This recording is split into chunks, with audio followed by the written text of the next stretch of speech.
It's the Worldwide Sports Radio Network. The Nuggets fire Mike Malone. Florida wins the national championship, and Mark Messier and PK Subban take shots at the Rangers. And much, much more on a new episode on a special Wednesday of Job in the Mouth. The Mets are going to give him a significant. They're going to have a ton of money to spend. Why not put it in one of the top 3 offensive players in the league?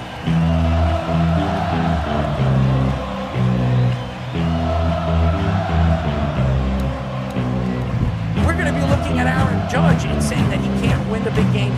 Michael Jordan said, I played 82 games. You don't see LeBron doing that. This is a game where you got to go perform. I told you, Giant fans, and Saquon Barkley, at this point, I'm gonna fight them all. A 7-nation army couldn't hold me back. They're gonna rip it off. Taking time. Say whatever you want about Patrick Mahomes. He's the best quarterback in the NFL. Really? And I'm talking to myself at night because I can't forget. Back and forth through my mind behind a cigarette. And the name's coming from my eyes, saying let it go.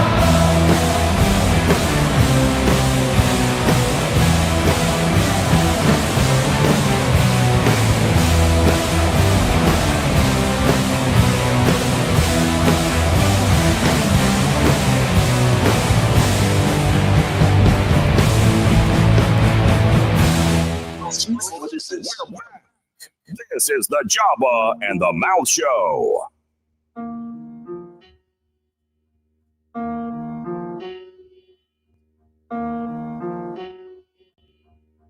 Welcome, welcome, welcome to a new show of Joba in the Mouth. I'm your host, the one and only Errol Marks. My co-host, Joba Chamberlain, and the speedster, Speedy Petey. Executive producer, you know him as the Fish. We know him as Aaron, the Fisherman Fishman. 631-672-3108 is the number to call. Go to our website at www.worldwidesportsradio.com. Check out all our shows throughout the week, including Joba in the Mouth, every single Mondays and Thursdays at 7:30 p.m. All you have to do to tune in and check out our local listings for all our shows is go to our website at www.worldwidesportsradio.com. Now the national championship is over, so all you fans out there, no more college basketball, no more college football. I was about to say football. And we're moving on to the NFL draft, which is a couple of weeks away. I would say it's, 2 weeks away? And then we have the NHL playoffs, we have the NBA playoffs, and, of course, we have the Major League season. But first, Joba, how are you? Good. You forgot to name the Masters. The Masters is a huge I'm weekend. sorry, the Masters, as Joba cares so much about the one and only golf. I'm just kidding. Yes, the Masters. I love the Masters. And we have the Ryder Cup here in Long Island, New York, Bethpage Black. So we'll actually be there. So we'll definitely be getting interviews. I'm working on getting credentials. So maybe you and Owen should come up here and get a chance to check out the Ryder Cup. It's really, really fun when you go to these tournaments and get to know some of the athletes that are there that you see on television and some of the nice looking women that are there as well. So I'm not going to lie. They're beautiful women.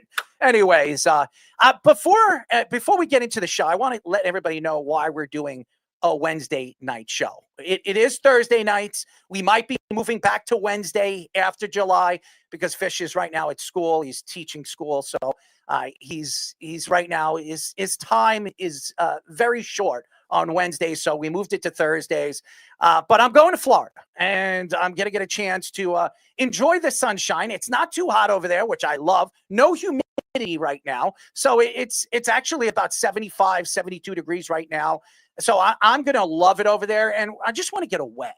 And so we decided to do the show Wednesday so we can get the content, and I could be here. Fish and Joba are going to be hosting a show on Tuesday. We're not doing a show on Monday next week because Speedy's going to be in Connecticut. He has to take care of some situation over there. So after that Tuesday, he will be here, and they will be doing a show with Owen and Nick and Tommy. Everybody will be here, but me.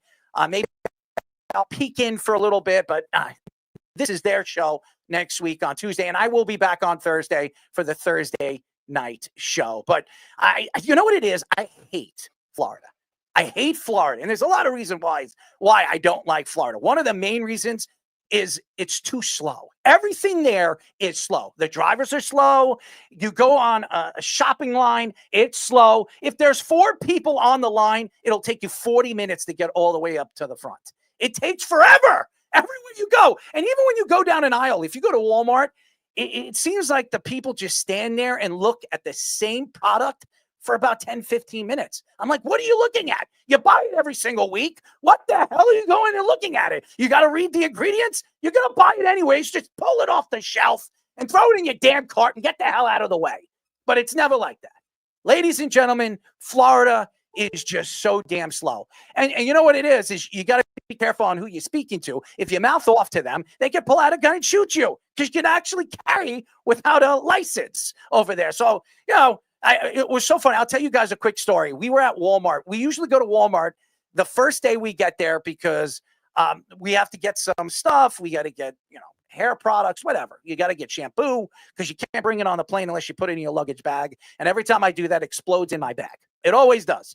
I don't know how it does, but it always explodes in my bag. And then I have to wash all my clothes. The air pressure when it goes from whatever.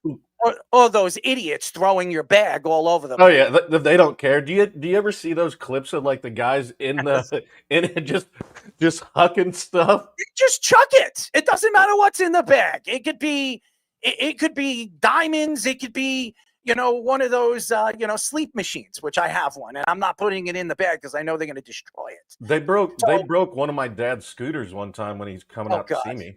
Oh God, could you imagine that? Yeah, I was like.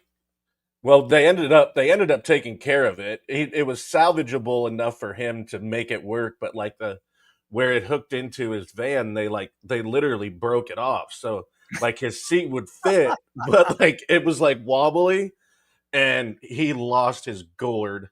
But they ended up compensating him after it was a while. But yeah, they don't care. I will say one thing about Florida. I just wanted to add that. One thing about Florida. They have the best supermarket food, Publix. Their pub club, right? I don't know what they throw in it. I don't know what it is, but that is probably the only one thing I miss is Publix, like little cafeteria area. Their food is so good. The pub club is hands down one of the best sandwiches, and I'm saying that living in New York too. Right.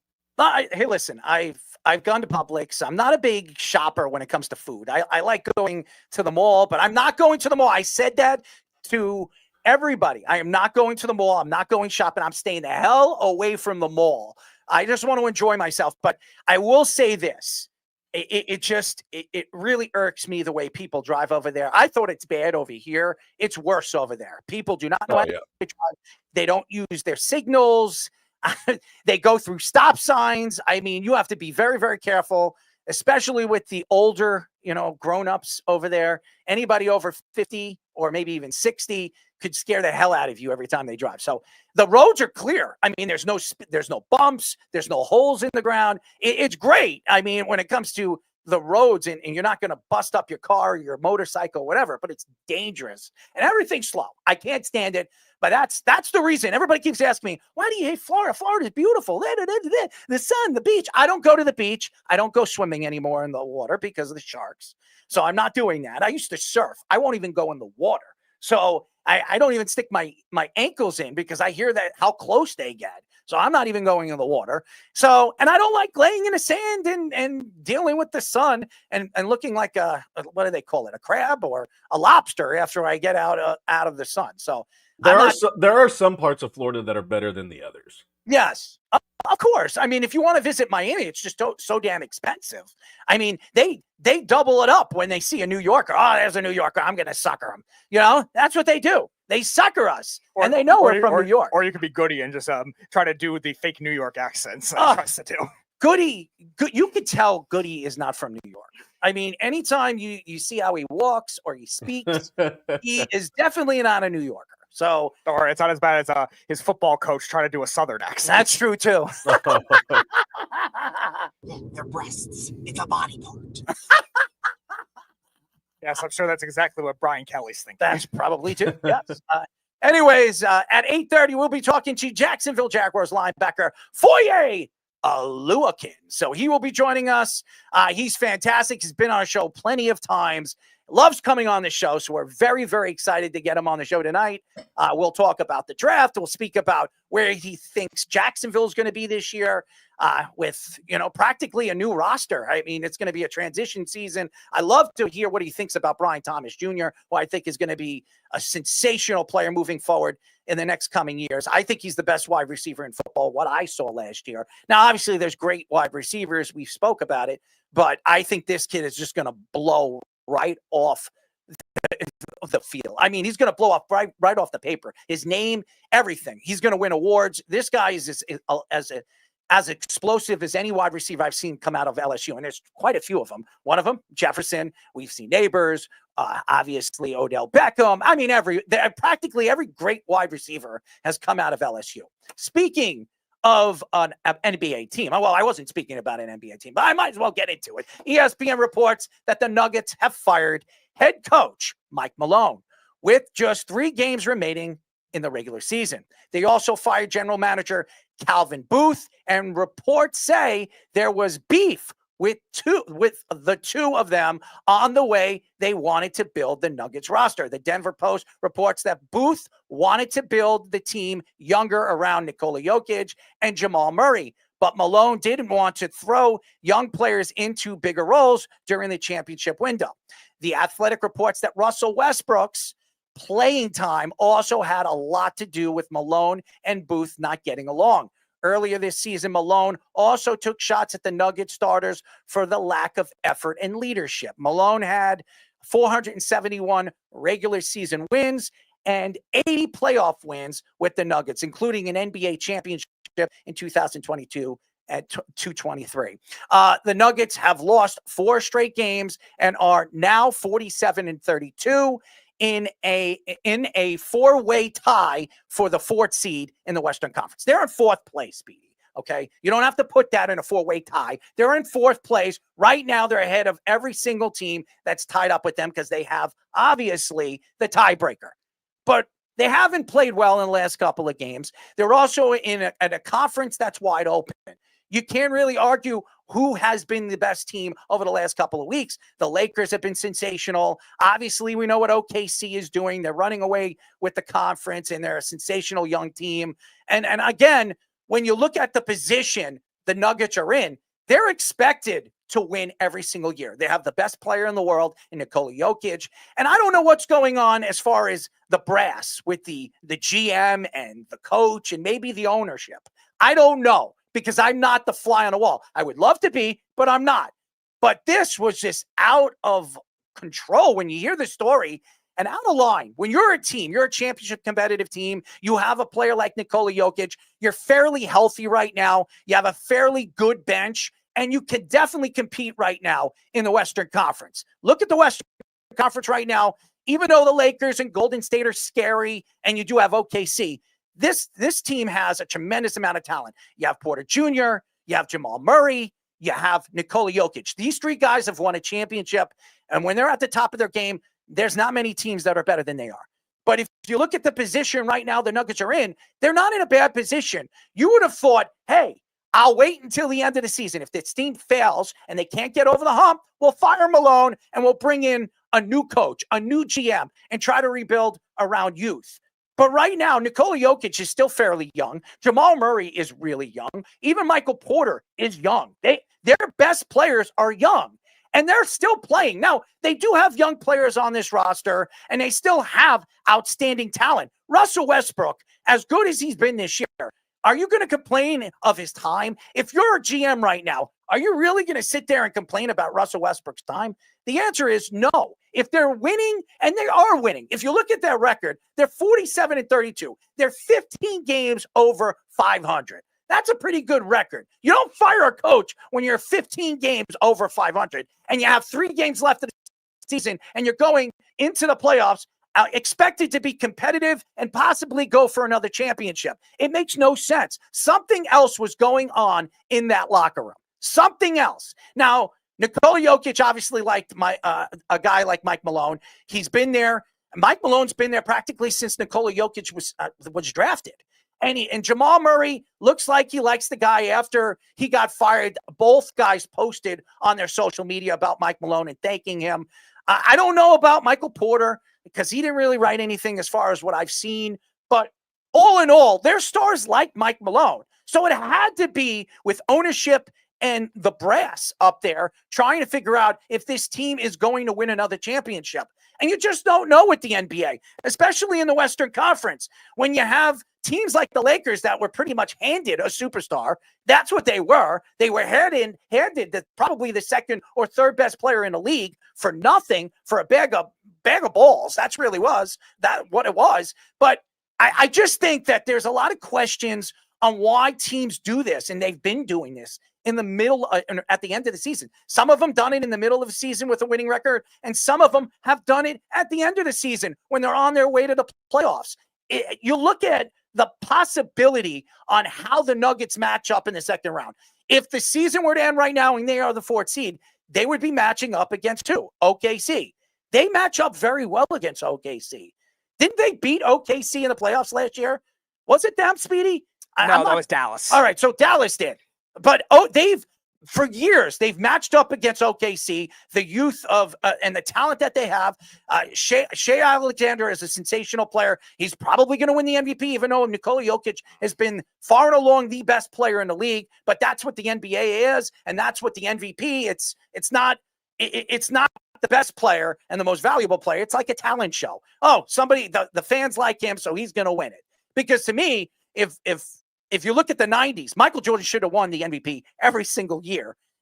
He was the best player by far in the NBA every single year. But that's not how everything works. If it does, Nikola Jokic has won 3? He should have won 5 over the last couple of years. But you look at Mike Malone, it's going to be very interesting where he goes next year. He's definitely going to get another job. There are going to be teams lining up for him. Maybe the New York Knicks, if Tom Thibodeau falls short again this year. A lot of people think that the Knicks are going to part ways with him, especially with stuff that's going on in the locker room. A lot of the different players and some of the veteran players are not too fond of Tom Thibodeau. There's been fighting in the locker room at the end of the games. And even some of the players that they've traded over the last couple of years have not really enjoyed being coached by Tom Thibodeau. One of them is playing for Indiana right now. And you know, Obi Toppin is the kid. But I just think when you look at the big picture right now, you don't fire coach at the end of the season when you're on a playoff run. You're the 4th best team right now in the Western Conference. This is a harder conference right now to compete in than the Eastern Conference. The Eastern Conference is really 3 teams, and that's it. Do you think Indiana's going to win a championship this year? Do you think Detroit's going to win a championship this year? Do you think any of those teams besides the Knicks, the Celtics, and the Cavs have any chance to win a championship? Even Milwaukee right now. Milwaukee, who has the 2 stars on their team, and one of them that is one of the top 5 players in the league, the Greek Freak. You're not going to predict that they're going to win a championship. If they do, it will be something that will shock the world. Maybe they have to fire their coach with 3 games left because we know Doc Rivers ain't winning a title. But to bring up Russell Westbrook involved in this conversation about why Mike Malone doesn't have a job right now is ridiculous. It's so stupid. And I think ownership, and at the end of the season, they got to figure out, where is this team heading? Are you starting to think that you need to rebuild? Maybe you trade Jamal Murray. Maybe you trade Michael Porter and you start building with Nikola Jokic. Or how about this? And I know people are going to think I'm nuts. Trading Nikola Jokic. You can get the farm for Nikola Jokic. You're talking about 8 or 9 first-round draft picks and maybe a star or 2 from another team and another roster. If you don't think you're going to get over the hump, and Nikola Jokic next year is going to be 31 years old, and you're paying him a lot of money, maybe you start putting it out there. Maybe he becomes available, and you try to rebuild this team and see where this team is going to go in the future. But I just think the OKC is so good right now, and they have a tremendous amount of draft stock. and they're going to be good for many, many years to come. And teams like Memphis, if John Moran can keep his mouth shut or keep his hands in his pants, and I mean his pockets, not in, sticking and his finger off the trigger. Anything. Do anything. Any air trick. No, not even a water gun. Yeah, there you go. No water gun, no nothing. If Memphis could figure out how to keep this guy from getting out of trouble, and there are a couple of good young rosters right now that are moving up, I do believe that the Nuggets are going to have to decide what they're going to do with Nikola Jokic, because we're going to see Sacramento's probably going to decide in the offseason, maybe we should trade Sabonis. We just traded De'Aaron Fox. And again, the Spurs are up and coming team too. They have De'Aaron Fox. If Wembanyama comes back and he's actually stays healthy with these blood clots, I mean, they're a player or two away from being not only a contender, they're a top 3 team in all of basketball. So there's a lot of questions on what the Nuggets did here, but obviously it was something behind the scenes that nobody's talking about. Yeah, it's a very strange timing of any sport, no matter what sport it is, firing a coach with that. There's no equivalent to that we've ever seen like that late. We thought the Grizzlies one was crazy as it was, but doing it like that with 3 games left for a team that, all right, yeah, they have a bit of a skid. They had a bit of a skid in the beginning of the season. And then that's when maybe at the time when we were talking about him getting angry with the players at the beginning of the year, maybe that's the time they would have done it, because we've seen NBA coaches get fired in the first 20 games. Very rarely do you see it like this, but now we've seen 2 in a row at Memphis and with Denver. And maybe Memphis tries to alleviate that by going after somebody like that. But nevertheless, very strange timing of it. And here's the thing with the young players versus veteran players argument. The Nuggets, 2 good young players that are coming off the bench with Christian Brown and Julian Strawther are shooting guards. They're wings. They're not Russell Westbrook type of players. So if you want Russell Westbrook to be the backup point guard, let him be the backup point guard. Like, it doesn't really make a lot of sense, the clashing of it. And I think Booth did a good job drafting good value with those 2 players. Yeah, Malone doesn't want to play them, but right now there's not really a spot because Porter takes up a lot of minutes on the wing. And again, they could get him off the bench with the shooting guard position, but that's really it. So the clash really didn't make much sense. And definitely the timing of it makes no sense. And it's funny you brought up the Spurs. That's a spot I could see him going next year because he is a Popovich disciple. De'Aaron Fox, he coached in Sacramento as an assistant too. So maybe there's. But we don't know if Popovich is retiring. Nothing I've heard that he is retiring. So Mike Malone is going to be a free agent and a very hot one because there are quite a few teams. Maybe Milwaukee. I mean, Doc Rivers hasn't been successful over there. Maybe Milwaukee goes in and makes a run for him. There are going to be quite a few teams interested in Mike Malone, especially 2 years ago. He won a championship.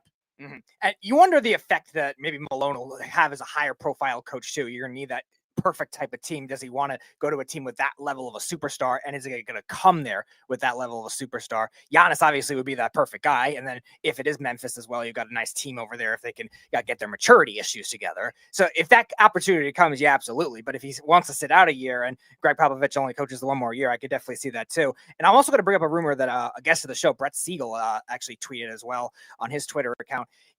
Apparently there's a bigger overreaction across the Western Conference of the Luka Doncic to the Lakers trade, that a lot of people are like reevaluating their windows of championship teams. And maybe that's a big reason that a lot of these coaches have gotten fired, like with Memphis and now with Denver. So it's interesting to see how that kind of ripple effect could happen down the road with even more of those teams.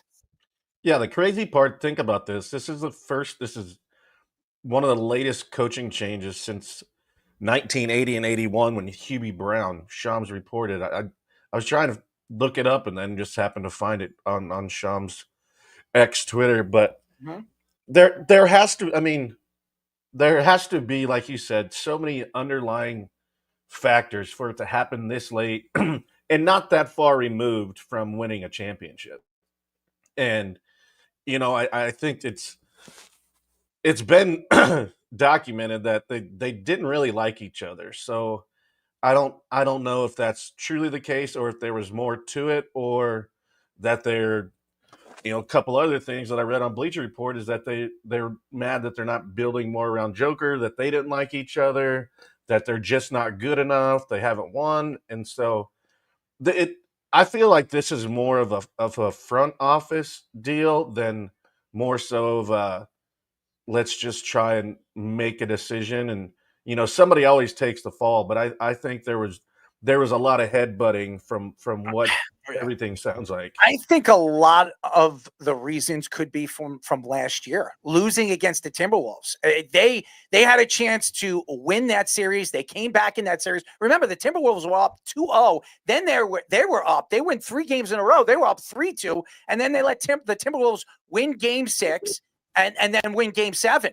And maybe it was that, because if they beat the Timberwolves, I think they beat Dallas, and maybe they win the championship. So, I mean, that was definitely something that you have to look at. And I think ownership was very upset about that loss, because they were by far going into that tournament, going into the NBA playoffs, the favorites are coming out of the Western Conference.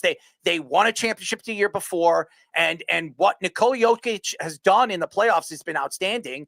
The only player that's played better in the playoffs over the last 3 or 4 years in the playoffs is Luka Doncic, who went to the finals against the Celtics and absolutely blew it. So I just think that could have been a reason why. And this team's window is starting to close. Think about it. They do have the best player in the world, but remember, he's a center.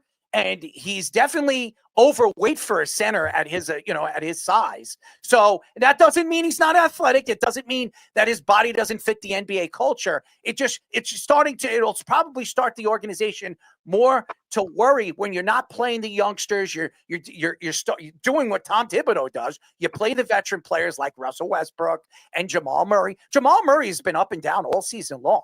He has not played as well as he has over the years. And maybe he hasn't been the same player since that knee injury. No, he really hasn't had a complete season yet. No, and that could be another reason why. Don't be surprised if Jamal Murray gets traded in the offseason. I could see him. There have been stories over the last couple of months before the trade deadline that the Raptors were very interested in making a move for him. If you don't know, he's a big him and RJ Barrett are very close, and he's from Toronto. So, and going home would definitely be something that would interest him. And also, Andrew Wiggins. Don't be surprised if Andrew Wiggins goes home after this year when he becomes a free agent. So, a lot of these Toronto players, they'll be great at 500 team. Those three guys together up in Toronto. One all Canadian team. Only because they have a really good coach in Toronto. I don't know if you've been paying attention. They've really had done a good job in the second half with not much team. They have no roster to really speak of. Guys have been hurt all season in Toronto. But Denver quickly and RJ Barrett. Right, but they've been in and out as well. And Murray's played a whole season. He just couldn't do anything the first couple of months. He's gotten a little bit better, but this is not a guy that's going to make other people better necessarily. He's a great shooter. He plays good defense when he's healthy. But he's only averaging 3.8 rebounds, 6 assists, 21.6 points a game this year in 65 games started. He's played most of the season, not the whole season, but most of the season.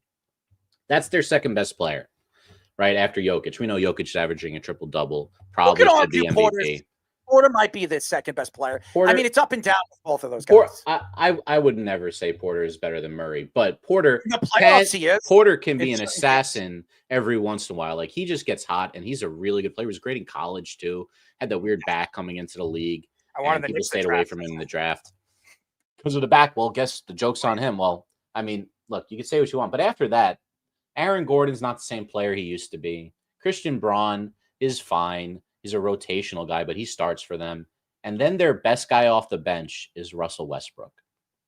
Russell Westbrook is not a good basketball player anymore. He's just not. They make him look passable. But I'm going to show you this clip how in double overtime, when Jokic put up a 60-point triple-double, Russell Westbrook, on the last shot while they were winning, decides to foul the guy and they lost the game. It was like such a ho-hum ending to such a great game. It was one of the best games. And even Anthony Edwards, after that game, that's the game that he said, Jokic is the best player I've ever seen. You know, and a lot of people have been saying that. Steve Kerr said that. We talked about on our previous show. But Jokic is carrying a bunch of dead weight around him on that bench. There's nobody. There's no depth. They had Caldwell Pope when they won. They had a bunch of really good depth pieces. That GM, you could say whatever you want with his draft picks. Yeah. You could say what you want with his draft picks, but they don't play. They don't have stats. As far as we know, they will never have stats. They might not be good at all.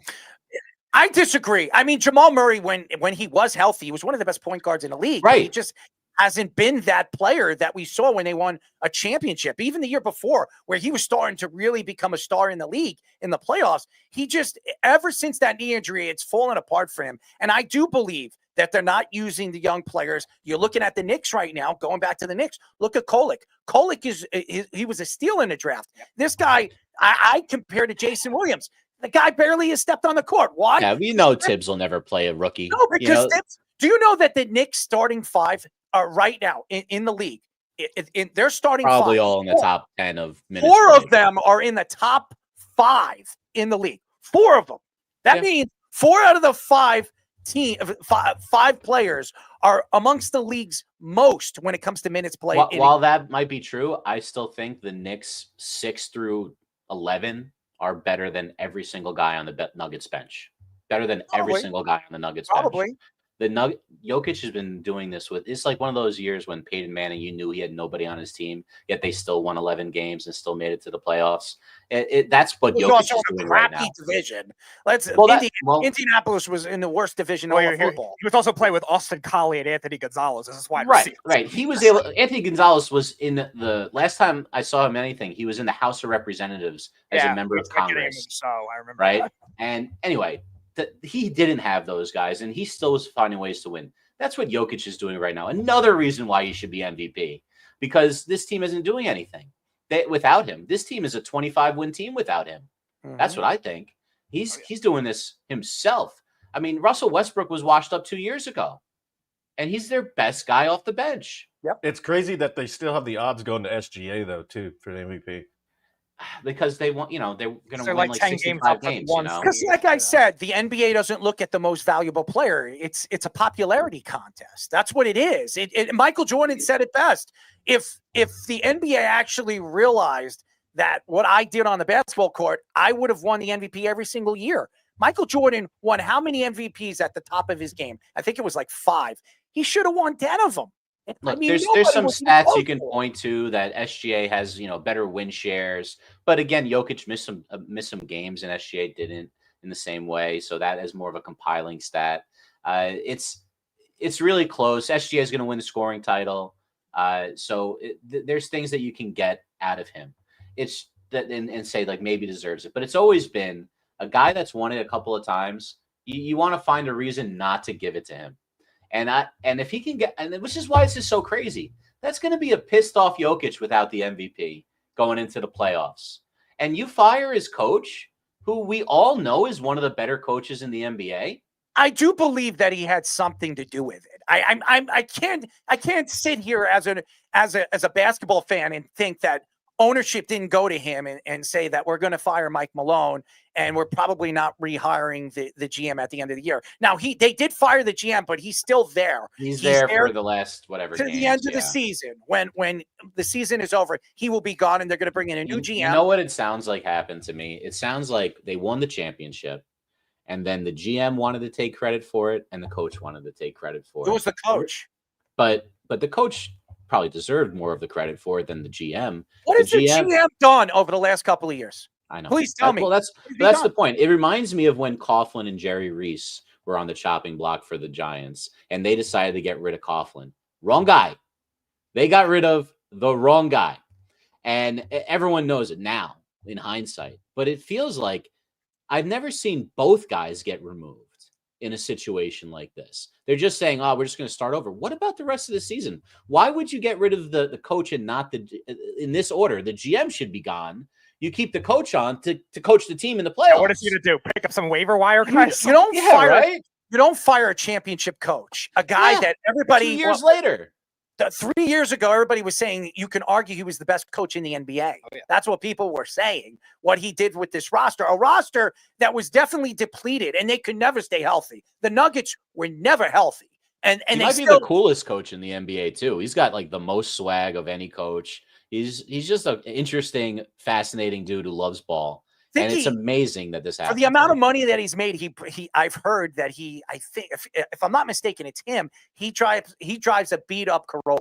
That's what to the stadium. I believe it. I 100% believe it. Just think about it. The guy's making millions and millions of dollars, and he's driving a beat-down Corolla. He doesn't want to drive a nice luxury car for when it randomly snows in Denver in spring. I mean, it's starting to make me wonder what some of these NBA teams are doing and how they're really projecting where their organization is heading. You do have the best player in the world. So if you're giving up on the coach and you're saying that you don't really have a future, maybe you look in the offseason, and even though people are probably thinking I'm crazy right now, maybe you look to try to get as much as you possibly can for Nikola Jokic and start rebuilding this team a lot sooner than later. I mean, if you could jump and get Cooper Flag, him though. You can't. Do I that. understand, but are you kidding me? You're going to ask for Cooper Flag and 2 more first-round picks. Just more than that. You're going to have to you'll probably get 7 or 8 first-round draft picks and Cooper Flag and somebody else. You're going to have to give up a lot to get Nikola. If that happens, we'll talk about it for a month straight in the offseason. But just think about it. Luka Doncic got traded at the trade deadline. Everybody was shocked. Right. Everybody was shocked. So you can't really predict what some of these NBA teams are thinking unless they're in cahoots with, I'm going to say LGA, the LeBron James Association. Yeah, check Calvin Booth's bank account, see if he's on a payroll with LeBron. Who knows? That must have been what it is. LeBron didn't like matching up against the Nuggets, so they just had to take the coach out and just make sure that they wouldn't be an obstacle for him. It makes a lot of sense if you think of it that way. Speaking of matching up, the Florida Gators won their 3rd national championship in program history with a 65-63 win over the Houston Cougars. Florida trailed by double digits in the second half in each of their last 3 NCAA tournament games versus Texas Tech, Auburn, and Houston. Florida only played with the lead for a little over 6 minutes in the game and trailed Houston by 12 points in the second half. Neither team made a basket for the final 2 minutes and 29 seconds of the game, but Florida shot free throws at 81%, while Houston only shot 64%. LJ Cryer was the only Houston player who scored double digits, scoring 19 points. Walter Clayton Jr. was held scoreless for the first time in 25 minutes of the game, but finished with 11 points and was named NCAA Tournament Most Outstanding Player.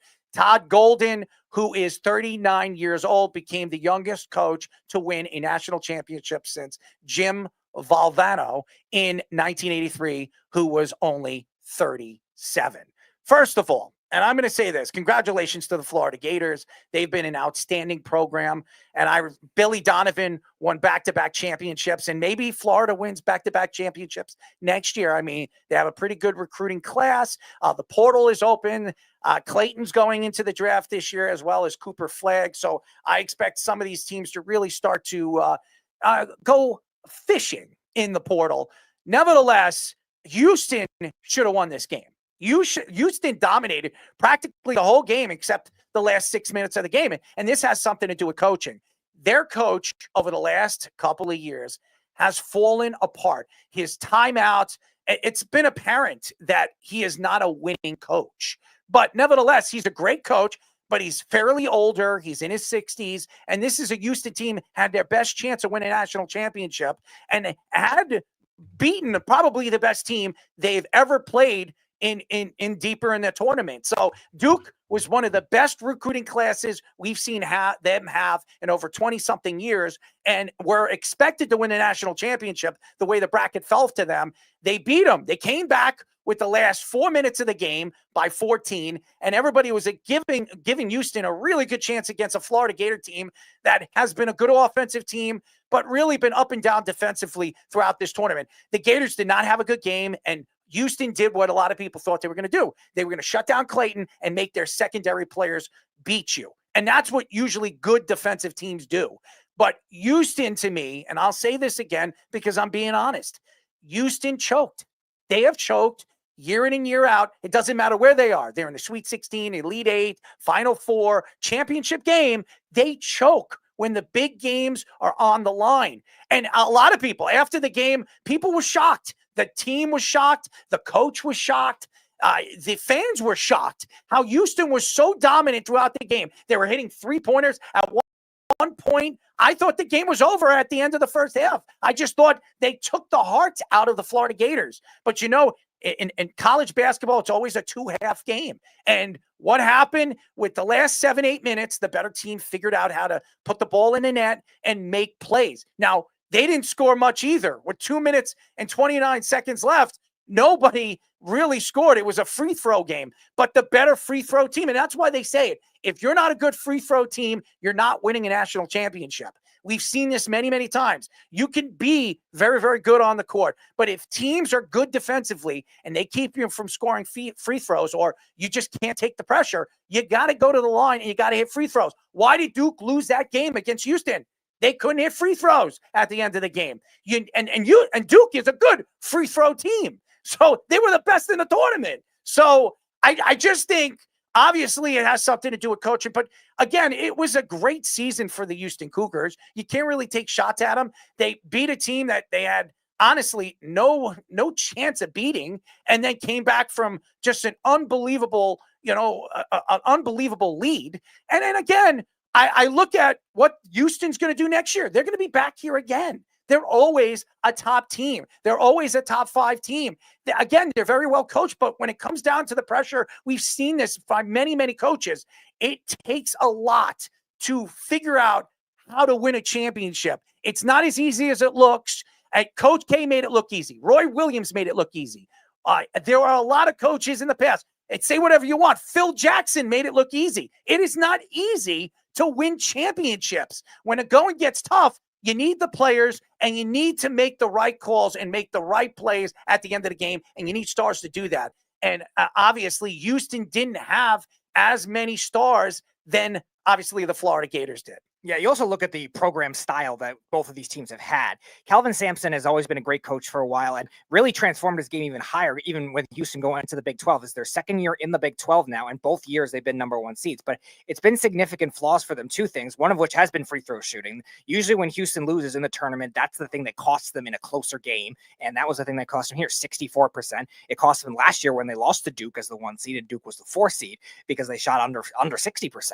And the second thing is they relied too much on the threes, and Florida knew that in the second half. They made them shoot inside a lot more, or they were contesting the threes very well. And Calvin Sampson, I don't think, adjusted to that kind of thing, and the players did not adjust to that kind of thing outside of Cryer. I have no clue. Willing them in the second half, essentially, because nobody else could score. They lost one of the players to injury in the first half, which hurt, but still, that's not an excuse. And when you look at Florida on the other side, they built their program a lot more based on the transfer portal, the new age of college basketball, even with a younger coach, and got these guys to work. Clayton was a transfer from Iona.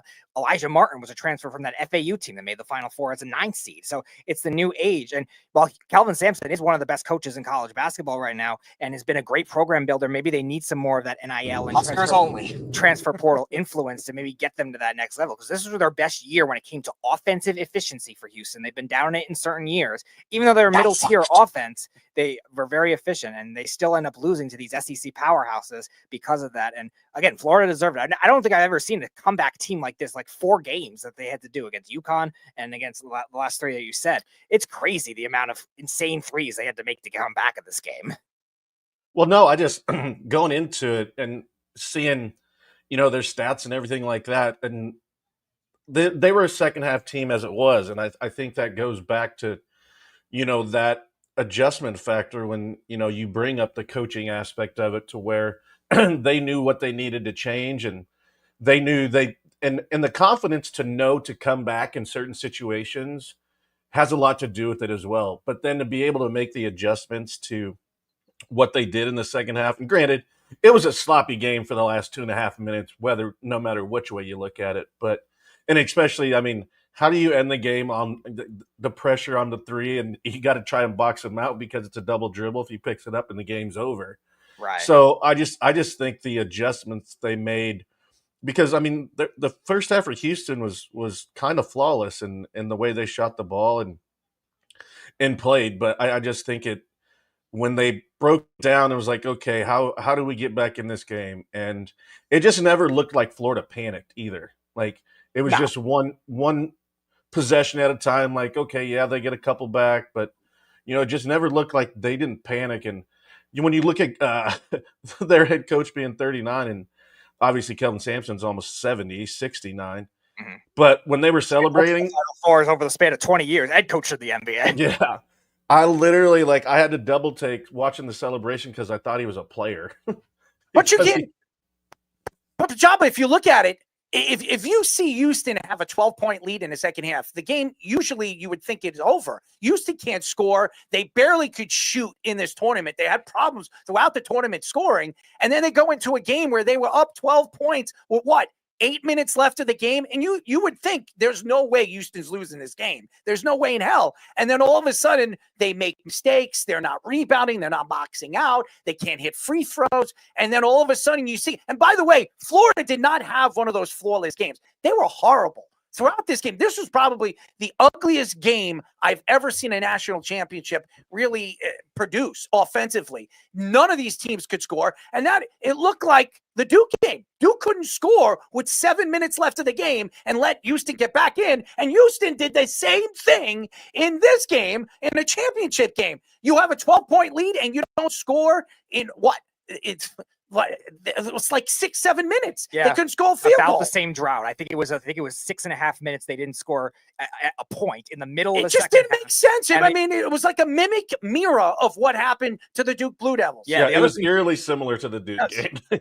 Some really good adjustments by Todd Golden, by the way. You know, you got to say, Houston's not a great offensive team, but to chip away at that lead and to not lose confidence in who they were and not play out of their own system, it's really impressive that a 39-year-old coach is able to do that. So I went and I looked up some of his background.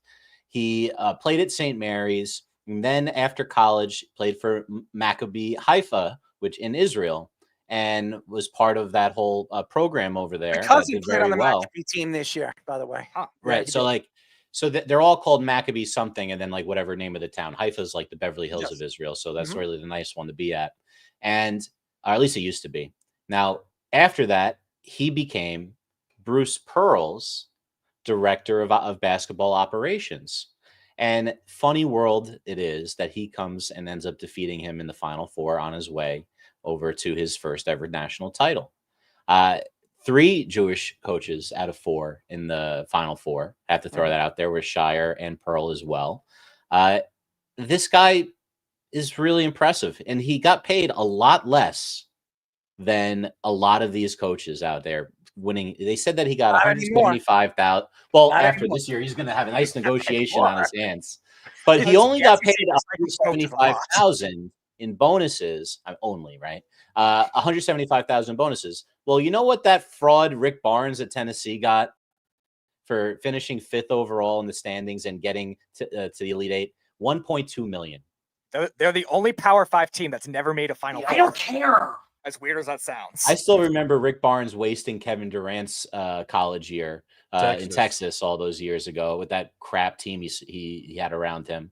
I'm not a huge fan of that guy, but just going to show you, he's getting paid 10 times as much as the guy who won the national champion for bonuses. So obviously this guy is special, and he did it without any of that recognition. He's special. I mean, he got very lucky with the UConn game, and everything fell. I disagree. It's not luck when you repeatedly win clutch games at the end of games, because his team was given that game. The refs gave him that game. Well, it doesn't matter if he gave him the game. He kept his team hanging around every single one of these games, and they believe it that they're going to win after a while because they've been winning.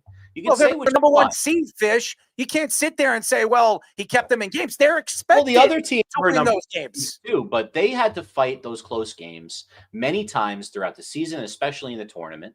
And it's about belief as a player. Joba, you know this. When you're hot, you believe that every pitch is going to be a strike on the black, or you're going to hit it out of the park. You know, also, how much I would not say that Florida was hot going into the championship game. They really weren't. Well, everyone's hot going into the championship game. They haven't lost the whole tournament. You know, they're all hot. They in their minds. But the way that they had to win, look, of course, you have to get lucky to make it to win a national championship. It almost never happens where the team just blows everyone away the whole tournament like the UConn. They shouldn't have beaten Texas Tech. I mean, come on. You think they should have won against Texas Tech? It's not about should. It's about the fact they believed that they would, and they did. Texas and they believed they would in the finals and did. What Houston did in this game, not play defense.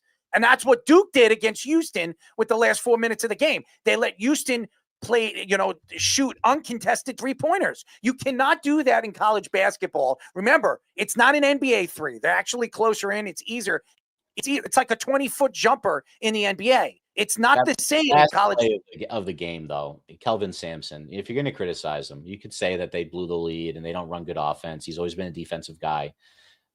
But you can't run a play like that. It was really embarrassing. And then there was basically an up and down, and he couldn't touch the ball. And it was like a weird, ugly finish to a game that was pretty. When you have an offense that doesn't have enough pace, though, like even more efficiently this year, they're still lower in the pace rating, so they're not as prepared for those types of situations. And maybe they should have called a timeout and figure something out that's a lot better than what they did there. And the other thing too is they're normally such a good transition defense team, and they were bad at transition defense. Florida's half court offense was not great in a lot of the games that they won in this tournament, including against Texas Tech and against UConn.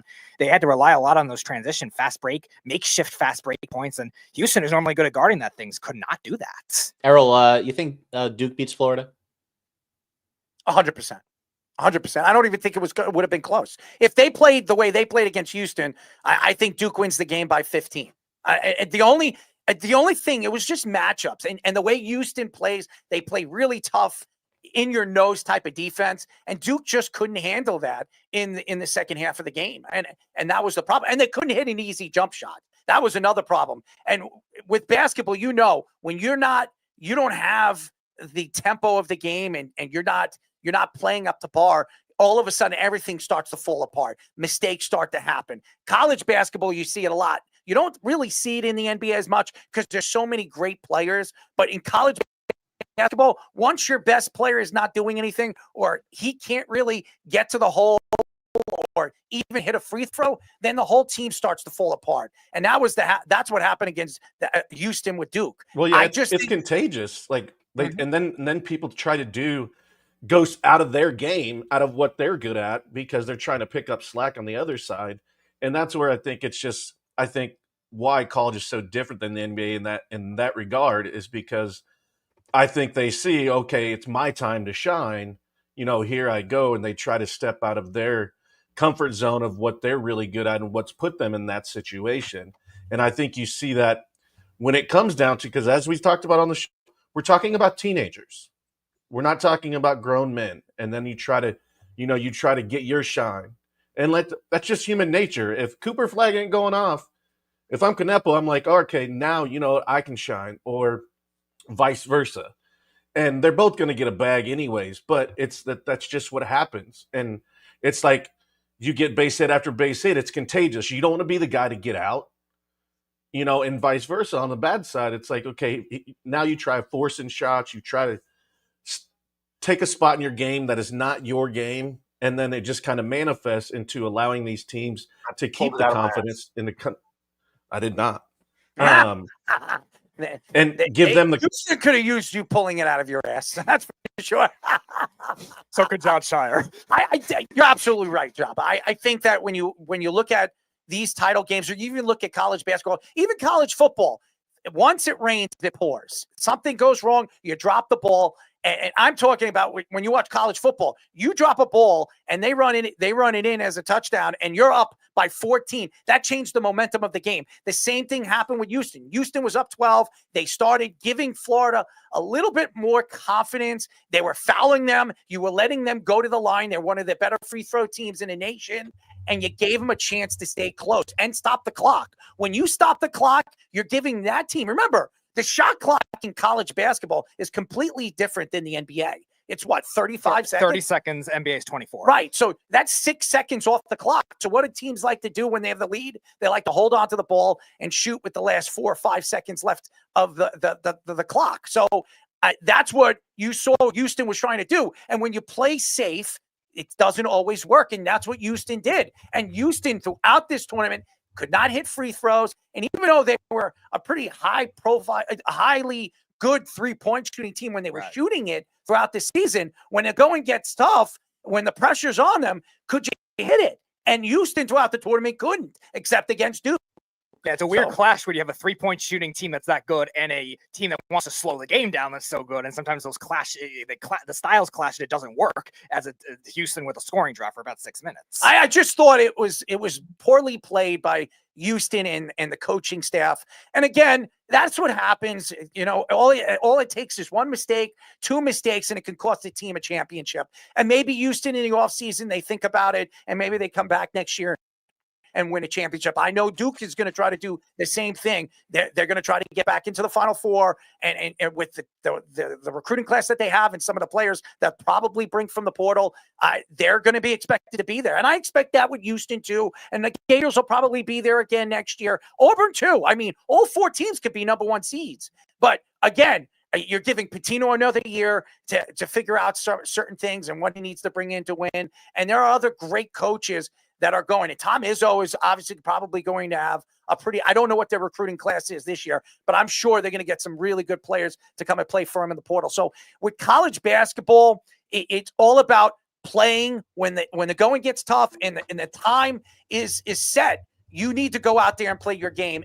And what Houston did not do was play their game with the final 7 minutes of the game. And that's why they lost. And that's why they don't have a title and celebrating, or maybe even celebrating in ways that you probably think Draymond Green would probably be doing right now. But nevertheless, I just think, as Tom is shaking his head, but it's true. If Draymond Green wins Draymond Green never won. Did he win No. He didn't win a national championship. Michigan State hasn't won since like 2001 or something. Right. But if Draymond Green won a national championship before he played in the NBA, he probably is on Snapchat or Twitter or something, showing one of his body parts or 2 of his body parts. I think Draymond Green likes to do that. Draymond Green was on the team that made the Final Four as a 5-seed and then lost against an 8-seeded Butler. Made my nipples hard. And the great Brad Stevens. And again, we'll see what happens in the offseason, but congratulations to the Florida Gators. It's very well deserved, and honestly, was unexpected because, and I'll say it's unexpected because I did not think they were going to beat Auburn as well. I didn't think Houston was going to beat Duke. And by the way,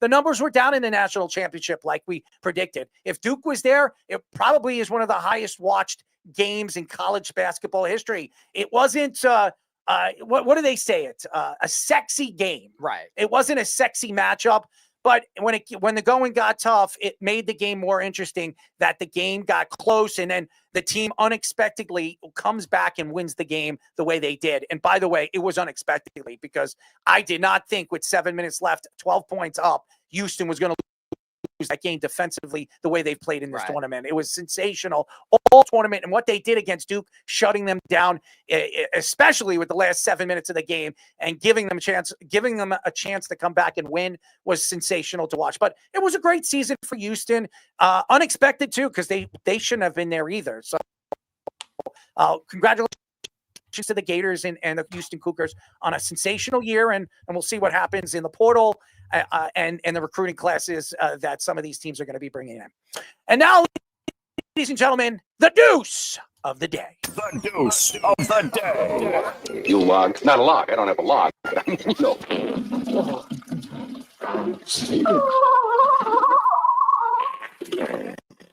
Ladies and gentlemen, we had OJ McDuffie on the show just, 2 days ago? Mm-hmm. And McDuffie, we were talking about Tyreek Hill, and he needs to stay out of trouble. He needs to be smarter. Well, ladies and gentlemen, a new story for you. Dolphins, Tyreek Hill, and wife are involved in a domestic dispute. Miami Dolphins wide receiver Tyreek Hill and his wife were involved in a domestic dispute at South Florida high rise at their place, at their, I guess, I don't know what you call it, their condo, but no charges were filed according to police reports. Sunny Isles Beach officer responded to the home on Monday after a call from Hill's mother-in-law, who began living with the couple in November. I wonder why. Shortly after her granddaughter was born, according to reports. So, ladies and gentlemen, Tyreek Hill can't keep his hands to himself.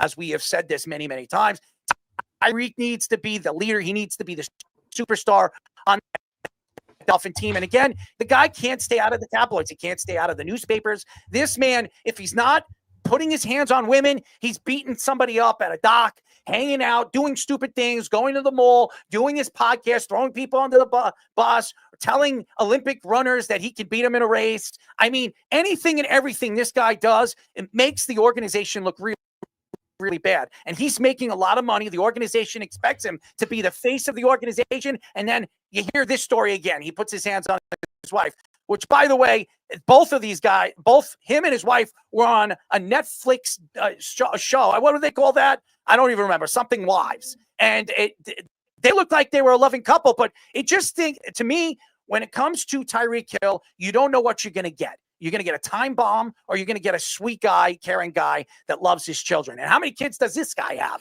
Is he another Cromartie? How many wives has he had, or girlfriends he's had that mother his kids? I mean, it's kind of embarrassing when we just were on a call with O.J. McDuffie, and he said strictly and said it, Tyreek Hill needs to stay out of trouble, and he needs to stay out of the tabloids if this organization, his team, expects to win a championship in the near future, and he has to be the face of the organization. And now the face of the organization is in trouble again, putting his hands on a woman and domestic violence. Come on, man. That's all I can say about Tyreek Hill. Well, that is our deuce of the day. And when we come back, ladies and gentlemen, he likes to, drop some deuces, I'm sure. And he definitely knows how to stop offensive players, including running backs. He just had a little problem with, Mr. Barkley. But nevertheless, we'll get into that. We will be talking to our friend, Jacksonville Jaguars linebacker, Foye Oluokun. But now, this is the Joba and the Mouth Sports Minute. All right, everybody. Welcome to yet another Sports Minute here on Joba and the Mouth. My name is Aaron Fishman, giving you a couple of stories before we hit the scores tonight. We just covered that Tyreek Hill story, so unfortunately, we got some bad news. Longtime NHL GM Ray Shero passed away unexpectedly at the age of 62. Shero was the GM of both the New Jersey Devils and the Pittsburgh Penguins. As GM of the Penguins from 2006 to 2014, they made the playoffs every season and won the Stanley Cup in 2009. As GM of the Devils from 2015 to 2020, he was responsible for acquiring current players such as Jack Hughes, Jesper Bratt, and Nico Hischier. Shero had been a senior advisor for the Minnesota Wild since he left the Devils. Rest in peace. Funnier story, on the other hand, Yankees outfielder Cody Bellinger was forced to miss Tuesday's game in Detroit due to a bout of food poisoning suffered after ordering room service to his hotel room. The culprit? Bone-in chicken wings. But get this, no sauce and no rub, just plain. They were good coming in, Bellinger told the reporters, but I woke up at 4 a.m. sweating and just started throwing up for a few hours. This was a tough morning. Well, Bellinger was able to return to the lineup Wednesday, but has sworn off chicken wings for 5 years. Yes, no chicken wings for 5 years. Cody, in 5 years, when you start eating wings again, sauce on, bro. Nothing worse than plain wings, especially if they got you sick. Season that up like Emerald if you're going to be sick anyway, man. Bam. One other story, since we already covered the other one with Errol and Deuce of the day, we have a real weird story. Braden Smith, offensive tackle, playing for the Colts last year, missed the last 5 games of the season due to a personal matter. Now we know what it was. He's suffering from obsessive-compulsive disorder that actually forced him to spend 48 days in a treatment facility. And he actually turned to a psychedelic drug that he says helped save his life. He was so tormented that he contemplated suicide. I was physically present, but I was nowhere to be found, Smith told the newspaper. I did not care about playing football. I did not care about hanging out with my family, with my wife, with my newborn son. I was a month away from putting a bullet through my brain. Now, he was diagnosed with a condition known as religious scrupulosity, which apparently differs from the healthy practice of religion because it's driven by anxiety over engaging in actions that might offend God or be seen as blasphemous. This creates that obsessive behavior that can dominate a person's life. There was only one person that was ever perfect, and that was Jesus. Smith, second-round pick in 2018, told Star, when you're trying to live up to that standard, actually live that out. It drives you nuts. Let's hope Smith gets the help he needs and gets back on the field. Mental health, as we've seen in the last couple of sports minutes, there have been a lot of sad issues like this. None of it is good. Get some help. Love your family. Get back to them. We got some scores, folks. In the NBA right now, Magic up on the Celtics, 67-48, 5:23 left in the third. Close game in Washington between the tanking Sixers and the tanking Wizards, 64-62, 7 minutes left in the third. At the half, Raptors are up 53-45 on the Hornets. Yet another tank fest over there. Luka gets to visit Dallas right now, and it's a close one right before the half. Lakers are up 53-51 on the Mavs. Luka already has 26 points in the first half. 30-24 late in the first, Heat over the Bulls. Still to play tonight, Jazz and Blazers, Warriors and Spurs, Suns and Thunder, Kings and Nuggets, and the Clippers host the Rockets. In the NHL, live action right now, 2-1 Maple Leafs over the Lightning with 2:53 left in the second. Marner has a goal in that one for the Maple Leafs. It's 1-0 Rangers over the Flyers early in the second on a Victor Trocheck goal. And the only other game in action, the Sharks are up 1-0 on the Wild. The Tyler Toffoli goal is 29th. Still to come tonight, Oilers and Blues, and the Ducks and the Flames. And in baseball earlier today, a bunch of games already final. We have starting with the Pirates 2-1 over the Cardinals in 13 innings. The Marlins blanked the Mets, 2 hits by Max Meyer, 5-0 in Queens. The Yankees finally knocked off the Tigers to get a win, 4-3. Max Fried was excellent, getting his second win, driving his ERA down to 1.56. Except Mark Leiter Jr. had to come in and bail out Devin Williams, who struggled once again in the ninth. Rangers knocked off the Cubs 6-2. Molly Wynn gets the win, and Shota Imanaga gets the loss, his first of the season. 2-1 Padres beat the Athletics. 9-0 the Diamondbacks blanked the Orioles behind Brandon Pfaadt. We got a 8-6 win in 10 innings by the Giants over the Reds. 6-5 the Dodgers beat the Nationals.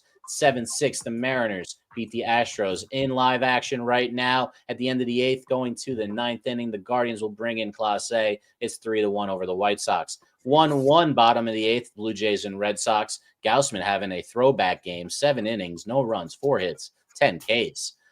Rays are up 4-3 on the Angels in the top of the 6th. Taylor Ward has a home run in that one. It's 0-0 Phillies and Braves at the end of the 4th. 1-0 Twins Royals in the middle of the 4th. And still to come, the Rockies host the Brewers. Guys, we are live on TikTok, Twitter, and YouTube on our Joba in the Mouth handle. We are on Instagram and Facebook, and we're on Podbean on the Worldwide Sports Radio Network handle. You can now also find us on Apple Podcasts and Spotify tomorrow. If you like our videos, they're now our audio, they are now in video on those feeds. Make sure you see all of our shorts, our reels, our TikToks, and our longer videos that we post throughout the week. Make sure you subscribe and like anything you see from our content. Now back to the boys for our first guest on Joba and the Mouth. Any questions? What is this?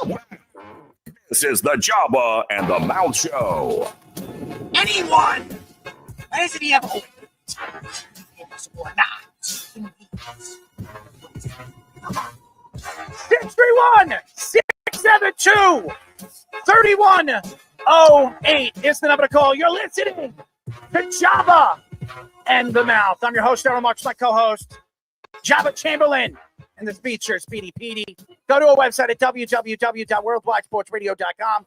Check out all our shows throughout the week, including Joba and the Mouth every single Mondays and Thursdays at 7:30 p.m. All you have to do to tune in and check out our local listings for all those shows is go to our website at www.worldwidesportsradio.com. Speedy, you gotta get the music a little bit lower so we can actually use the drops. I don't know why you have it blasting so it blows out our guests' ears and our ears. By the way, our show is brought to you by the one and only Ice Shaker. As you can see, this wonderful Joba in the Mouth Ice Shaker. All you have to do to get your ice shakers, go to iceshaker.com and shop all their official license collections from Star Wars to Marvel and much, much more. Enjoy free shipping when you spend $50 or more. Go to iceshaker.com to check out all their great products and deals. And ladies and gentlemen, if you want your Jacksonville Jaguars Ice Shaker, as we all know, Foye would love his ice shaker, and we might have to give him one.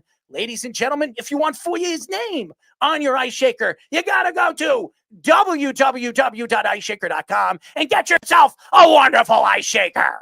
And now, I sounded like Vince McMahon there. It was really, really good. I know Foye like that. Now, ladies and gentlemen, he's been on our show quite a few times. He loves coming on our show, and we love him. We're now talking to Jacksonville Jaguars linebacker Foye Oluokun.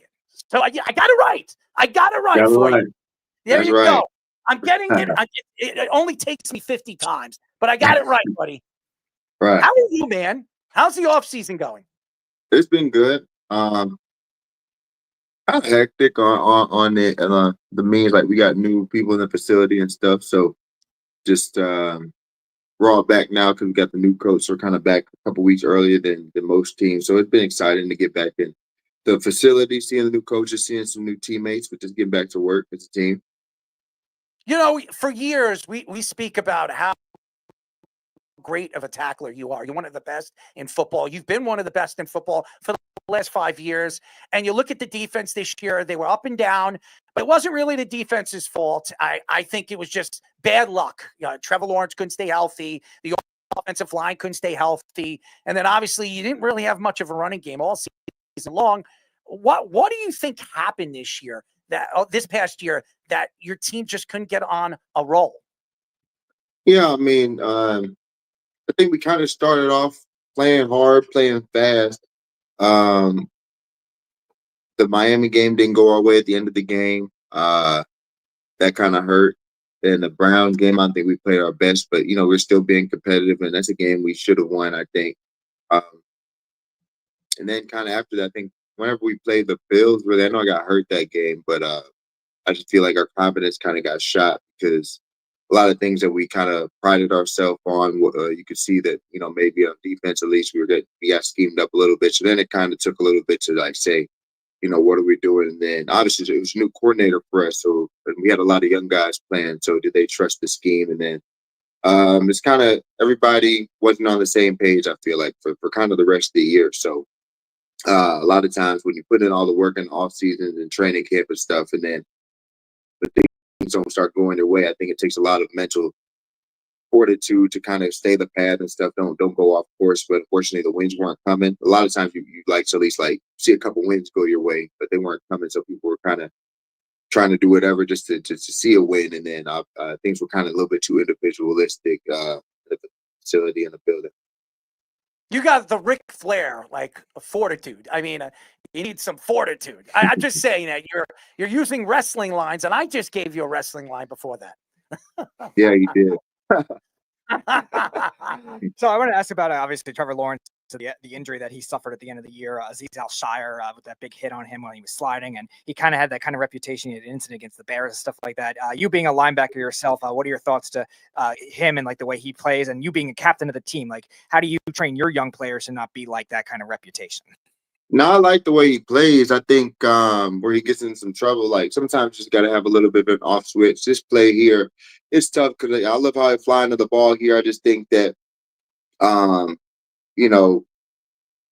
feel like they knew he was hurt too. So he's not a dirty player by any means. I feel like kind of stuff afterwards, he kind of just carries his emotions all the way to after the play, where sometimes you just got to turn it off. But I can't knock a player for running to the ball and stuff. I do think that play shouldn't have happened. You've seen a lot of guys being able to hold off when the quarterback slides. Obviously, I think the real problem is a lot of quarterbacks kind of fade us and then keep going. So in his head, he doesn't want that to happen. But when I'm watching, as soon as Trevor goes down on it, there's going to be an effort to kind of get off him. I think he just had hit a dude in his mind the whole time, which I love the instinct or the that kind of mindset in it. But that play, I feel like it really doesn't look good just in that time frame. And then Trevor was hurt, but I think more people kind of got on him for after the play, you mess up, you're a high motor player, which commendable. When you mess up, you just gotta take the little fine or whatever, and to say you messed up. So all the fighting and stuff after that happened, I probably fans didn't like how that looked. Kind of see him unapologetic about it, but I can't knock a dude playing like that. But let's not hit the boy like that, Yeah. especially when it's your dude. Mm-hmm. Right. What of all, like, we've seen rule changes and we've seen it over various sports. What rule changes have you liked and disliked, and for what reasons?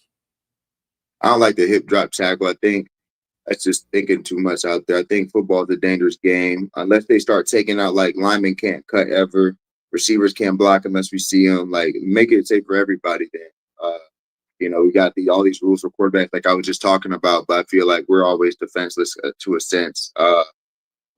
You know, just to put up points. Like, I understand that that's where the tickets are sold and stuff, but everybody signs up for the game like how we signed up. And I've said that since my rookie year, since I think landing on the quarterback became illegal. Like, they not sign up to play football the same way that I sign up to play football. Like, it's supposed to be a contact sport where tough guys are valued, and all of a sudden we're trying to make it not that.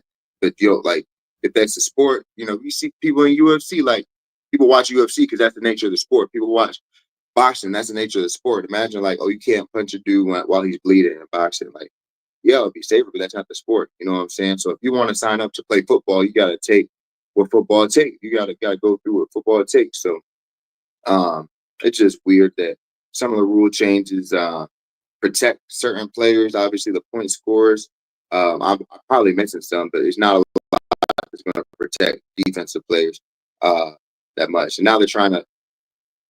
I'm okay, like the tush push. I'm fine with the tush push. Like, they moving the ball. That's within the game's the rule of the game now, because they're pushing, like, they're not every team is successful with it either. So, and actually the Eagles ran it against us a whole bunch of times that they didn't get it. They had to run off tackle in order to get their little first downs and stuff. So it's stoppable. It's hard to stop for sure, but it's stoppable, and that's just football, right? So I don't know. You got to list all the rule changes, and I'll go one by one if I like them or not. I probably don't like them. Thank you, Roger Goodell. As we all know what he likes to do, likes to change the game and make the game more interesting for people to actually come to the games. But to me, it just doesn't. It's not football. It's like flag football in my eyes. The way they're trying to maneuver the game and make the game more safer. As everybody knows, we are talking to Jacksonville Jaguars linebacker Foye, Oluokun. He's been on our show before. We're a big fan of his, and I actually bought a jersey. I wanted to wear it tonight, but for some reason on our green screen, sometimes it doesn't come out right, so I can't wear it. You need the black alternate, I guess. Yeah, I definitely got to get it, but I love Foye. He's been on our show quite a few times. Speaking of a guy that I love, and I've been talking and speaking about him all season long, and he comes from LSU. His counterpartner, Neighbors, was a superstar player coming out of LSU. Everybody was like, this guy's going to be the best wide receiver from LSU. And then you had Harrison and all these other guys. But this guy, to me, was the best young wide receiver in the league this year. To me, he was rookie of the year. I know I love Jaden Daniels. I love what he does. They always give it to a quarterback. But this guy was so explosive. You lose Trevor Lawrence. You had how many quarterbacks throwing the ball this year? He still had over 1,200 yards. He had 10 touchdowns. I mean, there's nothing bad about this. Something bad to say about this kid. Brian Thomas Jr., to me, in 3 years is going to be the best wide receiver in the league. And that's crazy to say when you have Justin Jefferson and Jamar Chase and all these other explosive guys. Tell me what you see in this kid and why everybody, including yours truly, believes this guy is automatically a top 3 wide receiver in football right now. I just like his moxie, his poise. I think no moment's too big for him. I think just how he carries himself. Whether it's like humble or just, he's out there doing his work. He came in not talking a big game or nothing like that. I think there's some interview where he's like, he understands that he had receivers over him in our offense. He's just there to do his part. Obviously, when his number was called, he came out and balled. So I can't knock that at all. Love that mindset. I mean, the first part of camp, when Ricky started going against us and stuff, he was clearly a deep threat. And I think he just kept evolving his game and improving so rapidly that, he saw he could do more and more and more.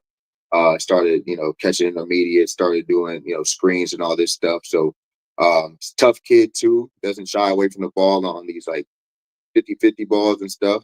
But I really think it's just his moxie, like everything's normal to him. I don't think, he's not no Hollywood dude, nothing like that. He's real calm.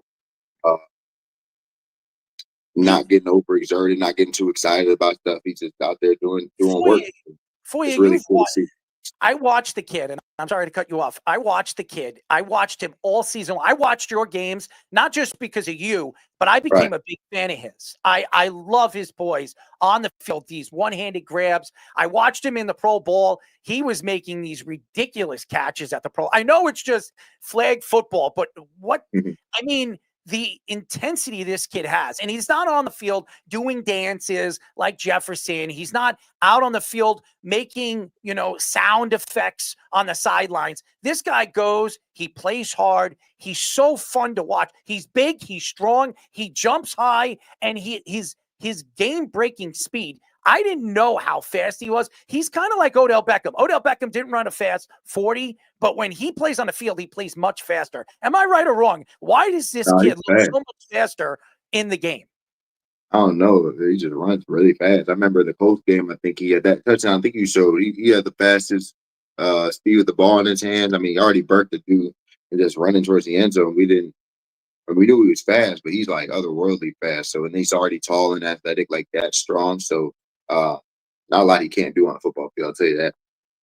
Yeah, I think at the time when he did that, I think it was the fastest play for a rookie this season, and then it was your team's fastest play of the season collectively with the next gen stats.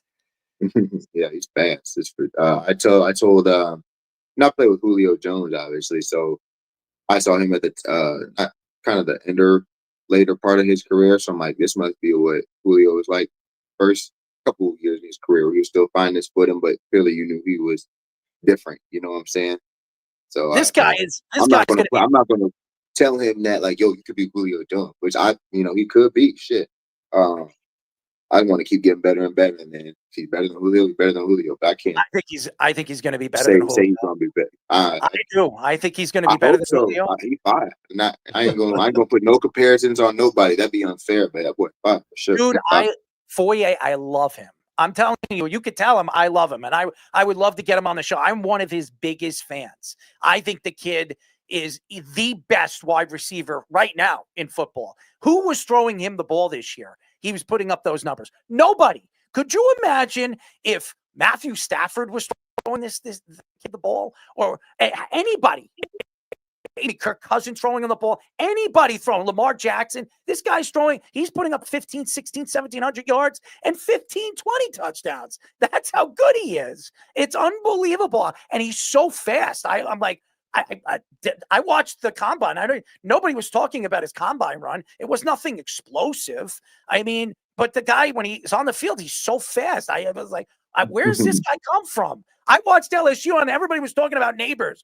I mean, everybody said this guy could be a game-changing player in Brian Thomas, but nobody would have thought. And guys, you stole him in the draft. He is by far the best offensive player in that draft class. It's not even an argument. And besides Jaden Daniels and Bowers, I mean, and honest to God, he was better than Bowers this year. He was, to my opinion, he was better than Brock Bowers. As good as Brock Bowers is, he was better than he was. So. Compliments to him. I hope he just keeps improving and does great things for the team. I'm excited to see his growth. And like you're saying, like, it's definitely just so cool to watch for sure. Question for one of our fans before we get to your question, Joba. Carl, who's a big Bears fan. Even though they lost to the Bears and you guys lost in London, how was the trip overseas? And also, what was it like facing Caleb Williams? Yeah, I didn't play. That was the first game or second game.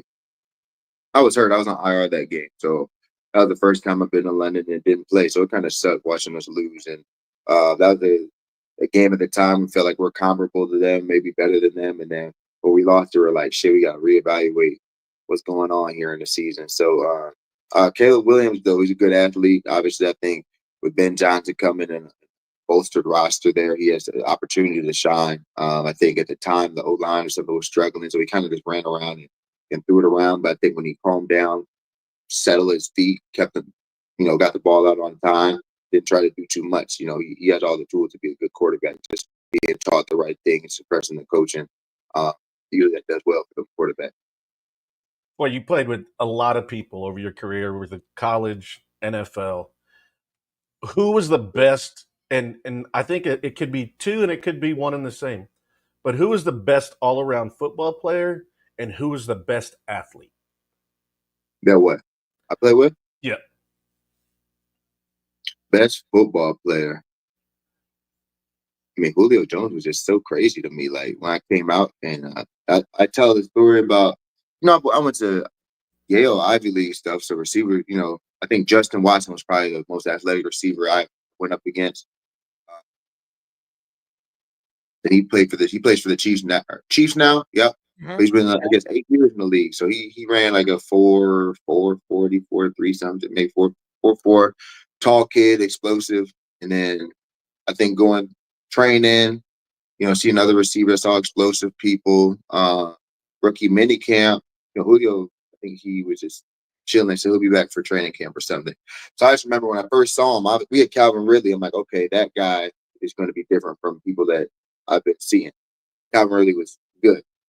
Julio comes to finally practice, and I just remember Matt Ryan Thursdays like play action, deep ball, corners running, Julio's running. Julio beats the corner, ball still in the air. He looks up, see the ball's going to go way over his head, puts his head down, runs like 15 more yards, turned over the opposite shoulder. So he looked up, put his head down, turned over the opposite shoulder, catches the ball on the sideline, toe drag, boom.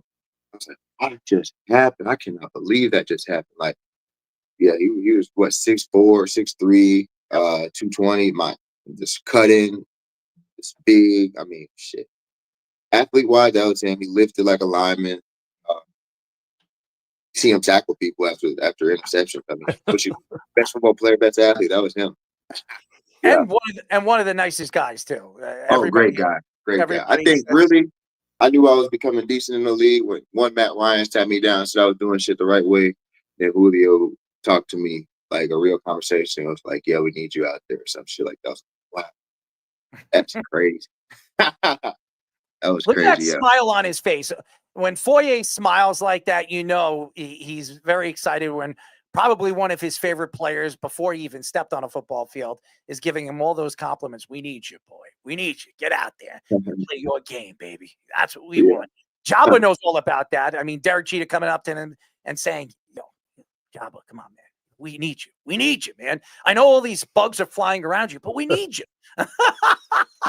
Yeah, you always have those conversations, and it's like, and I think everybody in every profession, no matter what it is, but like when you get either somebody you looked up to or a leader or a captain of whatever venture you're in, and it kind of like you said, it's like, all right, I belong here. Because sometimes there is self-doubt because you're like, okay, I got here, but do I belong here? And I think when you have those conversations, I was actually in the hospital with a ruptured appendix when this happened. Yeah. And just have that conversation, and they put their arm around you, they sit you, or you end up chopping it up at lunch or dinner or whatever it is, and just having that conversation, you're just like, all right, well, you know what? I belong here, and let's keep it moving. Yeah. As everybody knows, we are talking to Jacksonville Jaguars linebacker Foye Oluokun. Now, Foye, there was a play this year that everybody in the world got a chance to see, and it was against your team, and that was Saquon, a.k.a. fake New York Giants running back. And I mean fake because this guy is now the highest paid running back in NFL history, and he's laughing because he won a Super Bowl, and he was the more explosive running back as we expected him to be on that unbelievable offensive line of the Eagles. But why don't you tell the fans how you felt when you actually were right in front of this play and you see this guy leap backwards over one of your defensive players? Man, I don't know. I was really in the moment. I mean, I'm thinking about the situation. I'm thinking about so many other things that I think just replaying it, right? Keep going. Oh, they paused it. Keep going. I was like, dang, tackle. I looked, I said, who did you jump over? And that was really all I thought about it in the play. But then after the game, after the, it was a narrow loss. We actually almost came back and won this game. So jumped over, and I looked back like, I was kind of mad because I just knew we missed the tackle for the first down. We missed this tackle right here. And then we missed. Yeah, I mean, I was mad at that. So I just talked to him after the game. I said, damn, bro, like, you about to be in the Hall of Fame. How you feel?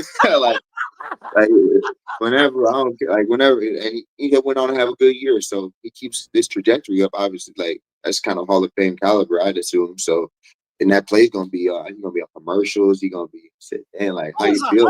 It was a highlight reel. That's what it was. I mean, you're gonna be like when people like, oh, the NFL, like in 30 years from now, 50 years from now, they're going back old highlights.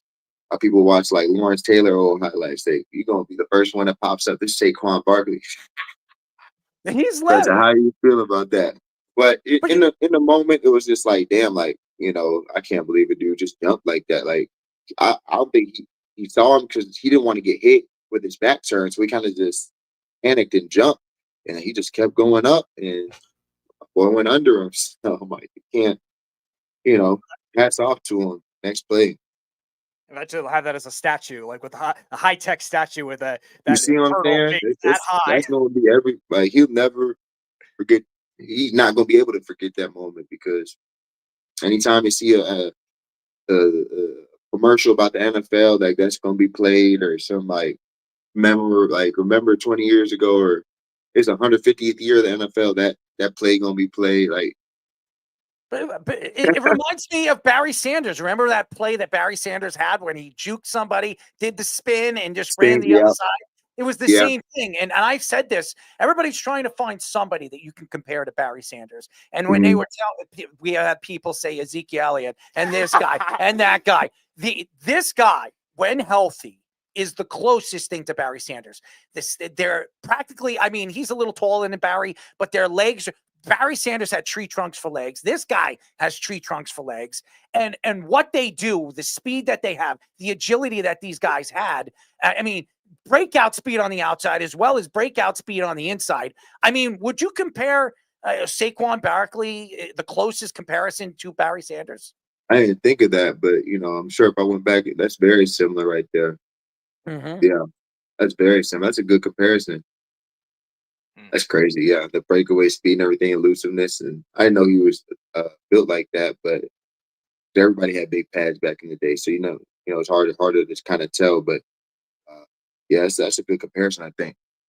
The one he's referencing with the Ezekiel Elliott is one of our fans, one of Errol's friends. Okay. When I first joined the network. He's your friend too. Stop being my friend. When he first joined the network, he's a Cowboys fan. So this is when Ezekiel was in his third year in the league. He must have been drinking some.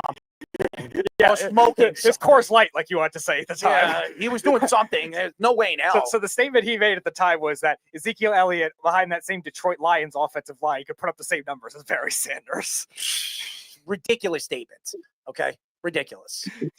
And I like Zeke. I watched him come out of Ohio State. I rooted for him. He was a great college player, and he was a good NFL player. But to compare him to arguably the greatest running back, I mean, Walter Clayton was there. There were some great running backs, Jim Brown. But I mean, to me, in a 10-year span, there was nobody anywhere close to Barry Sanders and how elusive and how sensational he was. The offensive line was putrid. It was the worst offensive line in football. And the guy still breaking 1,000 yards, scoring 10 touchdowns. I mean, it was not even fair. Watching this guy, if Barry Sanders was on even a half-decent team, he wins 3 or 4 Super Bowls. That's how good he was offensively. It was scary how good Barry Sanders was. Yeah, I mean, I ain't going. Yeah, that's my boy Zeke. So we in the same high school and everything. So I know. I ain't talking about him. But I think when do you say that? Probably like early in his career when he was top running back in the league. He said it was 2018. I think it was his third year in the league. And again, I'm not taking shots at Zeke that he's not good. He's just not Saquon Barkley. I'm sorry, he's just not. I don't think there's many guys that you can. The problem though, like 2 years ago, people were saying Saquon might be done. Not done, but he's not going to be the back that obviously he is today. I didn't. I didn't. Well, the Giants were doing that. But he was mad. He was mad in New York. Like people was talking bad about him in New York. So I'm happy he got here and resurged his career for sure. It was because of Joe Shane, because Joe Shane's an idiot and he's not going to have a job at the end of the year. The guy's a moron. Okay. Anybody that goes on Hard Knocks and calls Saquon Barkley on the phone in front of the cameras and say, "Oh, yeah, go out and go find a team that's going to match some, and we'll match it for you.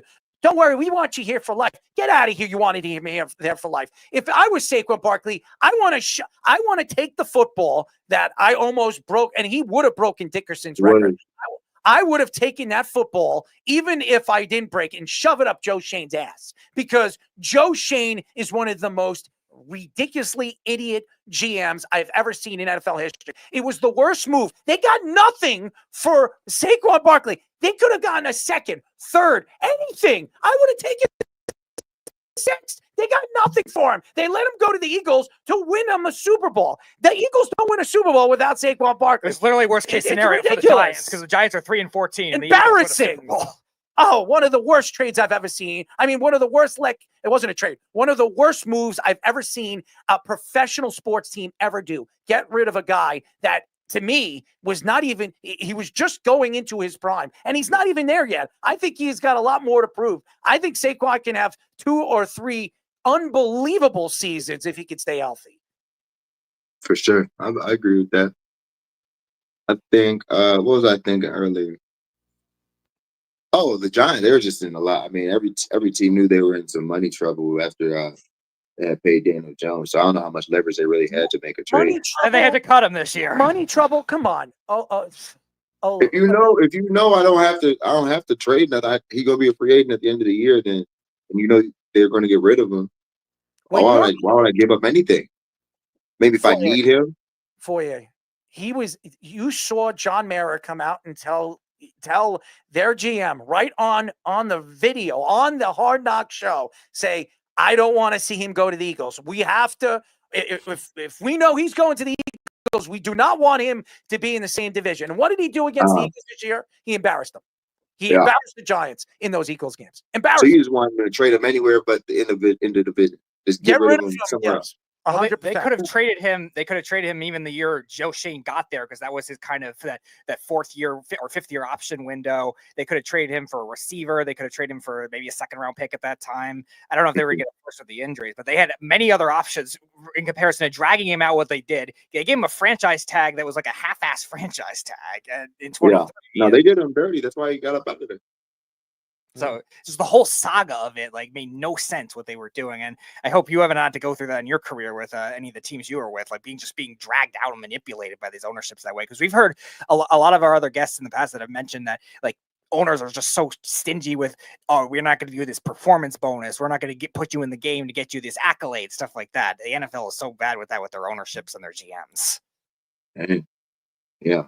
Shout out my agent. I don't do that. I don't do performance based. I just want to win. You got your degree in economics from Yale, and as you've gone through these contract things, and this kind of goes into a segue of you guys talking about front offices. I like to always get the other side that people don't see. How involved were you, or did you just let your agent do everything, or did you use obviously what you learned and garnered to be involved in the contracts as little or as much as you wanted? I think I was well informed. I'm gonna let my agent do the legalities and stuff. I think kind of going to schools like that, you understand that experts are experts for a reason. Like people who get paid to look over that stuff are experts for a reason. I think he explained to me what the thinking was in negotiating different contracts for different people and how my contract might look similar or different. So I was kind of learning with the thinking behind, going into these contract negotiations. But I'm gonna let my agent do the work. I'm not reading over all the fine print and stuff. Obviously, to run things by me. I think the economics part was kind of seeing how your dollar goes further or less in different cities, like how they might say the contract may be more, but a $10 million contract in Texas is going to be different than California, if that makes sense. So how you make those, even though the money, how do you really make those even? A 3-year contract needs, how do they really get even, or what's going to take you leaving familiarity for something different? Taxes. Oh, that's why you picked Florida. I got you. It's part of it. I mean, yeah. Everybody likes to no tax on the signing bonus, but money. We also Jacksonville had a lot to spend on other guys coming in too. So just the idea to me that we could get good fast would be cool, because I don't, I feel like that could have been our own legacy stitched there in Jacksonville. We did good that first year where we made the playoffs and won that first game. We just wish we continued that success, but unfortunately, we started falling short. We are talking to Jacksonville Jaguars linebacker, our friend Foye Oluokun.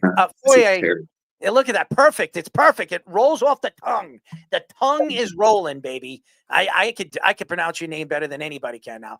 Speaking of pronouncing names, your head coach, there was a lot of stories coming out that he left.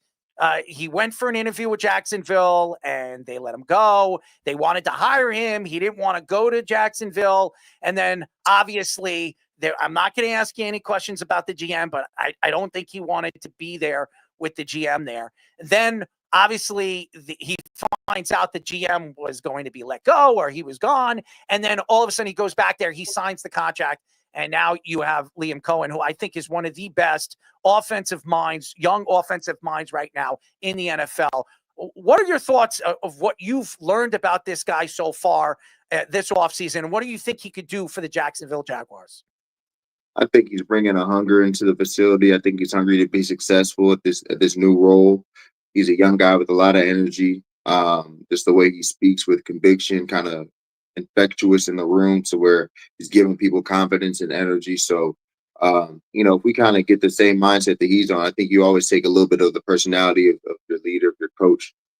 Take this hungry, want to prove it mentality through across the team. I think it's great energy going forward, especially in this offseason right here. When you look at Doug Peterson and what you saw with Doug Peterson in the time that he was there, and you look at now Liam, what do you think the difference is that you've seen so far in Doug into Liam?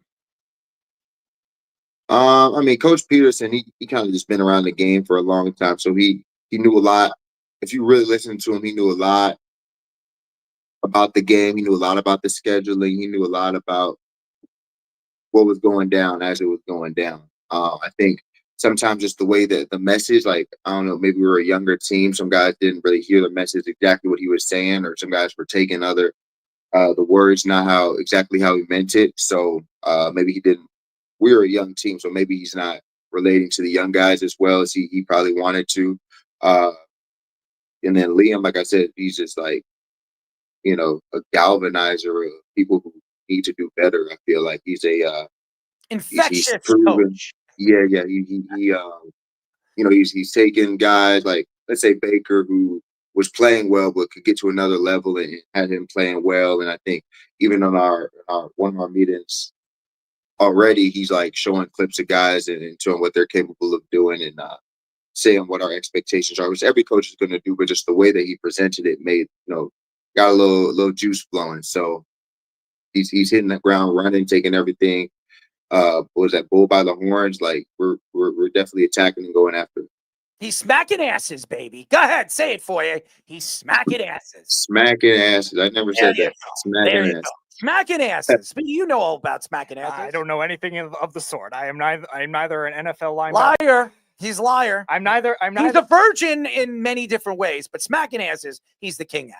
And not obviously dogs licking his ass. We all know that. That was by accident. And Foye does not need to know that.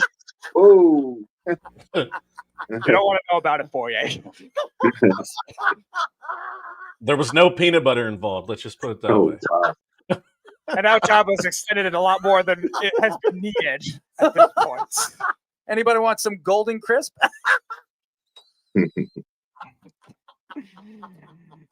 Oh, Foye. We love you, man. You're fantastic. You really Appreciate are. y'all. We appreciate you, man, and we got to get you in the middle of the season because I want to know how you feel. I want to know what you have in stored in the second half of the season. We got to get you on for the second half so we know what you see in the team and what do you think the team needs to do to get back into the race or stay on top, as we all know. I mean, you're in a division that is wide open. There's no sure thing in that division. Indianapolis, they're still looking for a quarterback. They're still wondering what the quarterback position is.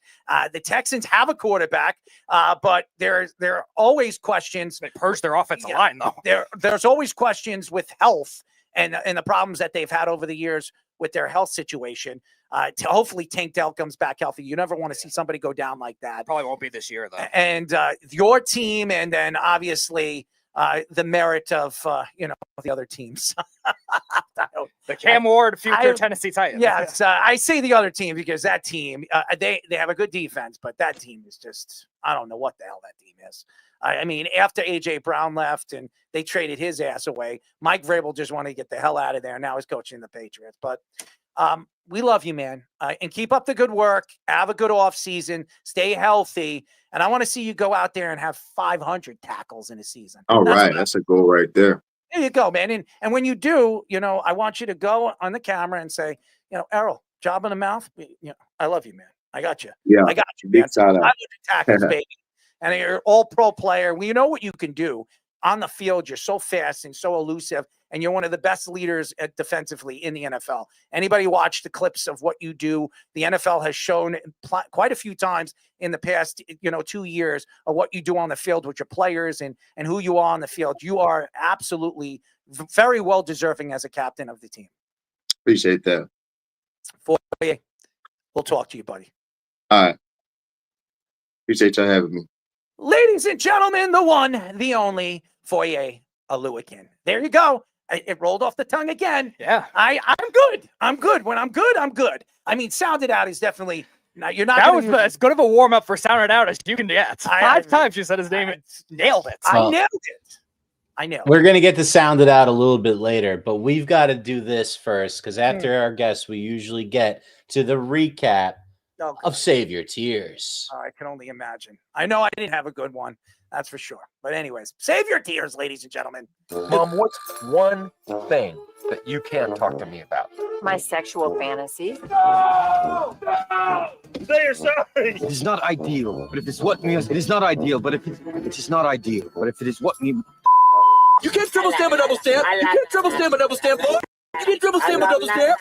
Boy, you guys, enough. It's time for Save Your Tears. All right, guys. Save your tears. What are you doing over here? Oh, there he is. There you go. What's wrong with you, man? What's up, Goody? How we doing, man? Well, we've got a nice recap of Save Your Tears. I believe you played, Goody. Owen played. He's not here. I think Manny as well. Manny said he could not make it tonight, but we will take a look at the results. And yes, it was the Final Four. We had some big names at the top there, some duds in those games. Who ended up winning? It was Owen, who is not here. Edged me out by 1.7 I knew I wasn't going to do well points. after my two teams got knocked out. So I knew. Well, everyone it was kind of a bad, Owen just sucked the least in Save Your Tears in this one. And we talked about it a little bit in private.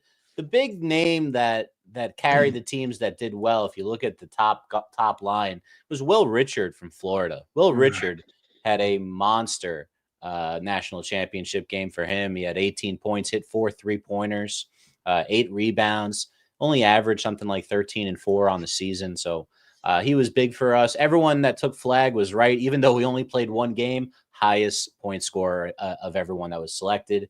The guy that would have put it over the top was LJ Cryer. Cryer had a tremendous Final Four for Houston.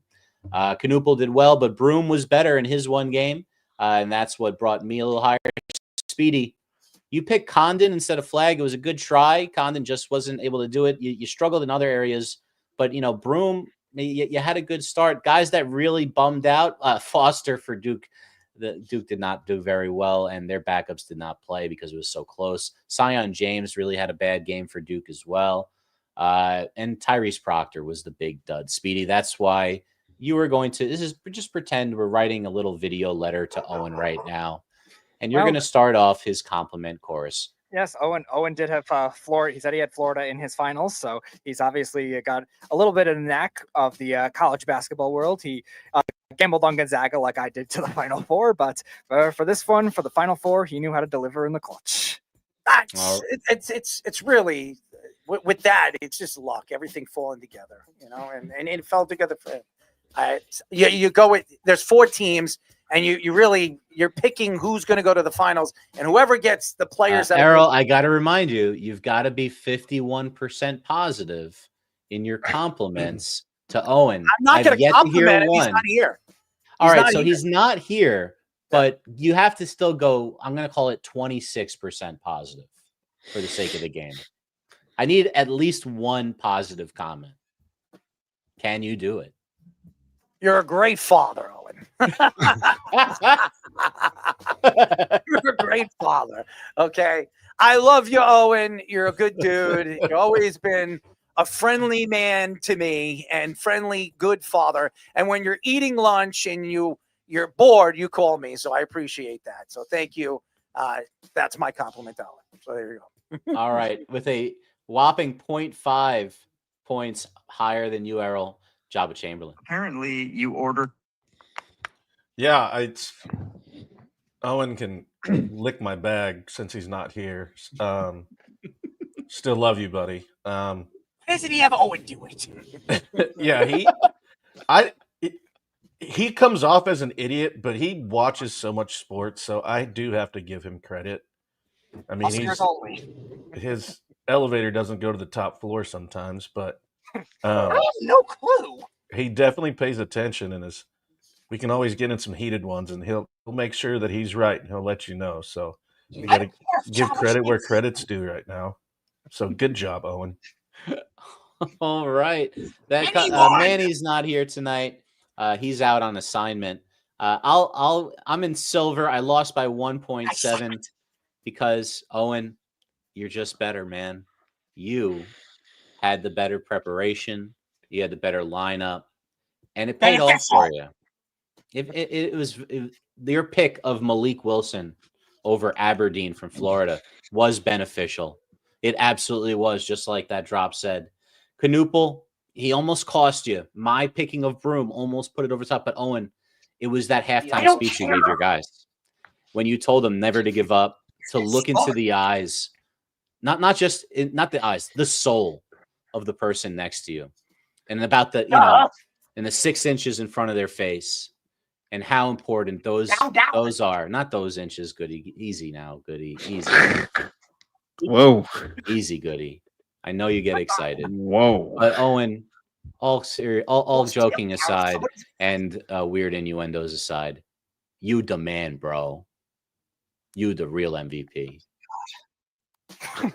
And that has been Save Your Tears. Wait, hold on. Goody hasn't said anything. No, Goody didn't play. Goody didn't have to say nothing. Yeah, Goody, suck it. Suck it. I ain't giving no compliments because I didn't pick the winning team because I wasn't there, so you could suck it. All right. You didn't have any Can you quit with the accent? Because that's horrible. The Long Island. Golly. Let me go get my water. Long Island water. That's Brooklyn, not Long Island. Long. Like Long Island. No, Long Island. Staten Island's got the worst accent, in my opinion. It's not particularly close. They talk like this. That's how they talk. No, that's very polite. That's a polite take on a Staten Island accent. All right, ladies and gentlemen. So that was Save Your Tears. And now a new segment, Inside Baseball. All right. So what do we got here? Okay. So Inside Baseball, guys, we are going to put up 5 stories. We got the music, Speedy? All right, there it is. Inside Baseball. Basically, we're going to read off some stories that are going on right now today, one at a time. You guys are going to give us your takes on them. We're going to start with Errol and get Joba and Goody and Speedy involved. I'm here mostly as a host. And here we go, folks. Inside Baseball once again. This is our second time doing it, actually, Errol. But first time with that lovely introduction. It's still a new game. It is definitely a new game. We're gonna continue with our theme on bashing the Pittsburgh Pirates organization today, because if you haven't seen this story, this is a picture of it, folks. They were selling something called Bucko Bricks that they were selling to fans back in the late 90s. And it was to immortalize, a loved one's name that was a big fan into the concrete in front of the stadium. Well, guess what? The same Buccos management that was guilty of removing the Roberto Clemente 21 and replacing it with a seltzer vodka type of advertisement. They also dug up the Bucko bricks, and they were found in a landfill. It was another honest mistake. and they had to issue their second apology in the same week to their fan base. Boys, what do you think about that one on Inside First Baseball? of all, Andrew McCutcheon's, and I'll remember this. They let Andrew McCutcheon's go to only bring him back. Makes no sense. This is an organization that makes a lot of mistakes. And we heard, obviously, what they did recently with Roberto Clemente's number, taking it down because of promotion and advertisements and sponsorship. Do they really need the money? They have a rich owner. They have one of the nicest stadiums, and they pack out a lot of their games. So they don't really need the money, but they're going out there and doing despicable things. And now they're doing this.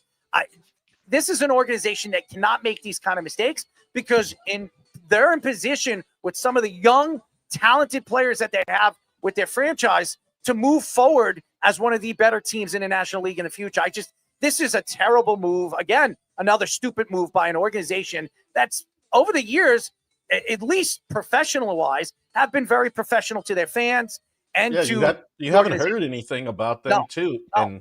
And being blue collar and where they're at, like, they felt like when they put the Bucko bricks in that you were a part of the stadium. And that's like a part of the lore of, PNC and what they did and how you have to apologize. Like, that's not a mistake. You're seeing these things and you have to make a comprehensive decision to dig these bricks up. It's not like they're just hanging out from a leftover, like remodel or something. It's like you had to dig these up.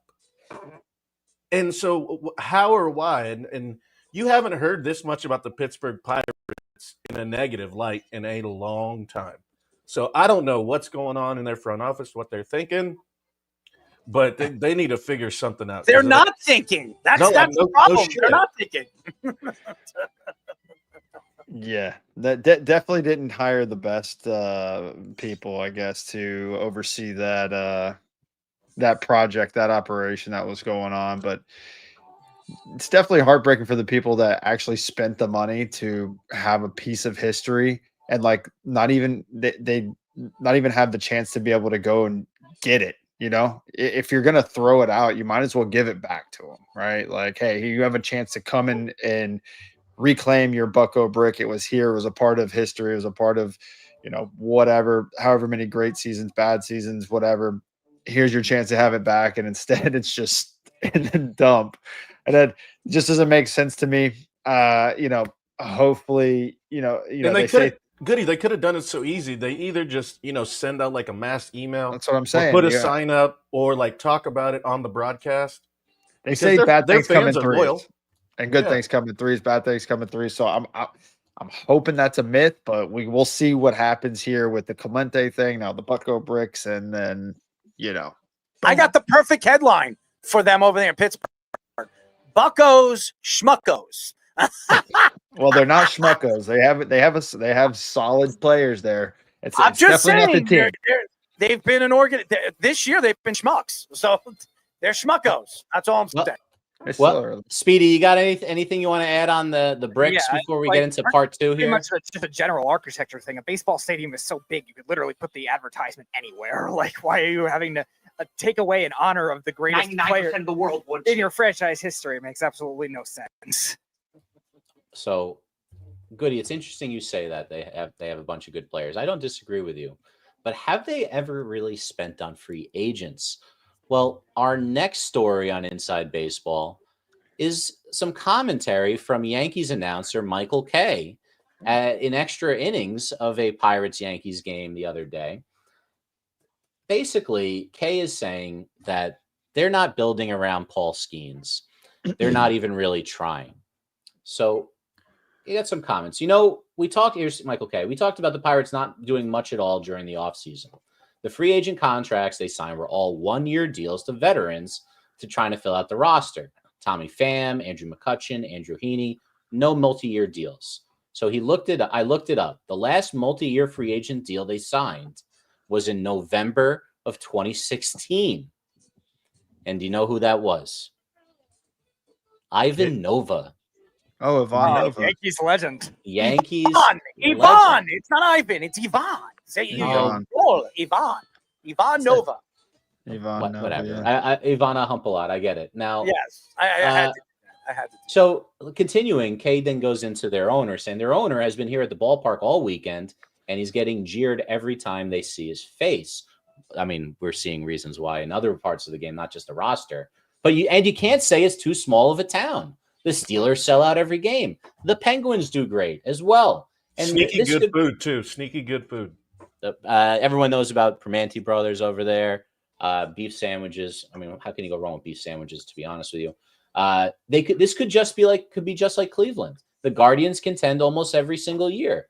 And the thing that has really angered fans the most is they have an all-time pitcher in Paul Skeens who has electrified the baseball world, and they did nothing to build a competitive team around him.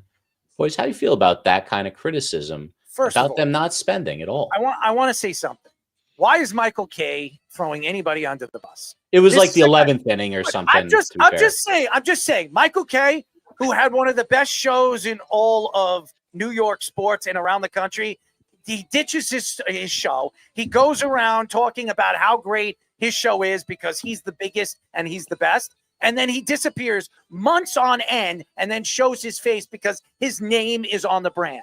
Okay, let's not get into it, Michael Kay. You shouldn't be attacking an organization. I'm not saying the organization is right. They should be going out and spending money. But nevertheless, did they let Brian Reynolds go? Brian Reynolds is still there. The Yankees wanted Brian Reynolds. So did the Red Sox. They didn't just trade him away. They kept him, and they're holding on to him as long as they could. Now, Brian Reynolds isn't the player that we thought he was going to be, but nevertheless, they didn't just throw him away and trade him like we've seen them do over the years. So I disagree in many different ways on what Michael Kay is saying.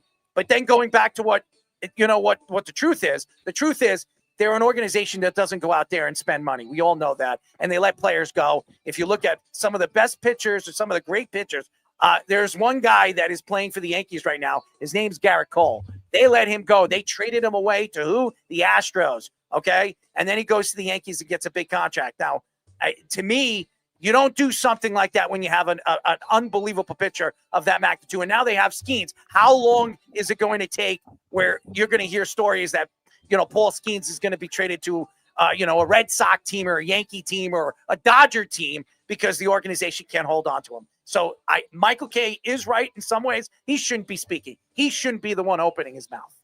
Yeah, and I think it's too early to tell because they have talent. I mean, look at O'Neal Cruz. Come on. I don't know if you throw IKF in there as a 1-year band-aid. He's hitting 300. Yeah. O'Neal Cruz is hitting 211. I mean, it's still early. They're 40 bats in. That dude's a freak athlete, though. Yeah, he's a beast. He'll get coming. He'll figure it out. And then, him making the adjustment to the outfield too, and making these plays. So it's not like they don't have guys around him. And Michael Kay, there's a lot of things I could say.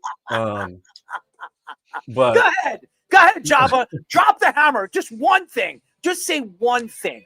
I always hated how he's killing us on the broadcast because I don't go to the bullpen till the 4th or the 5th inning, but then he can go on his radio show and the next morning and praise us. So he was able to have his cake and eat it too, but he just bury us in one breath. And then I'm like, dude, figure it out. Like, I get you're trying to light both ends of the candle, but you either support us or you don't, and just be like, yeah, they're not good. But he never did. He always tried to play that game. But I'm not saying he's not good at what he's at, but to say they haven't built, Skeens hasn't even been around long enough to build anything around it, really. 2 years. 2 years. I mean, it's not even 2 years.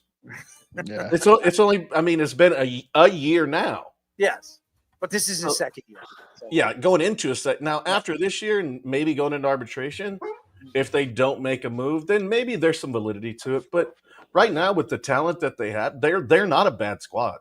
No, and they have Jared Jones who's on the IL as well. Jared Jones, of course, if Heaney can even be half of what he is, as he shoved it up the Yankees' ass the other day, Heaney's another one.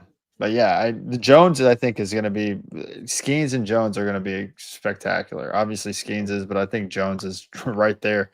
He could be a 1 or 2 on another team. Just happens to be behind Paul Skeens with the Pirates right now. This is also a player that is also very marketable just based on popularity. And the Pirates cannot let that kind of thing go just for trying to be cheap and knowing that you're not going to quote unquote compete allegedly. You have Paul Skeens, who is famous off the field just as much as he is on the field. And thanks to his girlfriend. Yeah. And because of that, you could have that kind of popularity added to it in baseball for a team that's leads a little more national popularity. They have a great local fan base, like you said, a great ballpark, but to lose that kind of local popularity is something that can elevate your team where you don't have to be a low payroll. But it's not, that's not the argument. It's Michael Kay coming out and saying it. I don't care. Some people are absolutely right taking shots at the Pittsburgh Pirates. I just don't want to hear it from Michael Kay. Michael Kay, who has thrown many people under the bus, like Joba said, he can't even stay on his own show. He ditches his own show, and he loves the fact that his name is stamped to it. And then he thinks he can come in and out of his show and say that he's one of the best broadcasters and one of the best radio guys in the business. Get out of here, Michael. Get out of here. That's all I'm going to say. You can't have your cake and eat it too. That's all I'm going to say. All right, let's get back into it. This news came across as I was making the segment. This is the Vladimir Guerrero extension. Get this, Errol. $325 million out of the 500 signing bonus up front. Ridiculous. Cash. Boom. So if you want to talk present value, Goody, this is quite the interesting deal. So I have some interesting facts about it from The Athletic today.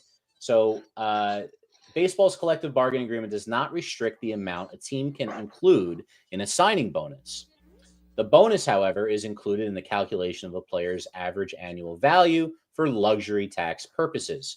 Including salary, Guerrero's annual luxury tax hit will be $35.71 million. For Guerrero, the benefit of doing this, I'm just going to paraphrase a little bit, is there's two reasons. Number one, signing bonuses are allocated to an athlete's state of residence. And guess where Vlad lives, his permanent Florida, address? baby. Florida, with state without income tax. So obviously he gets to not pay taxes for the state on 325 of that 500 million. Huge little thing that's not so little right there. And I think we're going to see a lot of teams starting to use this little trick. The other part is if there's a lockout, work stoppage for any reason, I don't know, war with Canada, he will still get paid his signing bonus money from that salary. So it's an interesting thing, guys. I don't think there's ever been a contract like this. Why don't you tell us a little bit about it here on Inside Baseball? I will say this: anybody that gets $325 million and weighs, almost 280 pounds or 250 pounds, you would have to worry about it. The guy is 26, but how long is it going to take for his body to break down? And I don't give a guy $325 million up front. I wouldn't. I would never do that. I wouldn't even do that with LeBron James, and he was a sure thing. I think this is outrageous. I think it's crazy. And I think Toronto is going to be looked at as an organization that really doesn't know what they're doing. Nobody would do this. Not even the Mets. Steve Cohen makes $1 billion a year, and he wouldn't do that. So it doesn't make any sense the way they divvied out this money. And to me, I'm not blaming the player. The player, good for him. He just made $325 million. I just look at the organization. Wow, the Blue Jays must be really that stupid. So a terrible move by the Blue Jays. And it makes their organization look like a half-assed run organization. We've seen some signing bonuses, but can't say we've seen one like this. And I don't know if it's their plea to keep what fan base they have, because they've kind of built it, but they've also gotten rid of some guys and things of that nature. So I don't know if it's more of but yeah, I mean, if they agreed to give you 325 up front, why in the hell would you not take it? Like you take it. Yeah, the faster I get it, the faster I invest it. So not only now, I'm in retrospect, I'm going to be making more money on an AAV because now I'm investing that money in however they do it. So now I'm still getting my AAV, but then I'm making money on top of money that I already have, and I'm going to continue to make money.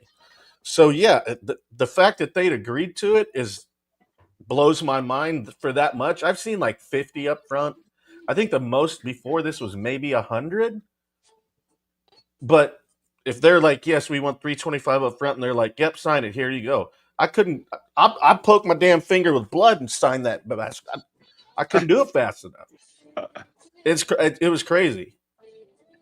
That is pretty absurd. I saw an article saying Vladdy Jr. called his dad, Vlad Sr., and they were like, "Well, what did your dad say?" And he said he smirked and he said he smiled and he said, trust God, and take the organization for every last penny they have." And I'd say that he pretty much did right there. $325 million up front, no questions, guaranteed contract. I mean, hey, that's a golf clap of the day right there for him. That's a golf clap of the day. I love it for the players. That's a whole loud ass clap. That's a whole loud ass clap for Toronto. The Toronto got a good player. They're secure. You don't have to give him a golf clap. He could buy the golf clap. He could sponsor By the the golf entire clap. Masters attendance. Yeah.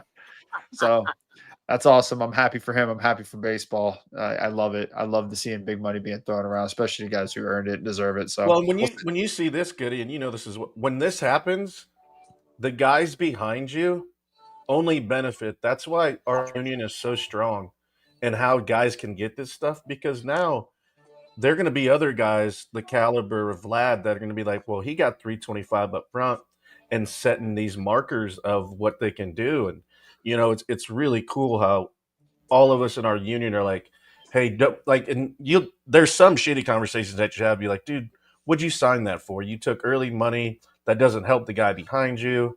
Like, I remember I signed the highest non-closer arbitration deal in MLB history. The first call I got was from Michael Weiner.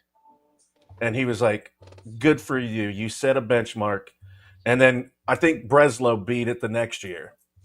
And so it's like you keep setting these marks where, and everybody is like, thank you. Like, this is great. This is great for us.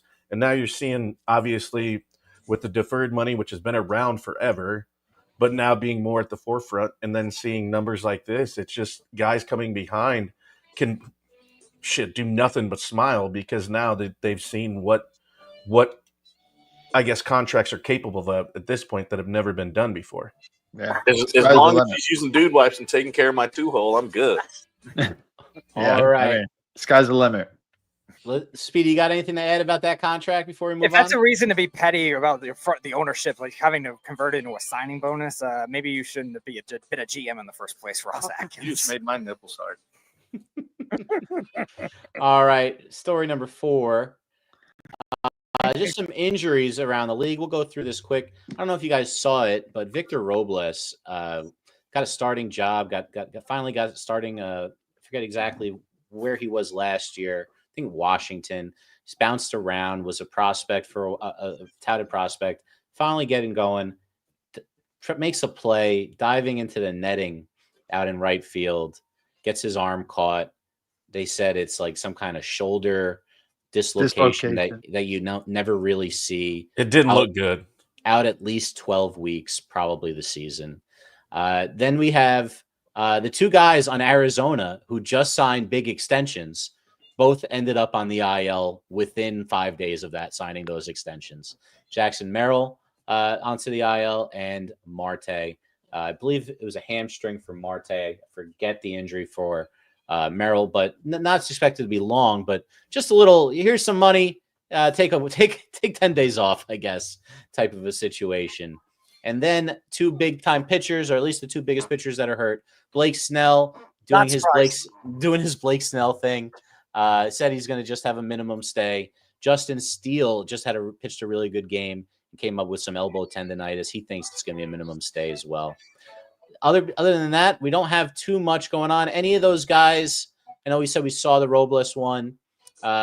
Speedy, you catch anything on the injuries? Before he says anything about this, I just want to give a shout out to Octavio Dotel. Oh wait, we got that's next. All right, all right, go ahead. I thought this was the last story. I mean, there's 5. Oh well, I thought you said, and finally, this is the story. So whatever. Oh, you're just wishing it was finally. No. So Speedy, you got anything on Marte and Merrill? I got, again, Marte, you had to kind of expect it when he's an older player. A lot of times veteran hitters end up getting hurt. but he had a great year last year, and hopefully he can still peak to that form. Merrill, just keep him out right now. It's a veteran team that can't afford their best youngsters to end up getting hurt like that. And Robles, I ended up watching it today. That injury was definitely very scary. And coming off of rejuvenation year, remember he was coming up as a prospect with Soto, and he was higher ranked at the time, never really developed. And hopefully he could find it again, but that's definitely scary. Joba, Goody, I got to ask you, as a guy in fantasy who owns both shares of Steele and Snell, tell me about elbow tendonitis in your pitching elbow and what kind of nonsensical diagnosis they're telling the public. What really is that? It's like basically having a cold in your elbow. Like that's what it is. It's like cranky, like it doesn't recover. At least that's from my personal now, after I broke my ankle, it's like achy, you don't bounce back, it gets a little inflamed. And usually if it's just tendonitis, like if they say like a flexor strain, then that's like, oh, we're just waiting for TJ. Like, but if they just say tendonitis, it's usually a short stay. And it's just kind of basically just getting the inflammation out. And it's basically like inside the joint, like the crystallization where it just doesn't come about. So they're gonna give you that like red light thing, try to like get you feeling better. They'll do everything. You'll sit there, and it sucks though if you have like tattoos and stuff. If you get it, because you can find hot spots when they go over, and it'll catch you. But yeah, so you'll get stem, you'll get all the other stuff. Usually an anti-inflam most of the time, but chicks with dicks. No, that's definitely wouldn't help. You'll get like probably a dose pack and stuff. But I was just reading that his fastball velocity has been down all year. He's averaging 90.2 miles an hour, and it's dipping to 87.5. So that's usually not a good sign. And the biggest thing is the velocity will dip, and then you'll get super erratic if it becomes Tommy John or something worse.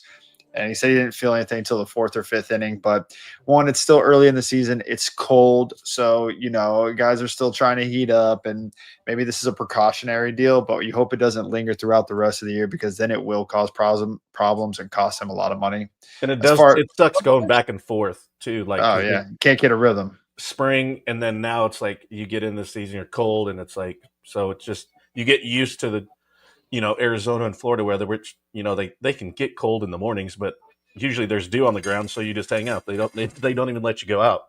Yeah, exactly. Does it go the right way or the left way? Exactly. So, you hope that it's quick. You hope that the dose pack and what else they have, the Voltaren and the Indocin, whatever they're going to give him, goes through, and whatever natural remedies that he's going to probably take, I'm assuming. But other than that, as far as Robles goes, that looks terrible. So hopefully I read it chipped a bone in his shoulder. So hopefully, they say 12 weeks, but you don't know with that, right? You never know. And then it's really like a non-baseball injury. Like when they showed it in slow motion and how it like went like this, I was like, oh. I watched it a couple times. I didn't think it looked terrible, but I knew it didn't feel good. It was one of those things like you're just like, oh, that sucks. Oh, damn. Ripped his shoulder out. All right. Now we got he was just holding it there, man. I've had injuries like that where like your arm's just dead on you. You got like a stinger to the point where you just got no feeling. That I can't imagine what he felt on that one with a full separation. All right, last thing, and this is, it's been the story of the day, and not just sports news, but news. There was a nightclub in the Dominican Republic that had the roof collapsed in the middle of a performance. At least 100. This was much earlier today number. I don't know what the number is now, but it was at least 124 dead at the time, with hundreds injured. Octavio Dotel, former pitcher in major leagues for a long time, including on the Mets, he was found dead, and actually they found him alive, and he died being transported in the ambulance. They said Pedro Martinez said that most of his family is unaccounted for and were there, and he's in there feared dead. So this is just an awful tragedy. Nelson Cruz's sister was dead, right? And then Nelson Cruz's sister as well. Just one of the worst. Like it's just terrible. It's just terrible. Boys, you got any wishes to send out to these guys? I want to say something, and this the club that I read has had roof problems over the last couple of years. I don't understand when you hear these kind of stories, and you have athletes, you have people traveling to go to the Dominican Republic to go and check out the club. You don't fix these things, and now you're going to have a lawsuit, and you lose so many people, so many families lost so many loved ones, and to lose the hotel and then obviously I think Polanco, there was a couple of baseball players that passed away in that club, and it's just a sad story. My heart goes out to the families, and not just their families, every family that lost a loved one in that club. So and by the way, when you read how old that place is and they didn't fix it, it's just shameful for that place in the ownership, and it should be closed down if you ask me. So, yeah, it was opened in '73, and who knows how their inspections work over there. So, yeah, it just when I first read it, it stinks because you're going out to have a good time and listen to a merengue concert, and next thing you know, you're fighting for your life. So, yeah, just to all of them and everybody that hasn't been affected, and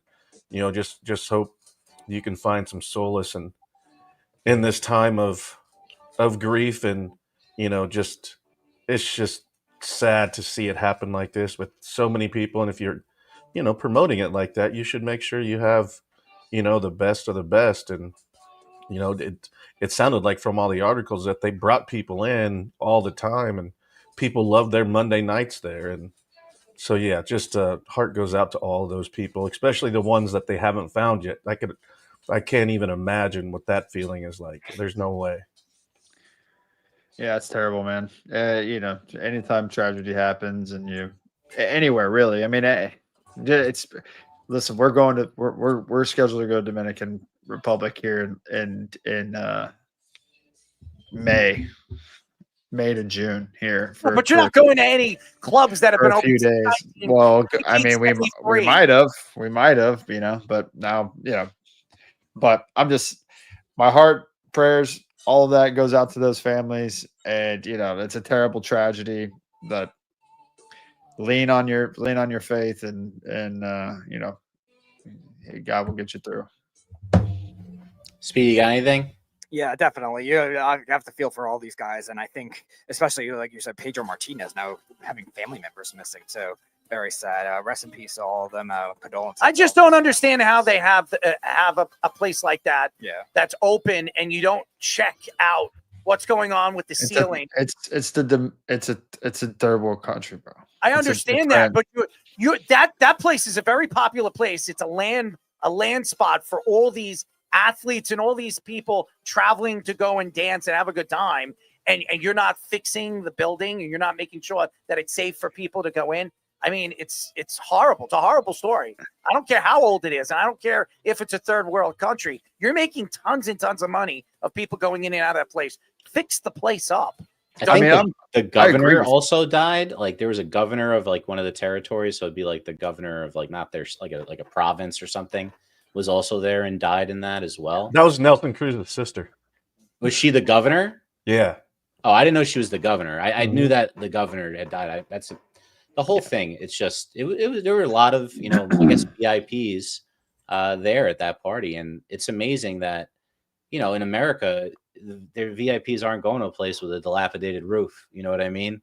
Like for any party, it's just not what it's going to be. I mean, I might, but there's, but whatever. I've been a million dive bars and crazy functions. I mean, I was. You would not go to that bar. The stuff we did in college was like probably just as raggedy as. I mean, we like built bars out of like plywood and like what I mean. The Jungle Juice was like pure sugar and pure alcohol and Kool-Aid. You know what I mean? Like it's pretty raunchy stuff over the years. I don't know about VIPs though. And it's you just kind of want them to be better so that things like this don't happen. I don't care. But guys, if you don't care about it, it's fine because we got another segment coming up right now. We're going to transition to we haven't been able to do with the both of you guys. Guys, this is Bullpen Life. So Goody, we're going to go to this look right here. Goody, you and Joba just going to share some stories. In fact, I got to come up with a better one than this. We'll go pull this down and we'll just go back to our regular one. The idea is, the theme today is the best thing that you learned from another player while in the bullpen, PG-13 style. So just want to share a story. All three of us are going to be here, chiming in maybe once on your stories. And you guys just kind of go back and forth with it. And then Goody, if you have one, you could share as well. But we're only going to take about 6 or so minutes and then get into Let's Parlay. So, Job, why don't you start us off with Bullpen Life? I think it's when you don't start out in the bullpen, I think it's adapting to like routines. So I think that was just the biggest thing. I don't think it was necessarily like one person, but it was like when I moved to the bullpen, it was like watching these guys. Okay, when do they take their Advil? When do they, slam a Red Bull? When do they put Icy Hot or Red Hot or Atomic Bomb or whatever? So it's just, you kind of like, it's a trial and error thing for you because I've never done. I'd only started, so now you're watching older guys, and I had some older guys in the pen with me, so I'm watching them like, okay, well he puts this on, he drinks this, okay, he takes Advil here, and so I think it was just learning how to find your own routine and how to get ready, physically and mentally, because physically you can always get ready, but mentally it's like when to turn on and when to shut off. Like you can't mentally be locked in for 162. It's just, you can't do it. No so chance. It's like, okay, all right, I know I'm going to be late in the game. So it's like, okay, the fifth, boom, pop your Advil. And then I found a system so I was just trying to find a routine that worked. And then physically you get ready. You start warming up, you get your legs loose, you stretch, and then, wait for the phone call. So I think it was just learning my routine and what worked for me.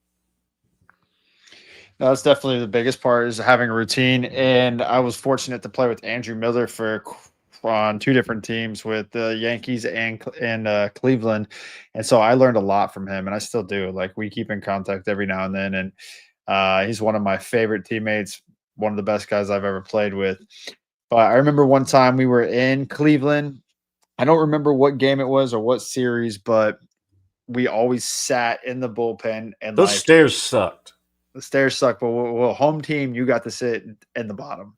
But a lot of times, we had a decent view, so it was all good. But we had a TV in the back underneath, so where we could watch prior to the Astros deal and all that. Not sure if it's still there. But you remember I played there, dummy. That's right. Well, I didn't know if it was there, because sometimes the TV wasn't. Sometimes they would remove it. Yeah, it was when they would drop us off. It was right before the cameras could see into the fence. Yes, yep. Perfect. So, anyways, I'm sitting there talking with Andrew Miller, and we get into some topic. He was like, I feel like he was the best pitcher, but the most stressed pitcher. So he was like the best reliever in baseball at the time for the X amount of years. But to me, it was like every time I watched him, and I'm the one who should be stressed out. I don't have the 90-mile-an-hour slider and can throw 89 to 99 and from the left side and, multiple awards. But he would just be sitting there rocking. And I'm like, I remember, I don't know if we were up by a lot or losing, but I was asking him, like, dude, how do you deal with pressure? Like, how do you deal with, like, to me, it doesn't look like you handle it too well, but he obviously did. And he's like, man, he goes, Steve Rogers once told me, he's like, any situation you're in as a pitcher, you're going to feel pressure no matter what. Any big league game you go into, you are going to feel pressure. And he goes, but you can't forget that the hitter's also feeling that same amount of pressure. You both are dealing with high expectations. Your adrenaline is peaking, and it's whoever can handle that situation better in those moments are usually the ones that come out on top. And I was like, damn, that's really good. And he's like, yeah, Steve Rogers told me that after a couple beers or something. I was like, damn, I need to talk to Steve Rogers. And so, like, anytime moving on from that, like, anytime I would always think, like, not second guess myself while I'm on the mound or anything, because I know that guy's feeling the same amount of pressure, bases loaded, 2 outs. Like, everybody feels like the pressure's on the pitcher or some people feel like the pressure's on the hitter. And it's like, the reality is it's on both of us. and then whoever can, not get a tight bungie or piss down their leg is the one who usually comes out on top. And so that was probably the best thing I've learned. Does the pressure matter based on the count? You feel like it changes? Like you get into like an 0-2 count, pressure's now on the hitter, right? A little bit more, or is it still on you because you feel like you got to put the put away pitch now? Yeah, I think it doesn't really change. Like, everybody. As I got older, I didn't want to like make a waste pitch. I'm like, I want to get you out. Like, I want to throw like 10 pitches and kick rocks. Like, let me get out and hand it to who's ever closing. So I think it's still, obviously, you look at it from a situation of, are you up in the count, down in the count? So, but not necessarily, because, and one thing, going back to what Goody said, literally, I was like, these dudes fail 70% of the time. Why do I give him that much credit? Like, why? I mean, I still have to execute a pitch, but I can execute a pitch right down the middle and they miss. I could throw an absolute bastard slider and Miggy hits it out to right. Like, so it's just, I learned not to give them as more credit than what it is because they still have to execute just like us. And I got to shout out one of our listeners, Chris. He's panicking about Devin Williams shit in the bed. So, but just give it some time. He'll be all right. We'll get him there. All right, boys, you got anything you want to add to that, or we can move on if we don't? I am good to move on to Let's Parlay. I just want to say quickly, I did enjoy my timing. One time I went to Cleveland at that ballpark. It is a good ballpark. So hopefully all the problems were just on the inside. It's just the stairs. No, they've renovated it now too. They've added some blue seats. They've renovated the clubhouse. The stadium looks great. If you get a chance to watch any of the games, they have a new camera angle view that they are debuting only in a certain amount of stadiums this year. Cleveland happened to be one of them. So it's one of my favorite. It was one of my favorite places to visit as a visitor, and obviously as a home player, it was my favorite stadium by far. Top 3 best clubhouse crews in the game. Oh, easy. Amato's great. Willie on the visiting side is one of the best too. So yeah, no, they're top notch, dude. The teams that I've been on, the clubbies have always been the best in baseball. Like they're all there. Like New York, the Kakuza brothers, like they're fantastic. But Tony Amato, Billy, like all those guys are just freaking the salt of the earth too. All right, Errol, show's back in your pocket. You got anything you want to say to these bullpen boys over here? No, I was just listening. I was just hearing them out. I don't know anything about the bullpen. I don't know what it's like to go into the bullpen or warm up for it or play with myself in the bullpen, itch my nose or wipe my ass or put some snot on it. I'd have no idea. We like the ones that are hidden, so you can. I mean, if you got to doze off, you can doze off. Yeah, well, that I've actually seen you doze off in the bullpen before. Actually, 100%. Yeah, I've seen clips of you dozing off. I usually tried to take a nap in like the first, and I always watch the first inning, and then I would go in and lay down, and then I would usually get to about the third inning, and I'd be like, if I fall asleep, wake me up. I just be texting people. I'll hide it like kind of like Mark Sanchez on the sidelines in a hot dog or hiding it under my bench. I would probably be out there, texting people. I have like one of my headphones in my ear, making it seem like I'm paying attention to what's going on and watch a movie or something like that in the bullpen. Because I'm like, I'm not getting called. Who cares? I'm getting paid. That's all that matters to me. I'm putting some money in my pockets. I could care less. Dude, Hark let us pick one day where we could watch a movie. Yeah, Netflix. But I fell asleep only one time in my entire career in the bullpen, and it was in New York, and I was posted up, and I was on the Scranton Express, so I was traveling multiple times. I was all over the place. Go here, go here, go here.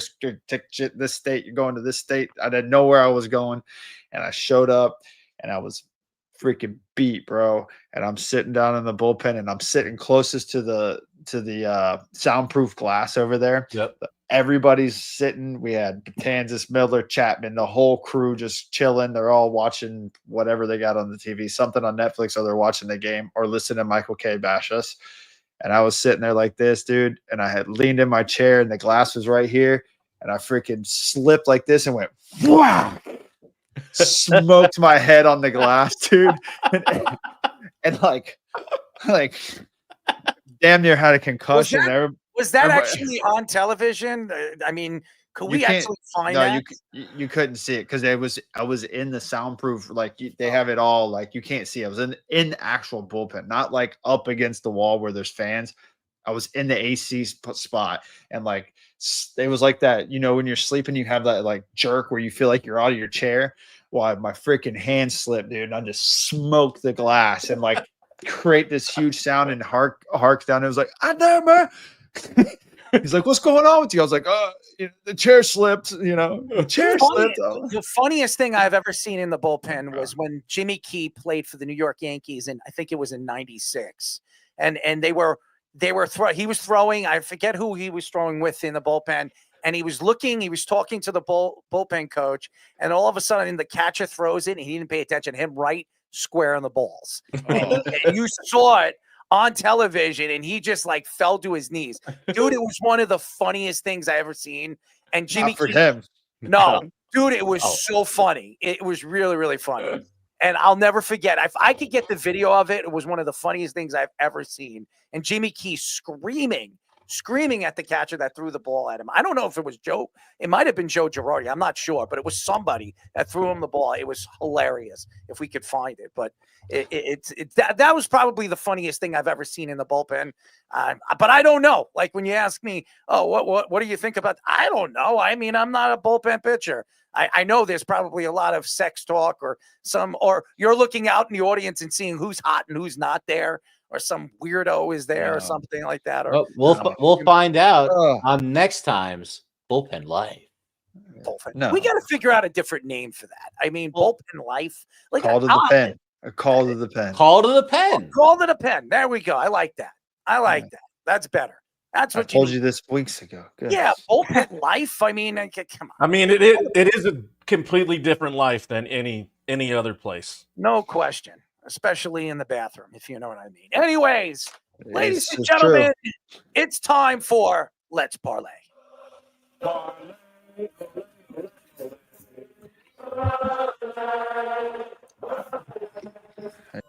It's time for Let's Parlay.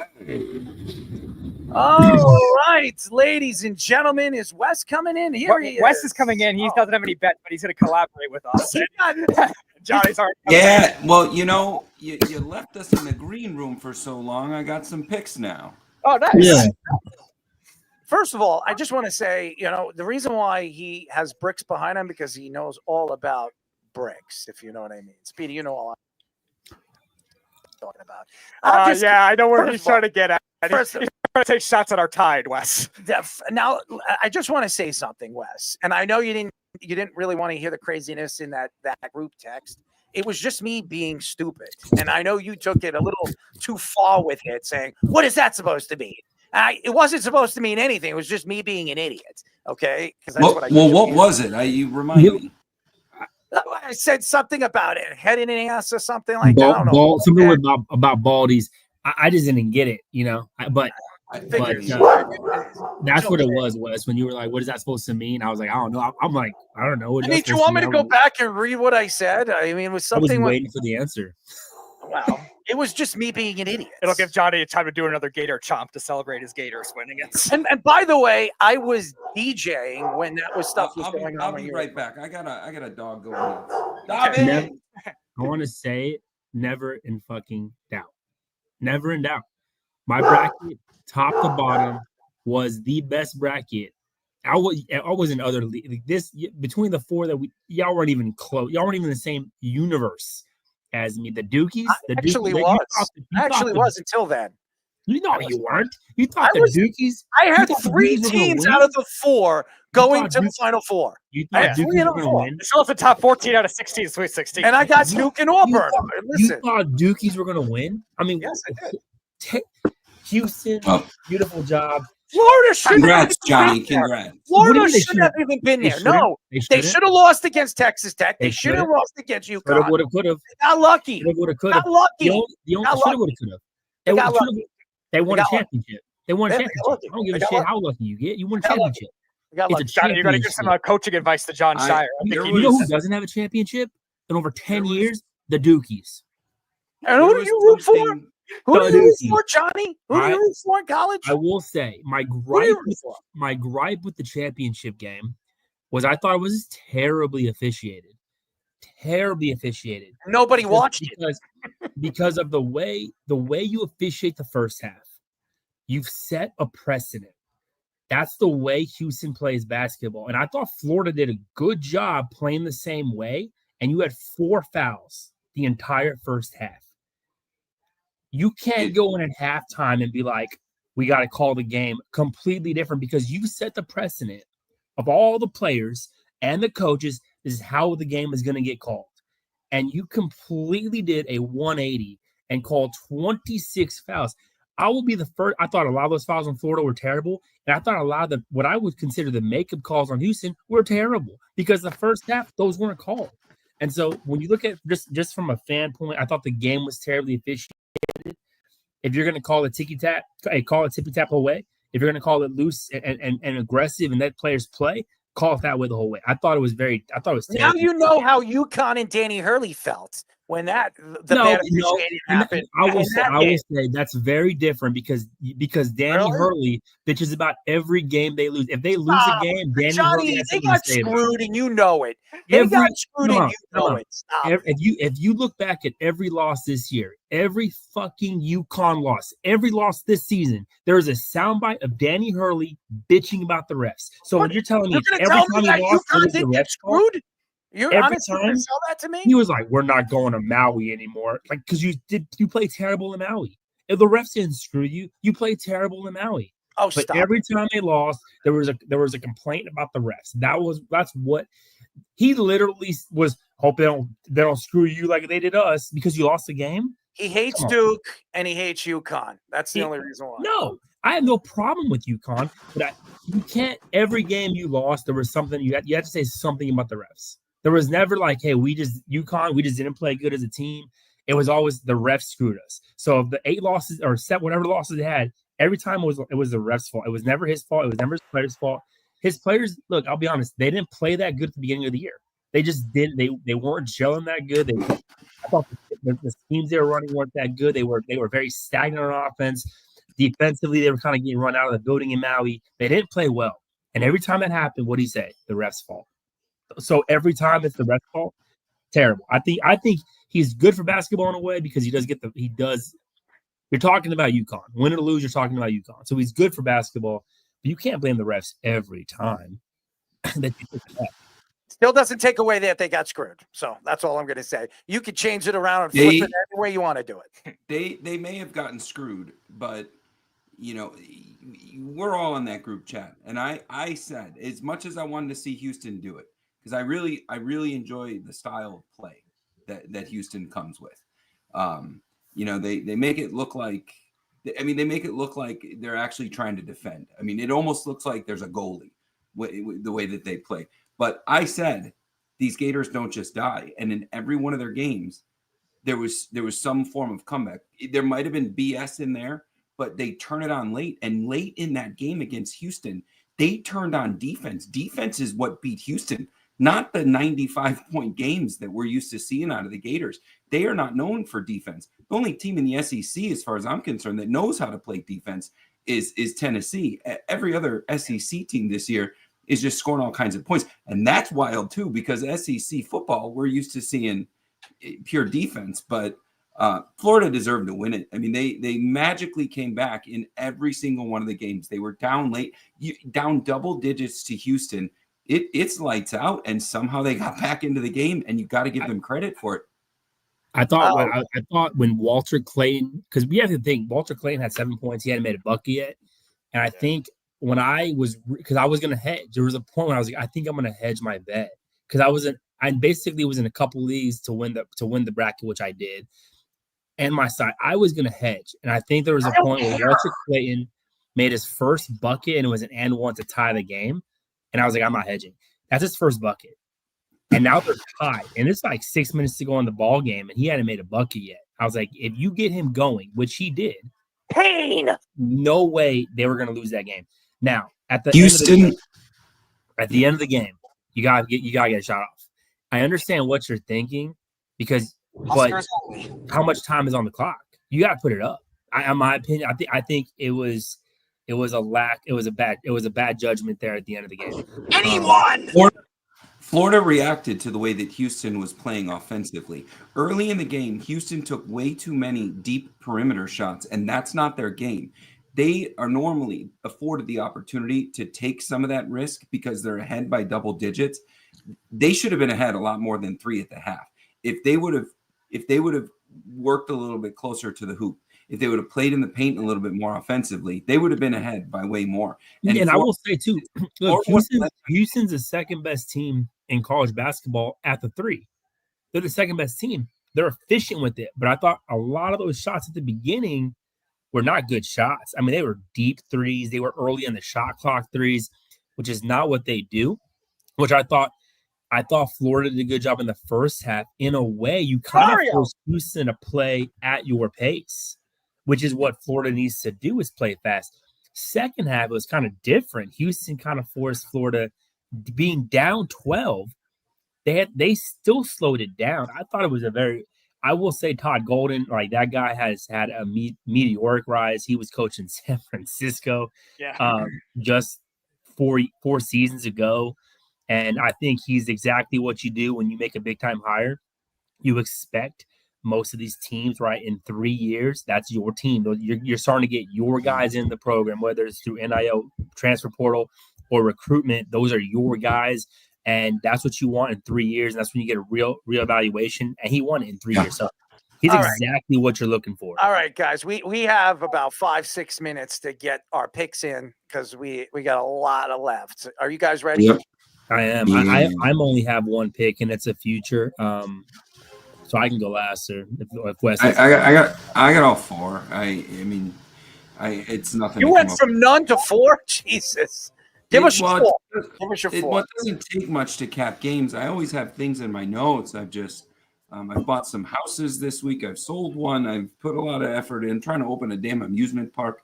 I mean, normally this next 2 weeks, because the NBA and the NHL is, we're getting ready for playoffs. But all right, I'll give you. I got 3 NBA and I got 1 NHL. I'll give you the NHL game first. Tomorrow, Rangers and Islanders. The Rangers are a underdog, and I think that they're going to win the game outright. You get the Rangers coming off of 2 losses where they have been outscored 9-1. That is not who the Rangers are. This team can score goals. They're just outright better than the Islanders. So I'm going to take the Rangers money line. It's a little bit of plus money. I think you can catch it at plus 140. If you let the puck drop and you bet it live and you take Rangers money line regulation, you probably catch it plus 200. So I'm taking the Rangers there. Johnny, you want me to get another one? Give us your 4, and then he has 1. So. All right, so NBA right now, if you look at the 2 conferences, in one conference, I think you got Orlando, Atlanta, Chicago, and Miami. Those are the only bettable teams just because of where they sit in the standings and any type of meaning in these games. The NBA is pure tank mode. There's teams tanking and not starting starters just for the position that they want in the standings. On the other side, it's Golden State, the Clippers, Denver, Memphis, and Dallas, and they're all kind of like. I mean, they could go from 8. They can go from 9 to 4. It depending on how that falls. And you got 2 teams without a coach. But I'm looking at Memphis, Minnesota. At one point, I called Memphis the best team in basketball. I have heavy futures on Memphis winning it all. Of course, I no longer believe in it.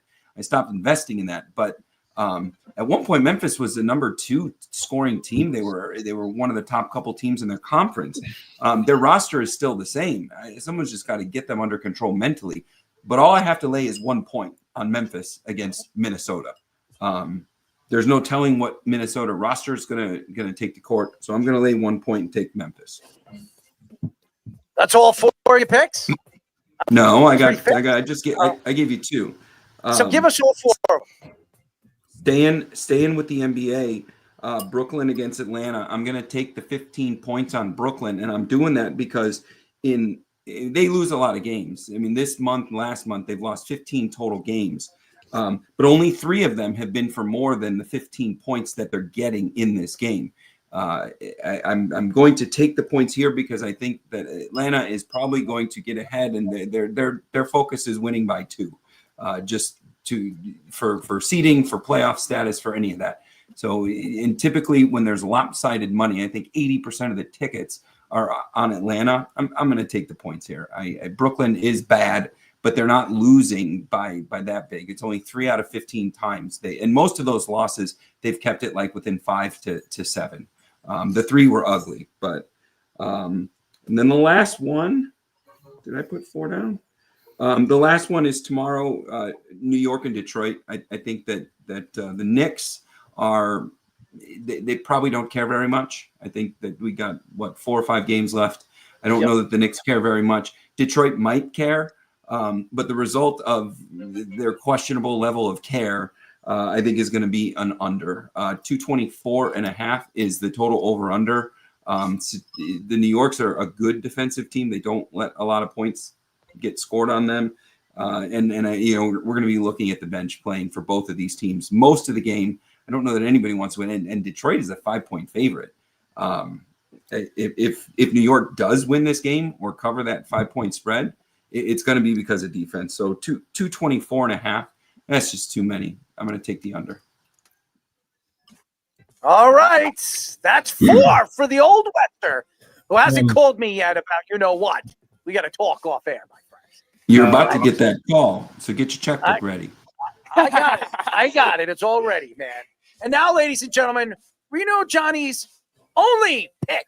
Only pick this week. I had a if you could take, my wife and I were laughing. You ever read that book when you were a kid, The Terrible, No Good, Bad Day or whatever? We've had one of those weeks. So I got my personal plays, but to give out on the show, I got a good record on this show, so I want to make sure I give out quality here, and I just wasn't prepared. I do have a future that I really, really like, and I think you have to take it almost on value. I'm going to go with the Phillies to win the World Series. I think if you're taking a future on a 162-game season and laying just 225 plus 225, that's a terrible bet. I don't care how good the Dodgers are on paper. I'm not putting plus 225 on a 162-game season. It's not enough. I like the Yankees at plus 800. I think they have a really good pop in their bat. I think their starting pitching is what worries me a little bit. I look at the Phillies as probably, and the Braves as well, but they're at plus 900. And the Braves are probably the best 2-win team in the league right now. I like the Phillies at 10-1. I think that this team has just been there, and they've been so close.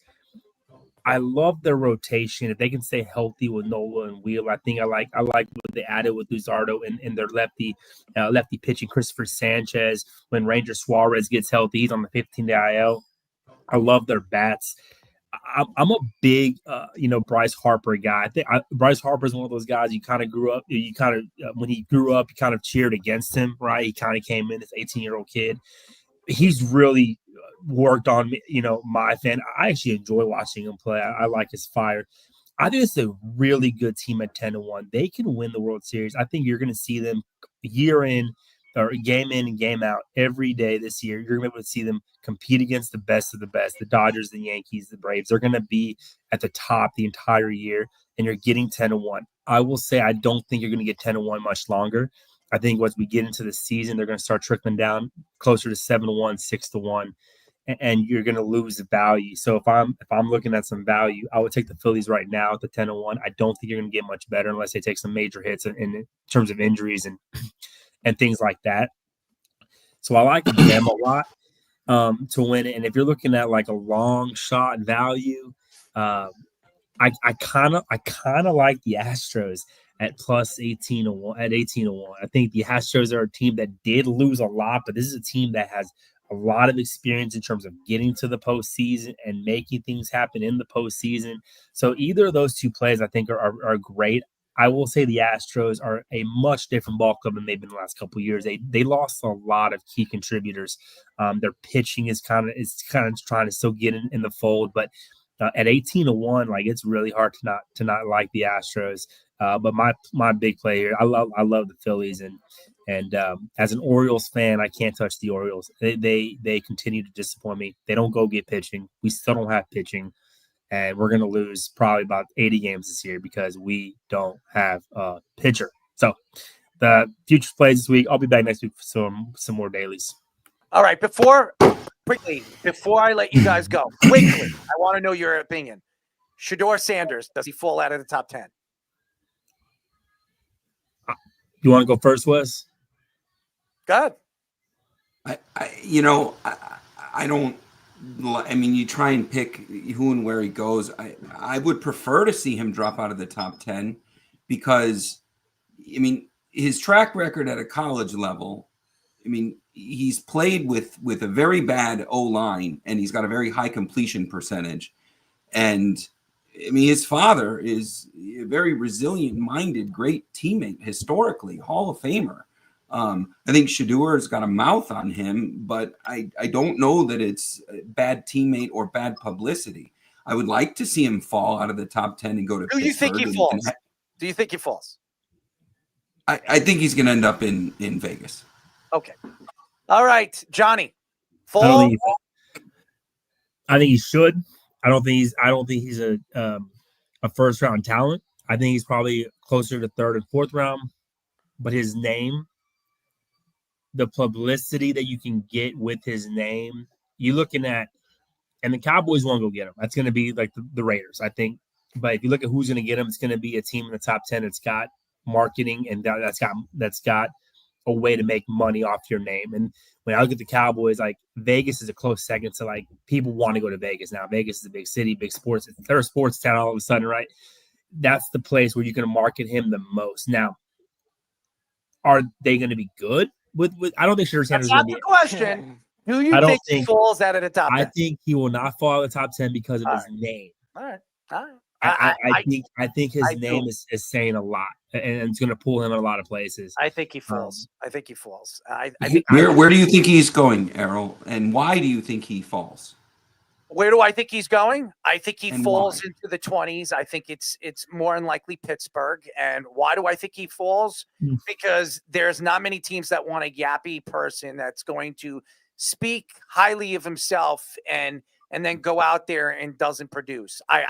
Tomlin's the kind of coach that will take on a personality like that. I don't see any other team in the top 10, even Vegas, taking a shot with that. That's why they brought in Geno Smith. I think. Do you think he was unproductive in his time at Colorado? No, I think he was productive, but he was also in a conference that nobody gave a crap about. So I think if he played in the SEC and he did it in the SEC or one of those top end divisions, conferences against some of the top teams in the country, then we could talk. I just don't think he beat anybody. In the SEC, he might have had some 5-stars blocking for him. He spent more time on his back than any quarterback. He also holds the ball longer than anybody in football. I agree with that too. He spends time on his back because he's missing his first and second read, and sometimes after his first read, he doesn't know his second read. Yeah, right. Guys, so I'm not denying that, but that's a really curious stat that he's spending the most time that he spends on his back and the highest completion percentage in the country by far. Well, I will say this too, and Cam Ward called it out. What was his completion percentage of throws 20 yards or more? But that's not always how the NFL is. The NFL is the smart teams use the passing game as a part of the run game. The smart quarterbacks take the easy stuff. Yeah. But, but I don't. I think I understand what you're saying. We can argue about this forever. You could go back, you could go run, you could throw over the shoulder. We have to see what this kid is. I do believe he. I think Cam Ward is dog shit. Oh, okay. Well, what we got to do. I think Cam Ward is nothing. I think that Jackson Dart is going to be a better pro than Cam Ward. Oh, Jackson Dart. All right. Well, we'll have to talk about this another day, boys. We really appreciate the time.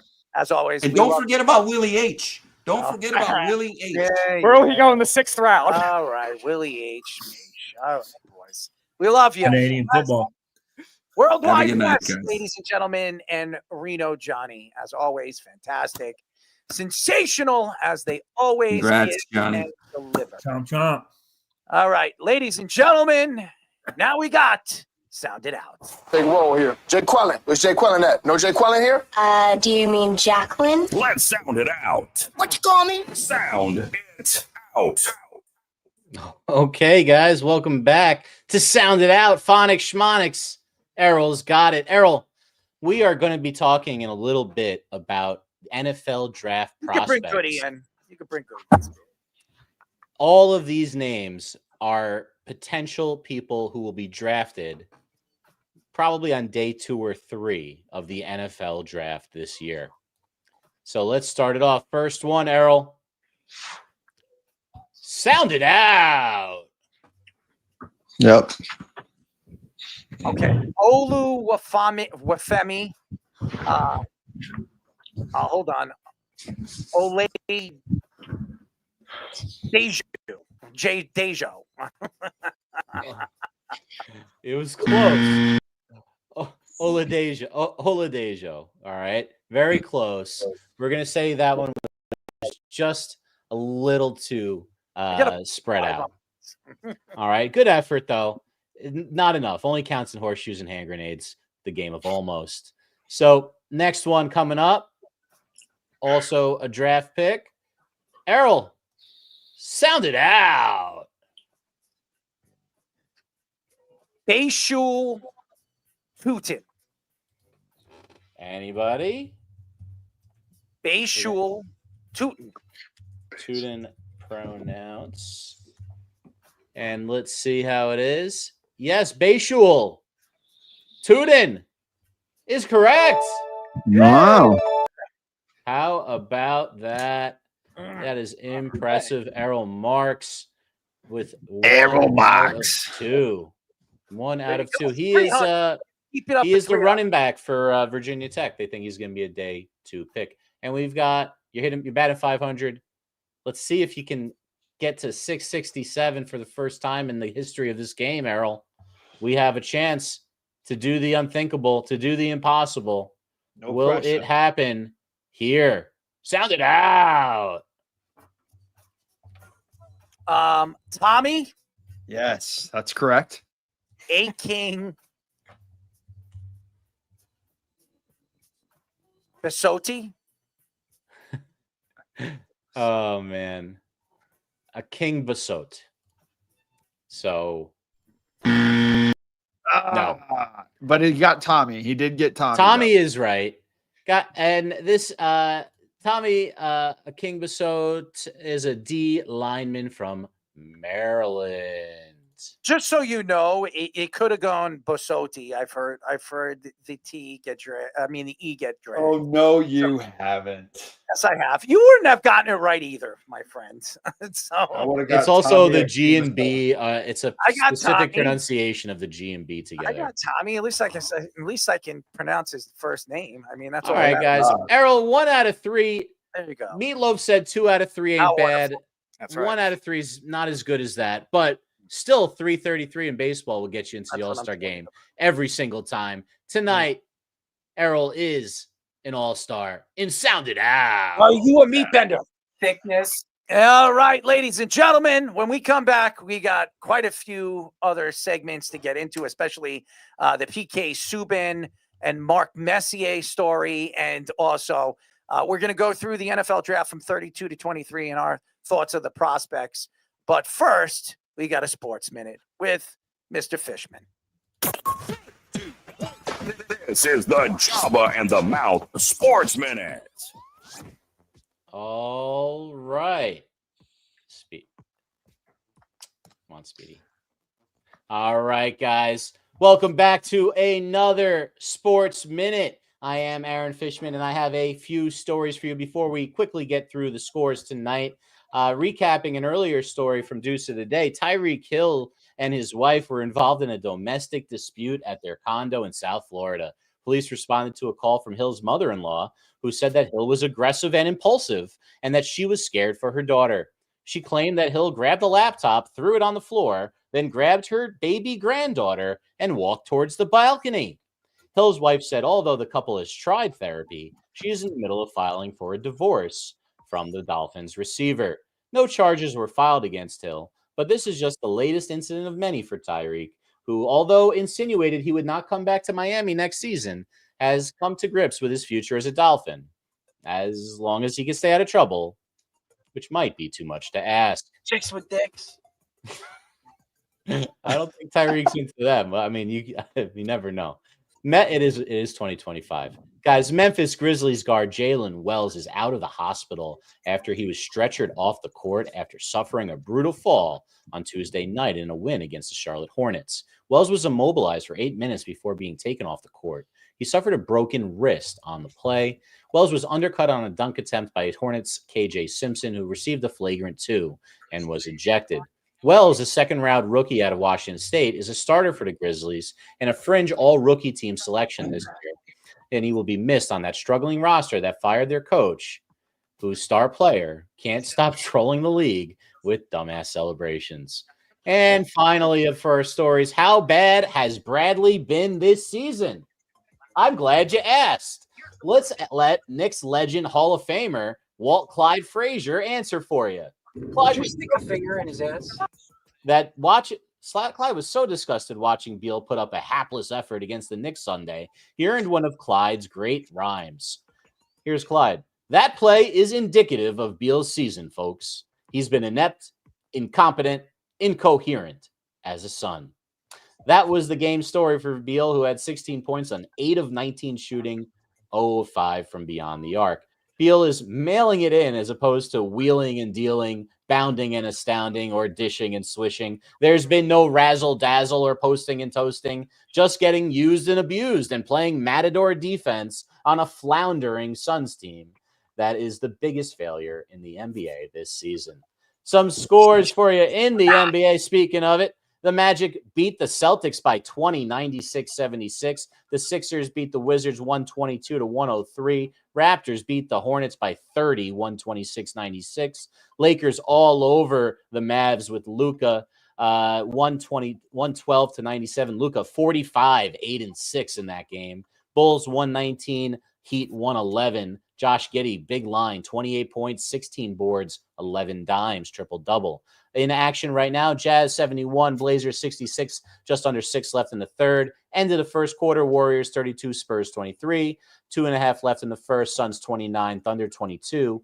127 in the first, Nuggets 29, Kings 22. Still to come later tonight, Clippers, Rockets. In the NHL finals already, we have the Maple Leafs winning in overtime over the Lightning 4-3, and the Rangers giving up 6 goals in the third period and losing to the Flyers 8-5, trying to get knocked out of the playoffs as hard as they can.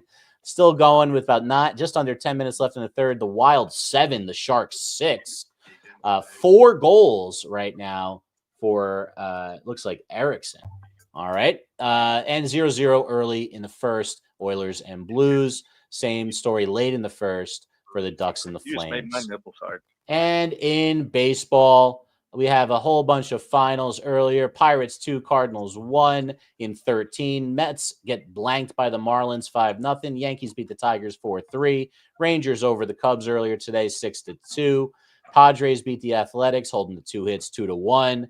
The Orioles get shut out by the Diamondbacks and Brandon Pfaadt 9-0. The Giants beat the Reds in extra innings in the 10th 8-6.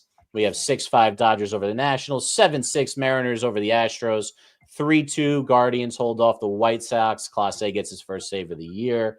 The Blue Jays beat the Red Sox in 11, 2-1. The Rays knock off the Angels 5-4. Phillies over the Braves 4-3. Twins shut out the Royals 4-0. Still going right now, 10-2 Brewers over the Rockies in the 6th.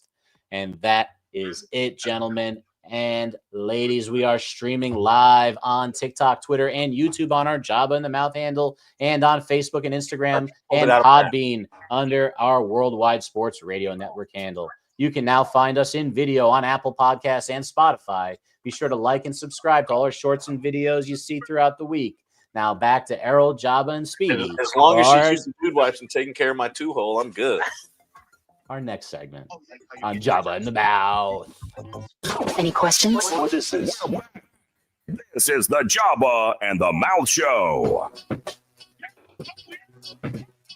pulled it out of my ass. Slap that in.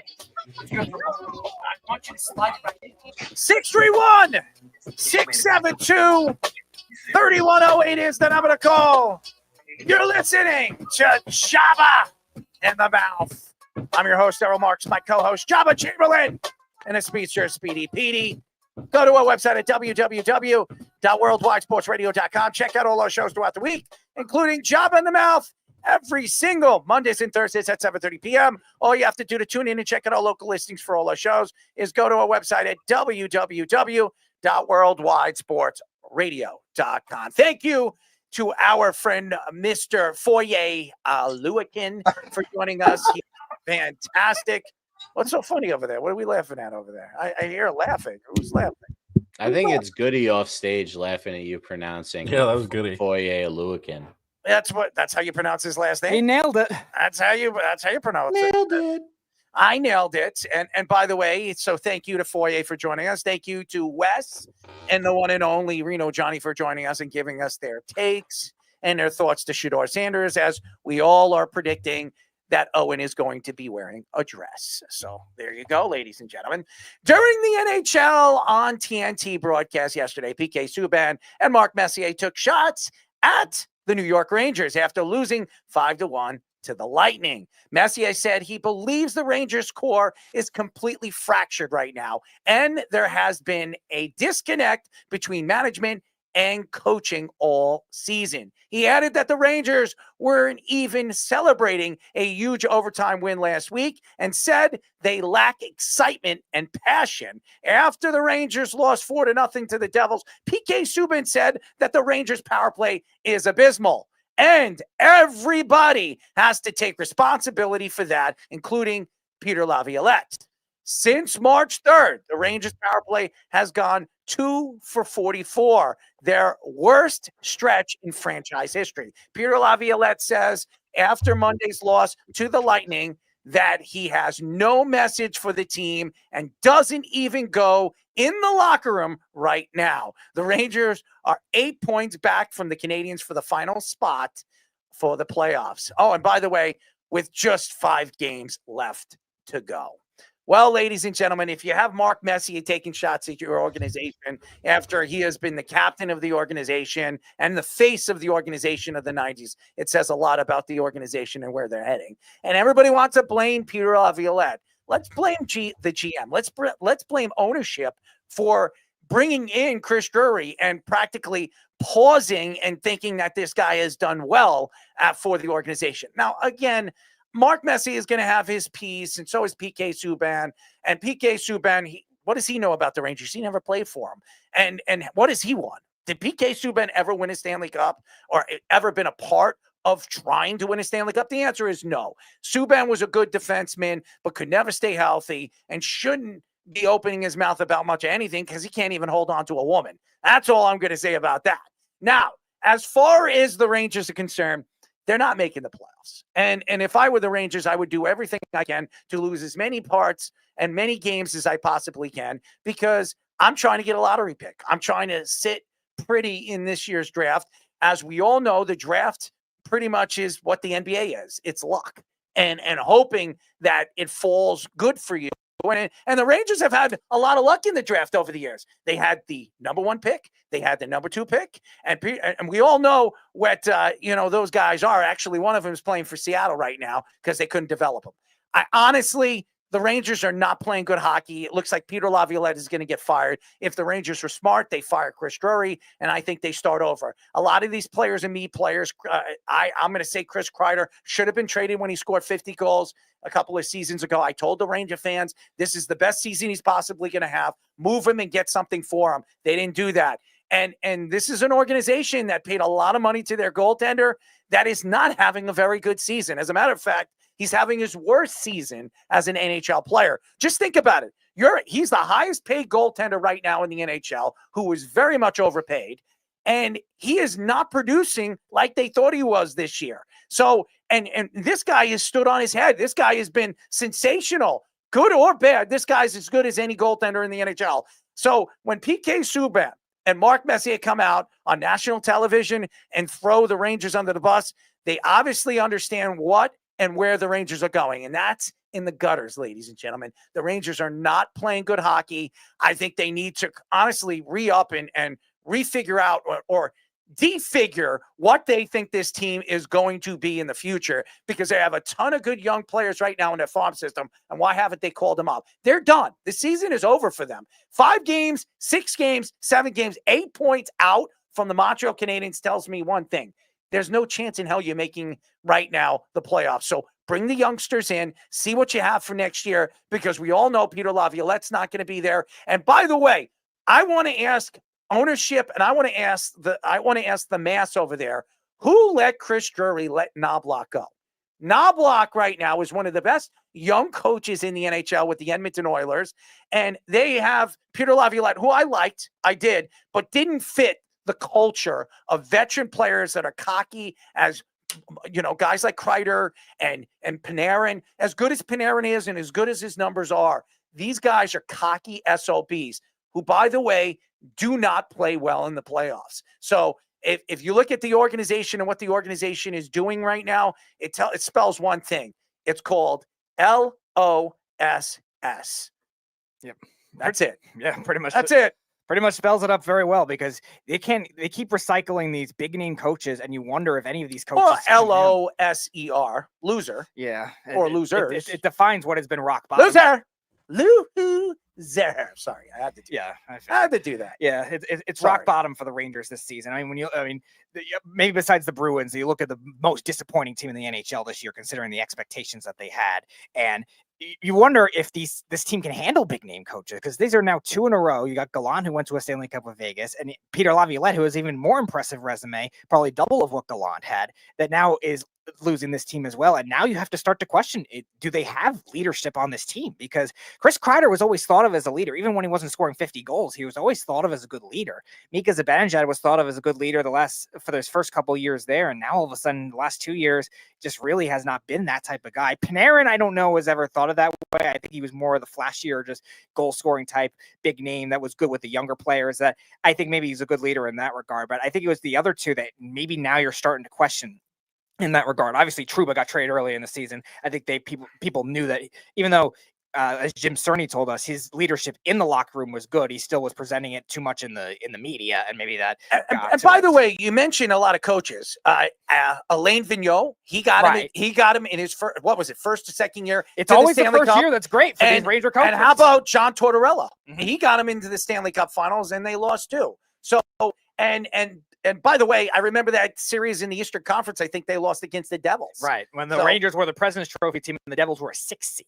And the Devils just he didn't get him in the finals. He got him in the Eastern Conference Finals. But it's always year one for these veteran Ranger coaches. And then year 2. Honestly, the best coach the Rangers have had in the last 10 years has been Tortorella. Yeah, of course. I would say in terms of like consistent winning success, because the other coaches right now, you're seeing a pattern. Obviously, they only been 2 years. Vigneault was kind of, they got into the playoffs, but they squeaked in as wild cards a lot of the time. They got destroyed by Pittsburgh, and I think that was last year he made the playoffs. So you just wonder if this team can handle the big name coaches. So like, if you fire Laviolette, even where do you go? Do you have to trust a younger coach again? Do you have to go for maybe a middle tier type thing that can handle just the maturity level of these players? Like, what, you have so much more to question when you have even Peter Laviolette, a future Hall of Fame coach, a top 10 winning coach that even can't handle this core. And now you're gonna have to trade these guys, probably Kreider and Subban if he wages no trade. Less. You can handle personalities they think are bigger than the team.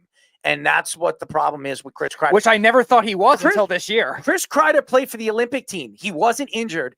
And coaching and Sullivan sat him out throughout the playoff, throughout the not the Olympics, the All-Star, whatever, extravagant, the 4 nations, because the guy doesn't shut up. He thinks he's bigger than the team. He thinks he's the best player. He should be on the first line instead of sitting him out or even making him play as an add-on player. That's why he sat out. Everybody asked. There were so many people on social media taking shots at coaching over there for the 4 nations, is because why isn't Chris Kreider playing? Because obviously he was talking on the bench and coaching didn't want to deal with him. Yeah. And the Rangers have always struggled to create the balance between flash and like good fundamental hockey. And you mentioned they having the number 1 and number 2 picks, yet they haven't been able to develop them as well. Yet they could develop somebody like Will Cooley, who was like a 4th round pick or something like that, to make him actually one of their better young players. Same kind of thing with the defense. Keandre Miller was a flashy prospect that has regressed the last 2 years. And Braden Schneider, he was a 1st round pick, but he wasn't thought of the same light as Miller. And he's been actually good. So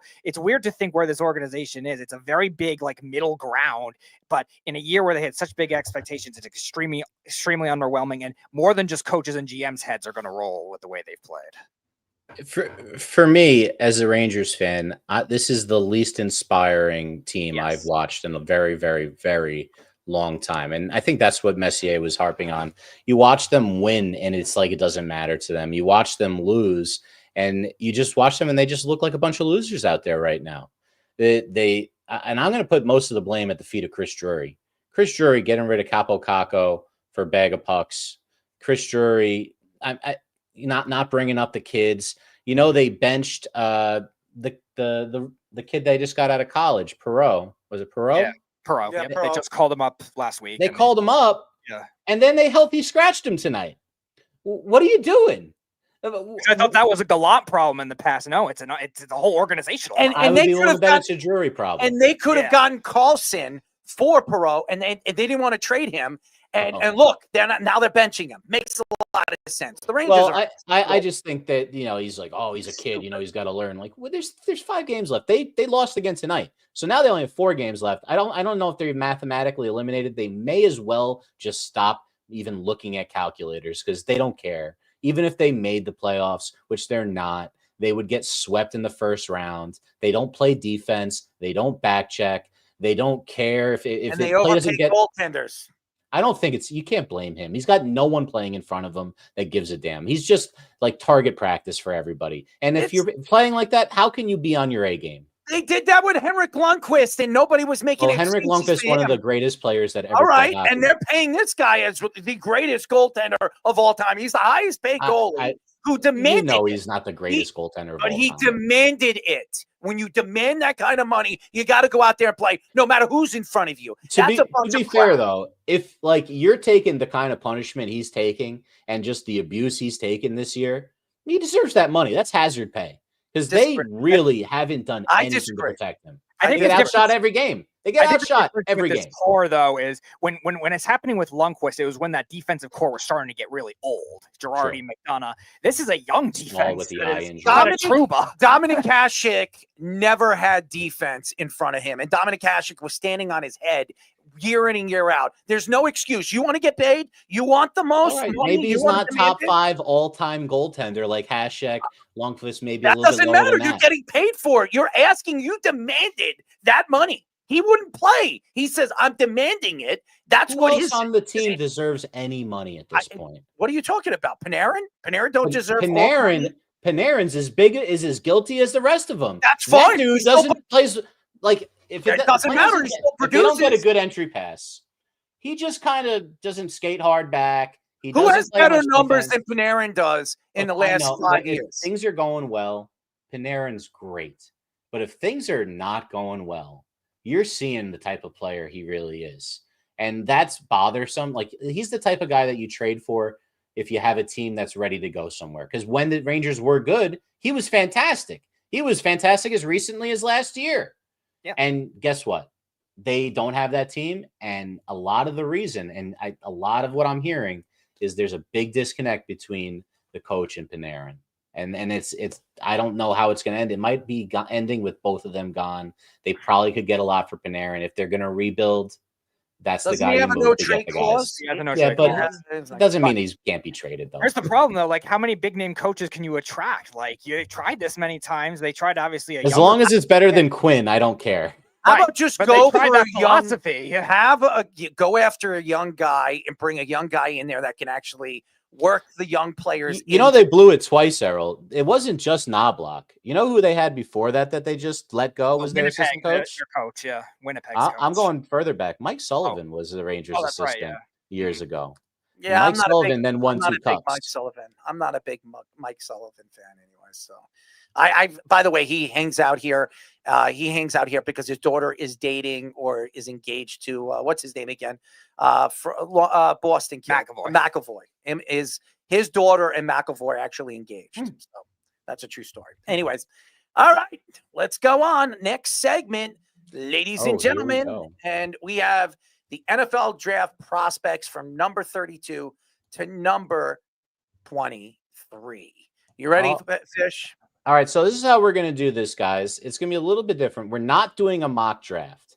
What we are going to do is take a look at the big board of the top prospects in the NFL draft and talk about them going down. We're going to use the Athletics Dane Brugler's big board list, and his players ranked 32 to 23. Not who's going to get taken 32, but his opinion of the 32nd best player through 23.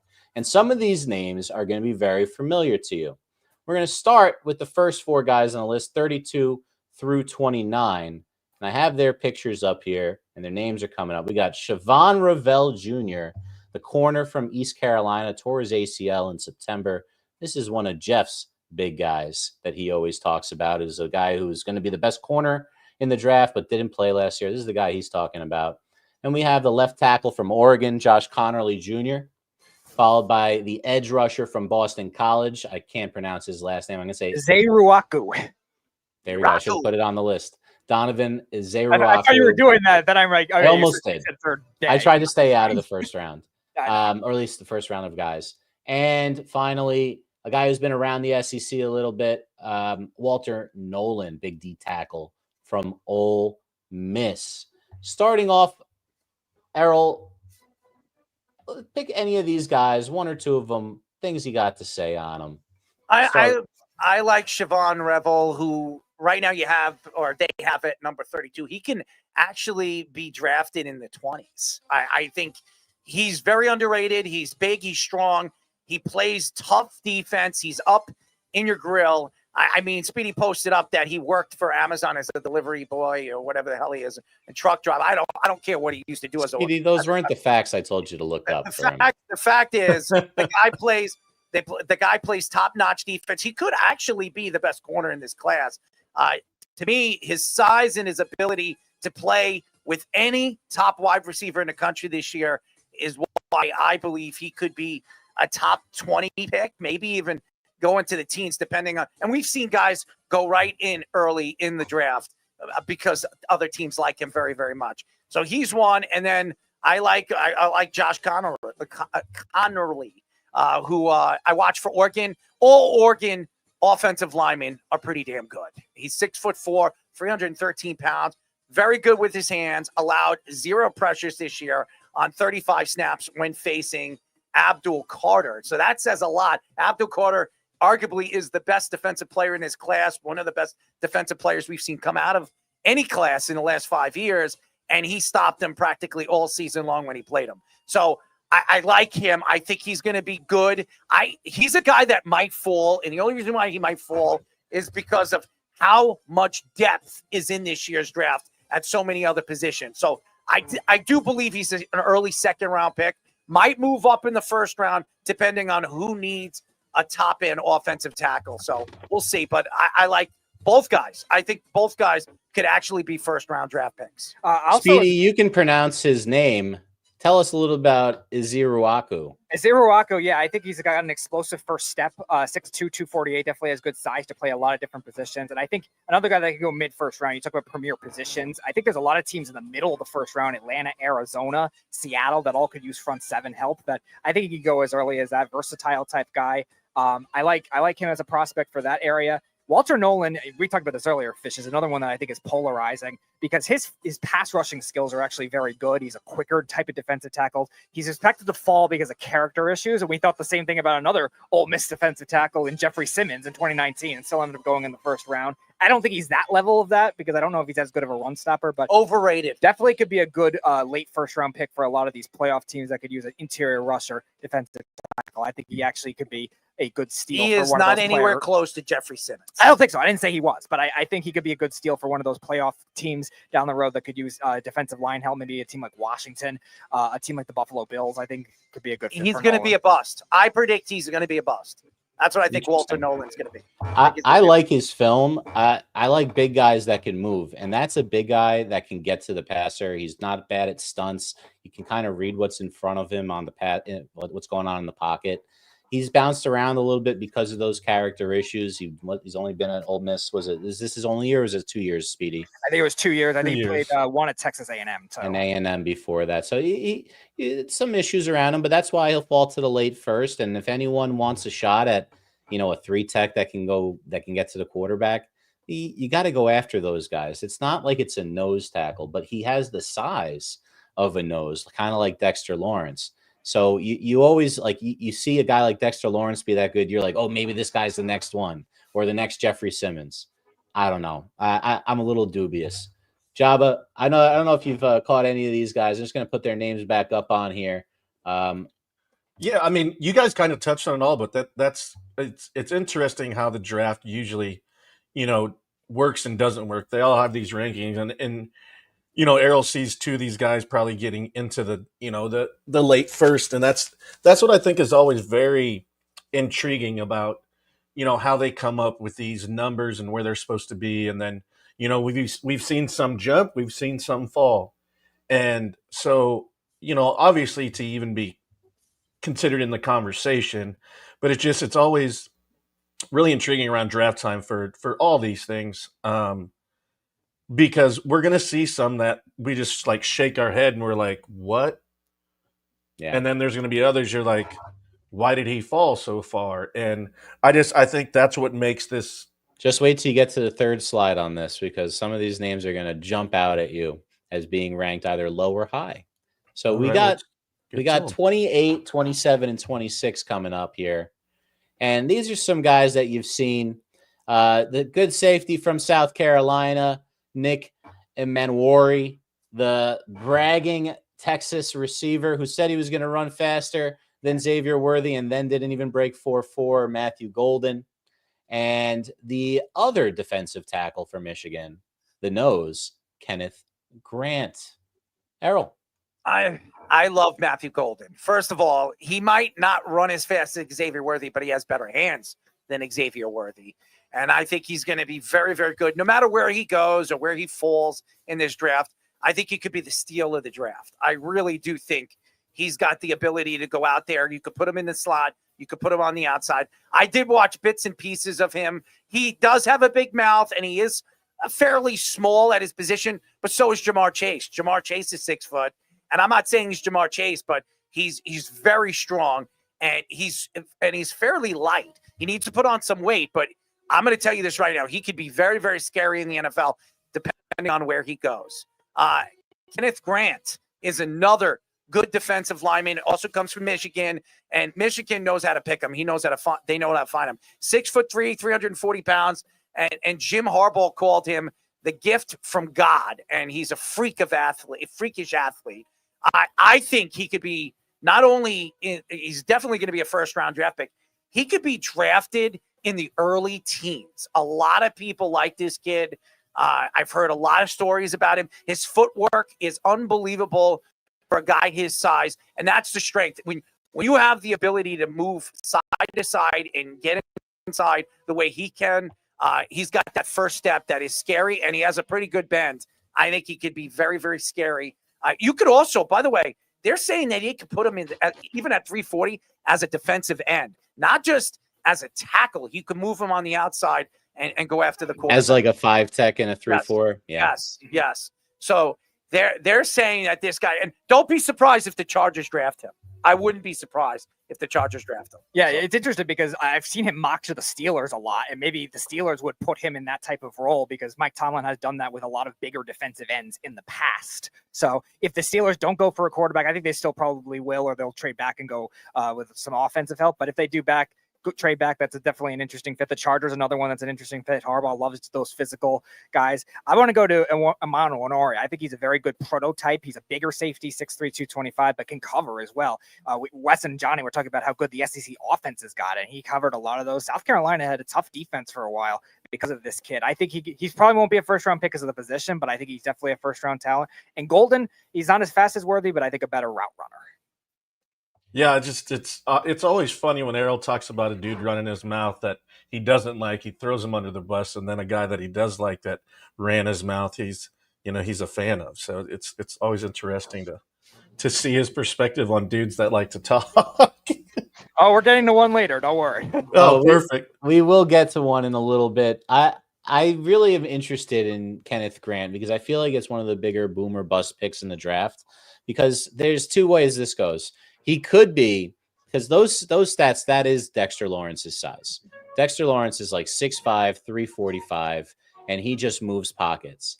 But he also can get to the quarterback, and you can move him to the 3-tech. He played a lot of 3-tech. Not going to put Dexter out at the 5. I don't know if this guy's going to play the 5 in the NFL, and I don't know if he's not going to have the same power as Dexter. Very few do. But I'll say this. If he's only a 2-down defensive tackle, a nose tackle, those guys usually don't get taken before the 4th or 5th round. And you're taking a big risk, taking the second best defensive tackle on the Michigan team, who might have made him look a little better than he was by picking him this high. I don't know if I believe in it. I would probably wait for the second round on a guy like Grant. I might even wait a little longer. I just don't know if I trust it because I've been around enough defensive lines to know there's one guy that makes the rest of them look good because Warren Sapp was the guy who kind of broke the rule because he would get all the sacks also, but he would create the pressure, but he would finish. Most interior guys create the pressure and the defensive ends get to finish. And that's the type of guy that you're going to want to have if you're taking him in the first round. I don't think Grant is that guy, so I think he's going to be overdrafted. As far as Golden, Errol, I don't know. I remember watching him thinking he was awesome, and then I heard him talk a big game going into that combine, and then he said he was going to break the 4.2, and he almost ran a 4.5 in that combine. He since ran faster at his pro day. Yes. But it's a lot of talk out of all these diva receivers every time, man. Yes, but I think on pro days handheld though. Yeah, it's not as official. But I will say this. He's got great hands. He's got way better hands than Xavier Worthy. And when the guy he doesn't have pot hands. Xavier Worthy, his problem for in Texas is holding on to the ball. This guy doesn't have any problems holding on to the ball. And that's why I think he's really, really good. And whoever drafts him, I could see Kansas City grabbing him up and slam dunking on this guy. So putting him next to Chris Jones, I could Matthew Golden.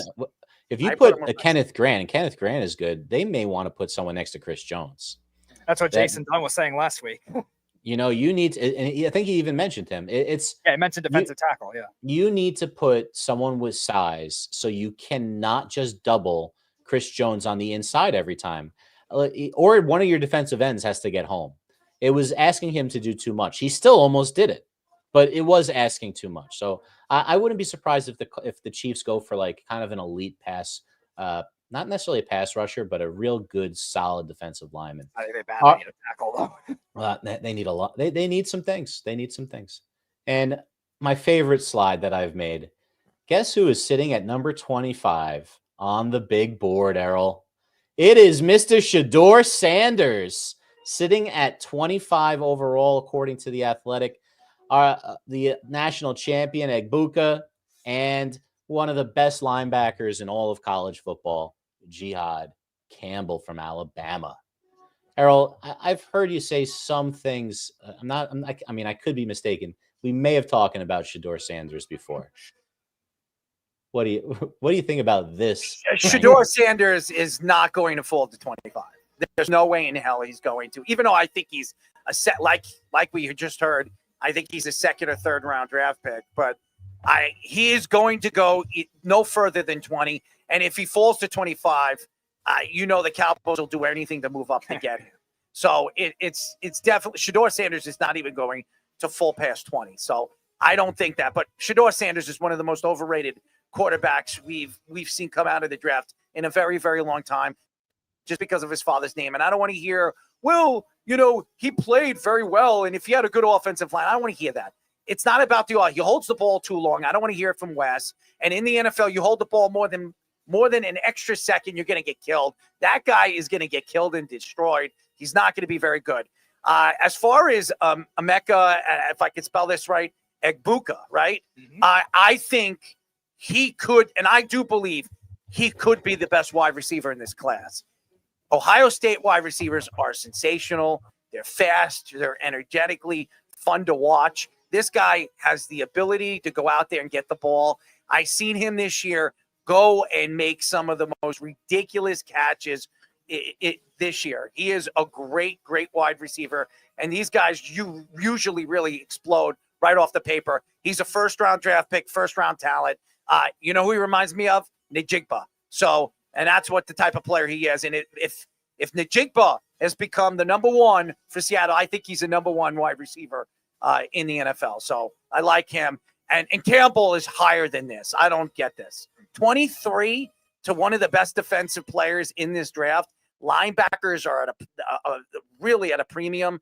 He could be an outside. He could be an inside. He could play and he could be a defensive lineman if you really want him at the defensive end. He's very fast at the edge and very good bend. Love him. I think he could go in the early teens. So.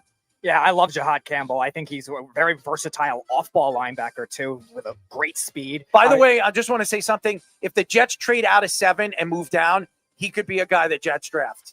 A lot of the same teams I was mentioning with needing edge rushers to definitely get those off-ball linebackers, too. The Cardinals being one of them. I know Jonathan Gannon's defensive scheme is a little different than what Alabama's running, but I think it's definitely an interesting fit. I think he covers really well. I think he's a lot like with the Chiefs. We just talked about the Chiefs, Nick Bolton, the way he covers sideline. How about CJ Mosley? I think he could be a lot better than that. I think he's a different type of player than Mosley. Really? But I think Mosley was more of a physical zone coverage type of guy. I think he's more of a rangier type of guy. I think he could be like a better version of somebody like Nick Bolton who could just range sideline to sideline. Levante David, I think, is more of his veteran pro comparison. I think that it maybe his peak value, but I do really like him. I definitely see him going. I definitely see him going over 23. I agree with you about Egbuka too. I don't know if he's as fast and athletic as Njigba, but I think he's very similar where his route running can do deep routes, tough contested catches too. And then Shador, yeah, I don't think he falls past to 21 to the Steelers. I still think the Browns I have a weird feeling they're going to trade up for him to steal him from the Steelers for some strange reason, but I agree with that. I don't think he falls past 21, but yeah, like Reno Johnny was saying, I would be concerned about any team taking him there. 25 seems about right to me for Shador Sanders, a late first-round pick. I think he's worth a first-round pick comparatively to the rest of the quarterbacks in the draft. And again, we've talked about this for months. You'd rather have the guy in the first round than the second. You would rather spend that draft capital to get back into the late first round to get him. I think there would be a lot of teams trying to get him if he falls to 20. Because 21, the Steelers would absolutely take him if he fell that far. So there's the Broncos are drafting a 20 who love Sean Payton when he was with the Saints. They love trading back. Oh, he is open for business. There is no doubt Sean Payton is open for business if he falls. He's going to be like super pumped up about it. You know, like that's the best case scenario for the Broncos. Is Shador going to be good or not? I don't know. We'll see. Jalen Hurts was a second-round pick. You know, Drew Brees going back was a second-round pick. It does happen. Brock Purdy was the last pick in the draft, the absolute last pick in the draft. It happens. It doesn't happen all that often. Is this guy going to be one of those guys? We'll find out. But I think rating him here is the proper amount of pressure. It's the name recognition. It's all the stuff we've been talking about that some people are saying he's going to go 2 overall to Cleveland. It might happen.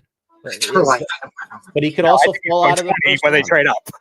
But 20 seems like 20 to 21. It seems like it's going to be the spot. If people want him, they'll trade up for 20. If they don't want him, Steelers will be happy with him at 21. And then the other thing that's interesting too is 25 is the pick right before the Rams. If the Rams want to take a quarterback to develop, so somebody could steal it from that. I think that's where Dart's going to go. That's interesting. I wonder what McVay thinks about Dart. The only other thing I had to say was, Errol, they don't take inside linebackers that high ever. You know, it's been a long time, and he's an inside linebacker. He's going to play the 4. You know, he'll be like in the nickel sets. He'll be one of the 2 linebackers. It's technically more similar to like an old school 4-3 linebacker as opposed to a defensive end with his hand down or a 3-4 end that kind of drops sometimes. He's a good blitzer. He's really good. You know, you can put his hand down, but you want that guy playing inside. You want him to be the captain of your defense, not too dissimilarly from C.J. Mosley. I thought That's was the what I exact think name he is. that I was thinking of when I saw him. Speedy makes a good point. I think he's more of a new age type of guy. Mosley was more of a little bit better of a run stuffer than Campbell, and Campbell's a little bit more, you know. Where did C.J. Mosley play? Across the field. He was inside backer. But where did he play? Bama. That's right. And I think he's if the Jets try to trade out from 7 to try to get more picks, I wouldn't be surprised if the Jets are sitting there at 11 or 12. They'll draft him because C.J. Mosley is gone, and they're going to need a leader on that defense. So I could see that happening. So Errol, we're going to do the next batch of guys when you're gone on the next show, and then we'll have the top 12 for the 2 shows leading up to the draft, and then we have a show on the date of the draft. Yes. And we're still waiting because we might be going to the draft. We're still just waiting to see what's going on with that. But the NFL always waits to the last minute and really puts us in a real bad situation. So we'll see what happens. Speedy, you'll have to write to them this week just to find out what's going on with that. Anyways, there you go, ladies and gentlemen. If you haven't checked that out, well, you can watch the replay. The NFL draft prospects from number 32 to 23. Next week, we'll have, obviously the next batch as Fish just told us. And now, ladies and gentlemen, our final segment of the night. We call this Analytics. Ladies and gentlemen, Now it's Analytics. I want everybody together to go ahead and say penis, penis, penis, vagina, vagina, vagina. It's my favorite of our drops by far. Guys, welcome back to Analytics, a quality educational experience. If you're a fan of the show, then you already know how it goes, and sit back, get ready for some good old hijinks. Goody's still here? Is he Goody said he'd be back for his he's still in the segment. feed. He's just off camera right now. I don't. Yeah, he's disposed. But what's really more important? Having some fun of it. He's probably getting his drink before he has to deal with this. Well, might be dropping the hammer. Are you ready? I'm ready. Well, is that your term for tonight? Dropping the hammer? No, I've got something all right. else. That is something else. So if you haven't seen us play, basically there's 2 mystery terms that that Errol and Speedy both have to solve. They both get 3 clues, and whoever gets it right in the fewest amount of clues is the winner. The only catch is you have to use it correctly in a sentence for the complete victory. Otherwise, the other person gets a chance to tie or give a better sentence. There's a catch, though. It's not exactly the same term. Speedy will be asking Errol to figure out a sports analytical term. Now, Errol, we know Errol. If you're a fan of this show, you know Errol is quite the eye test guy, the traditionalist, the juvenile joke maker. I pulled it out of my ass. Loves talking about ass play for some reason, but perfect for this segment. She could do it herself. Speedy isn't going to have to let him do it himself. He is going to give clues to figure out this term. And Errol, the only hint that you get so far is the term is related to the NFL draft and draft prospects. On the other side, well, Speedy knows all of these terms, but what Speedy doesn't know are what he calls routinely on this show. Spanking. Gross sexual crap. You don't like powder? You lost the gross sexual crap drop over there? Good for me or good for you? It's got so many Speedy drops at this point. Yes, these are sexual innuendos. Speedy's not the type that really catches up on some of that slang that's going out there. So Errol's going to try to give him some clues. Whoever gets it right in the fewest amount of clues tonight's winner. A bunch of random people. Are you boys ready to play? Let's go. Right. Let's go. Let's go. All right. Speedy, I'm going to play the music. Tell us your sports analytical term. All right. So like Fish was saying, it's with the NFL draft athletic grade with the initials HASS. All right. Say it one more time, Speedy. HASS, and has to deal with athletic grades of NFL draft prospects. There you go. Wild guess round, Errol.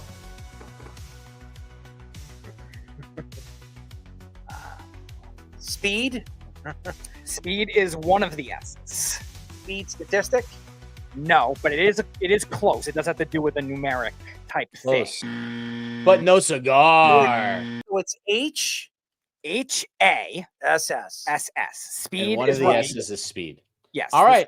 The second S is something close to what you said. It is a numeric basis. He got it wrong. Stop giving him clues. Now, moving on to the big reveal.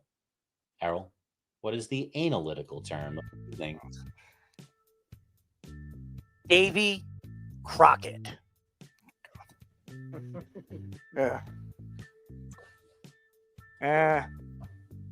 Wild guess round. It was Owen's porn name in college.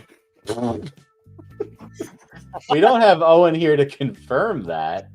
I didn't want to throw Joba under the bus. Last time I did that, I did it for him. I'm going to assume that's wrong. I don't think Owen's a big Davy Crockett man. Errol, I'm going to be honest with you. I only know one Davy Crockett, and he was the king of the wild frontier. Yes. Well, he's gonna have to guess it. I'll give him some hints. Don't worry. It's actually pretty funny.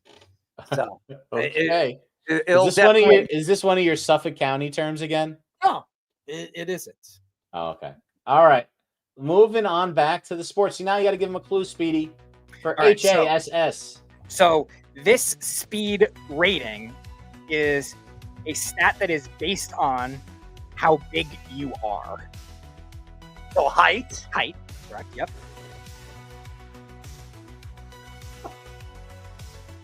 I'm sorry. I just found the definition of it. Height. Angle. No. Speed. Sex. That is both of us now, or are we got hybrid incorrect. analytics? That is not correct, Errol Marks. Errol, it's time to give Speedy his first clue. Okay. All right, Speedy. I'm going to be very nice with this. You ready? All right. I'm interested to see. It slips in. Slips in. Slips in. All right. So, maybe probably a male part. Let's say is a man's penis. Okay. Slipping in would imply something by accident, probably. So, a man's penis being whipped or being in the motion of whipping and just happens to go into and slip into a woman's mouth. No. No. This is not correct. You realize this is the guy that was killed at the Alamo. That's American history. Mm-hmm. I'm just saying. And why was his name used in this this maneuver? I have no idea, but I've heard it. I probably said it was someone's porn name, Joba. There is a reasonable reason why it's named this, and it has a 1950s cultural significance. That is technically a clue, Speedy. Okay. All right. I don't think we've gotten very far, boys. Let's No. move back the other way. HASS. All right, Speedy. so it is a rating that is more judging for receivers and tight ends specifically, and the system could be based on the first letter H, what their ranking is. I remember what this term is. You showed this to me earlier, Speedy. This is an interesting one, Errol. I'm kind of stuck here. Height. We have stats. I need to get the other one. So yeah, it's like a level based on Height blank, speed blank. Height, angle. Angle's what you guessed before. You've already guessed that. I didn't know this. I had to look it up. I didn't know. I don't know. That's a give up. All right. Not getting there. You got to try to figure out. And I'll say this: the H and the A are kind of hyphenated, and together, and the other S's are kind of together too. Not hyphenated, but basically probably could be. All right. So think of them in like bunches, HA and then SS. All right. Now let's get the second clue for Speedy Petey. Well, Davy Crockett wore what on his head? Cowboy hat. That is not true, Speedy. Davy Speedy, Crockett that is American history. wore something on his head. Is that what it's based on? It's based on that. So That was what I always assumed it was based on, because what else could it possibly be? I always thought it was that. Okay. Those hats were wildly popular amongst children in the 1950s. My dad has a picture of him wearing one on a bicycle in black and white. Okay, so The kid in Christmas Story's wearing one. Yeah, it's probably some type of like not roaring 20s, but like post that era. No, it's the 1950s. I just told you. Yeah, 1950s, right? So it's like one of those top hat fedoras. I'm thinking something like that, but I don't know how that makes sense for the Wild West. It's been referenced in songs too. Yeah, that doesn't help me. All right, let's stick with headwear for now. Did Billy Joel have any Davy Crockett songs? Speedy would know that then. I mean, it might have been. Yeah, it might have been referencing "We Didn't Start the Fire," but the sexual term definitely wasn't. Well, Davy Crockett was around the time of the Alamo, and if you know anything about the history of Texas, the Alamo was like in the 1830s. No, I know the time frame of that war. I didn't know what he was wearing on his head. I just assumed it was like a cowboy hat or something like that. All right, Speedy, we're gonna need a guess from you. I feel like you're stalling. All right, let's say. All right, we'll stick with headwear. So penis. We'll go back to that. Penis and headwear. How do those go together? So, all right, how about we say it's a guy that maybe puts an item of some kind of souvenir item on his penis and then sticks it into a woman's ass. Oh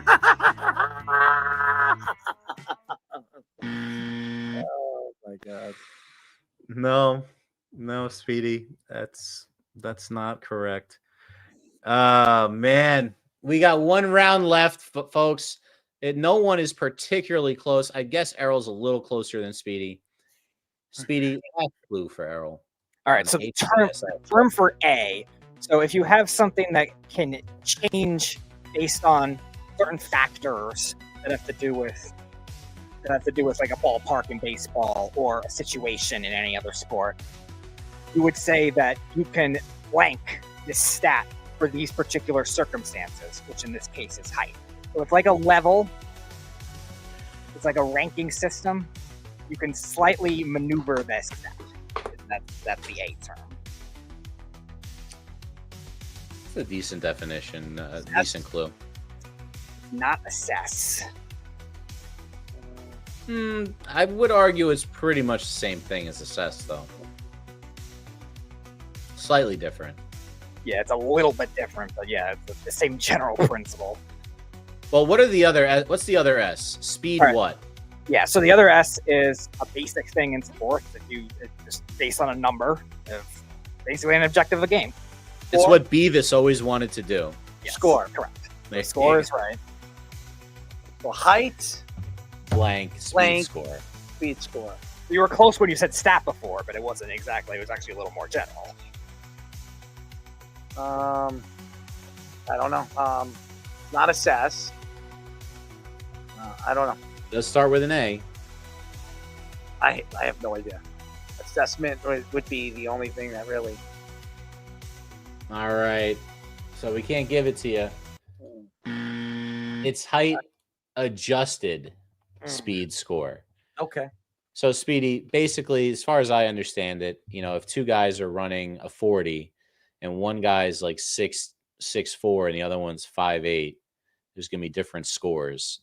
Yes. So the level, it's levels that are based on the height combined with the raw speed, and it also works in the same way for agility drills too. From what I was seeing, like they don't have that in depth as much with the combines. They don't show it as much, but they do exist, and it's a stat prominently used with offensive skill players, mostly receivers, tight ends, running backs, especially running backs though, because they could be the most variation of different heights probably.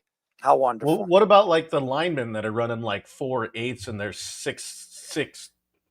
I'm sure the grades probably vary on that, but they just don't have as much height. They usually look at like the first 10 yards, like the acceleration out of your stance for a lineman, because you're not really doing that kind of long running. And if you're going outfield, you're getting penalized. Basically. Or if you run too far upfield, you're going to be out of a job. Unless your name's like Yannick Ngakwe, who did it every single play his entire career. Guys, last chance, Errol. Speedy, he got 3 of the letters. You have to do better than that with Davy Crockett, Errol. All right. So a woman has hair. Okay. All right. So, all right. And when a man slips something in, he wears something on his head.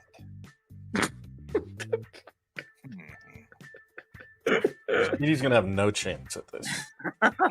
Personally, I feel like this is made up. Like someone just went on to Urban Dictionary and just made this up. It's still pretty funny. I'll give you 2 guesses.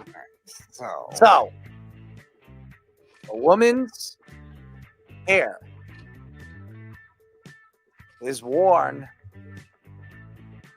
some type of headwear involving a man body part that I'm still trying to figure out. It doesn't make a lot of physical sense. Slides in. This might be the grossest of all the ones Errol's come up with. Just for the record. Davy Crockett, baby. Whenever the wild I've heard, frontier. oh, by the way, I've heard guys actually go out there at a bar and say, "Have you ever been Davy Crockett?"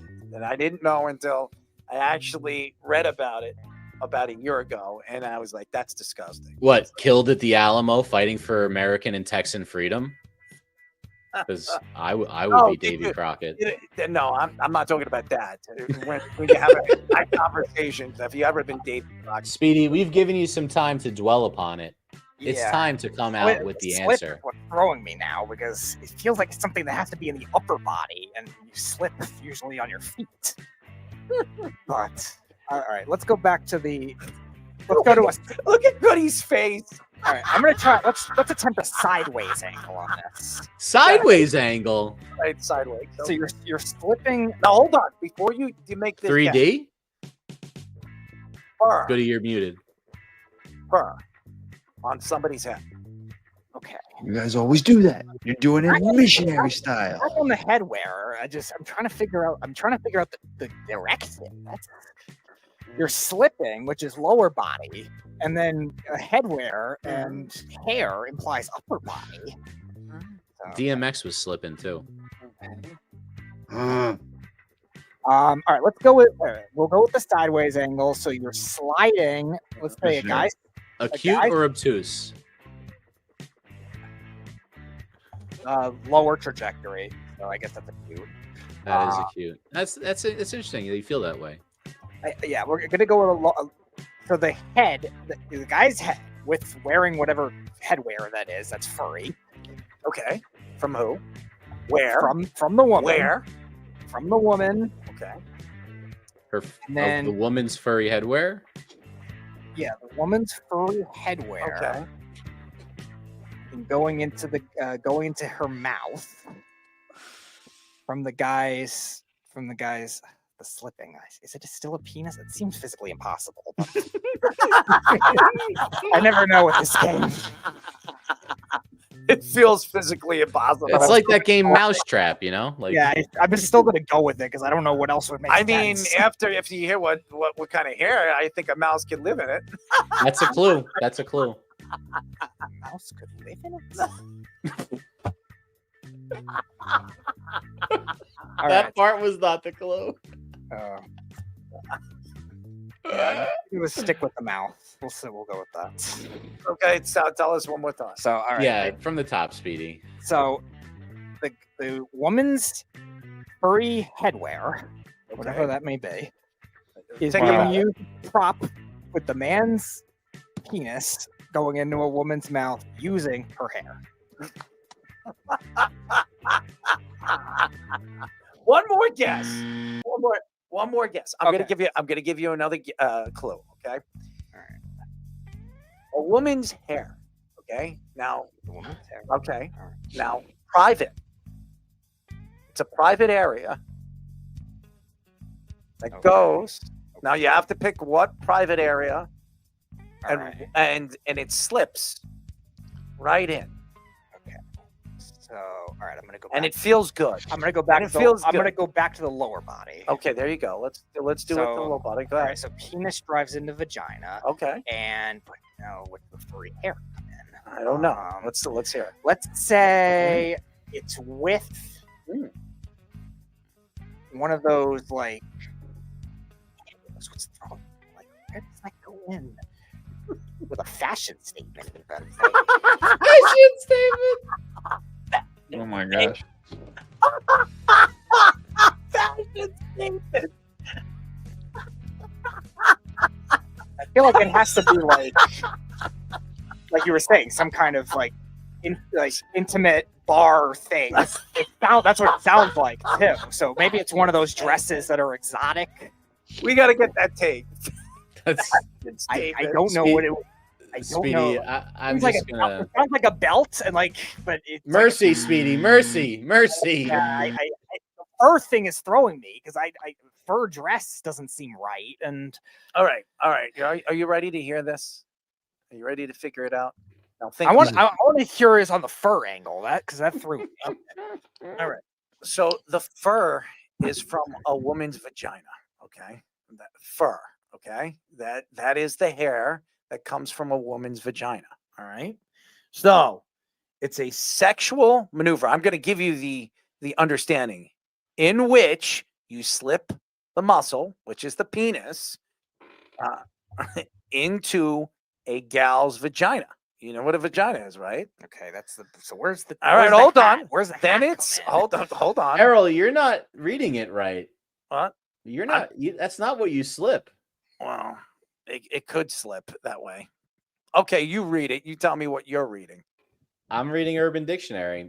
It's a sexual maneuver in which you slip a muscle relaxant into, they call it on here, your gal's sniz pod, which I looked up is vagina. Then you slide your head in because its muscles are relaxed, thus wearing your partner's now relaxed snatch fur as a coon skin cap, like Davy Crockett used to wear. There's multiple. If you scroll down a little bit on, if you scroll down, there's different meanings. But to it. all of the ones that have slip, there are 4 definitions.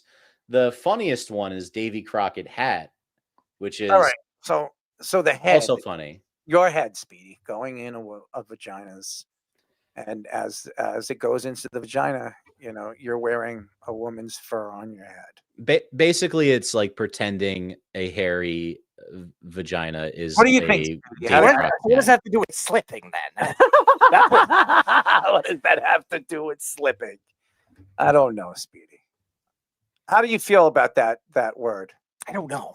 I'm trying not to think about it. I'm just trying to figure out slipping and fur. Like, would you do? I'm not doing any of it. Would you? I'm not doing any of it. Would you? I feel like this only happens in Suffolk County, Long Island. No. What do you think we do over here? I mean, I have some thoughts. We think you Davy Crockett people. Listen, I don't know what you guys think us Long Islanders do, but we definitely don't Davy Crockett people. No, just Suffolk County. I watched the Gone Girls, and First pretty sure of all- Gilgo Baggins over First of there all, was maybe cracking it. that first of all, that's Nassau County. So you know, I mean, he was Massapequa Park is Nassau County, not Suffolk County. Just so you know. Just saying, it's all part of the thing. Hey, No, it's tomato, not. But tomato. listen, Nassau and Suffolk are two different places, buddy. And if you actually have gone to one or the other, you would understand what I mean. I think Suffolk County people are ditzy, and Nassau County are just assholes. So I think when you go from one to kind the of other, fair. That's yes, kind of fair. I think Suffolk County people are very ditzy, very stupid people. Okay, so I'm just no offense, whoever's from Suffolk listening to the show right now. It's just it's the truth. It's I mean, you guys are all are Islanders fans, so Our viewers are tanking right now. They're all Suffolk County listeners. There are more. There are more. I'm going to tell you this. Here in Long Island, there are more Ranger fans than there are Islander fans in some parts. So where I'm from, more Ranger fans. Where I'm living right now is more Ranger fans. Yeah, there are more. There are Ranger flags outside. I mean, there are Islander fans. There's certain parts of Long Island that there are a lot of Islander fans. But where I am living right now in Smithtown area, more Ranger fans than Islander fans. 100%. You know, the Islander fans don't bother me. Maybe it's because I just live by so many freaking Devils fans. I'd much rather deal with Islanders fans than Devils fans. The Devils fans and the Rangers. That's because the Islanders haven't won since the 80s, and the Devils won. They were dominating in the 90s and the early 2000s. With that boring brand of freaking hockey with the trap. Lou Lamoriello, who's running the Islanders organization right now. Yummy. Love it. Thank you. They literally had to change the rules of the game because the Devils made hockey so boring. Yeah, well, first of all, it wasn't the Devils, it was the Panthers, and they called it the Trap, and that was Roger Nielsen. The Devils like mastered it though. No, it was Roger Nielsen. Roger Nielsen mastered it. He's the one who really brought it to the NHL, and he did it with the Florida Panthers, and that's how when the Panthers went in '96 to the Stanley Cup Finals, they ran that trap, and the Devils obviously perfected it with the coaching over there and Lou Lamoriello. So boring, man. I hated it. I'm so glad they had the 2-line pass. They opened it back up and everything. Anyways, there you go. Analytics, Speedy. Are you happy? Yeah, Errol Marks, you are tonight's champion of analytics. We forgot to announce it. Wonderful. I couldn't figure out that other word, but you know what, Speedy? I want you to remember David Crockett when you go to bed. Okay. I'll try not to. Tell Grandma. I want you to go. No, home. I want you to go home. She's and not knowing. I want you to go to Grandma and ask her. Hey, Grandma, have you ever heard of the Davy Crockett? Oh gosh. I guarantee you, she says, "Oh, King of the Wild Frontier." Yeah. And I'll show, and then you show her what the Davy Crockett is. Oh Lord, I'm out. That might be I'm gonna give Goody nightmares. Spread eagle, Grandma. I'm going in. I'm just kidding. I think I'd rather deal with the It Clown. No, I'm not licking anyone. Anyways, so true. All right, ladies and gentlemen, thank you to our friend Foye Oluokun for joining us. He was fantastic as always, and great personality. I'm looking forward to seeing what he does this year with the Jaguars and where the Jaguars go with their new coach. And thank you to Wes, and thank you to the one and only Reno Johnny for giving us their picks and giving us their Shador takes, which was absolutely wrong and boring. So thank you to both of them.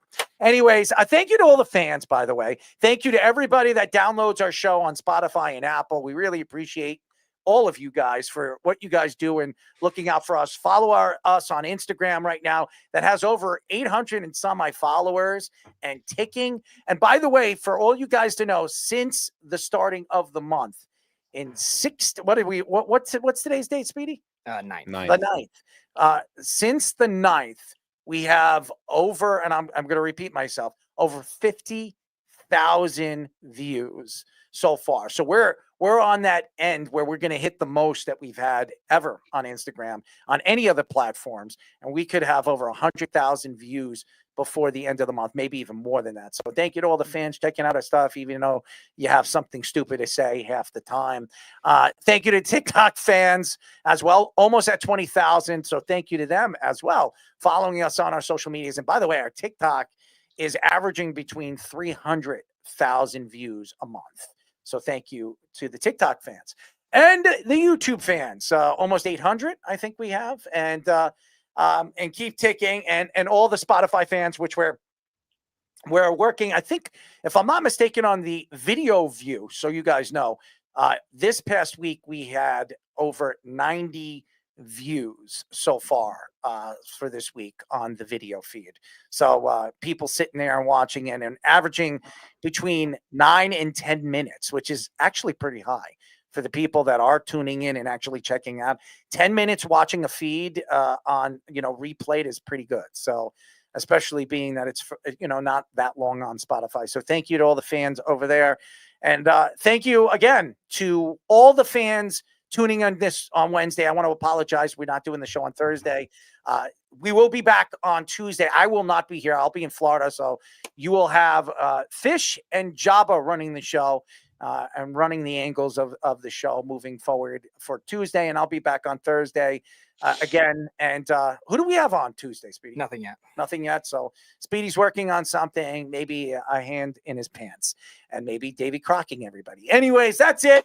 Thank you to our boy Nick Goody for always being a part of what we do best, and that's kick ass, right, Speedy?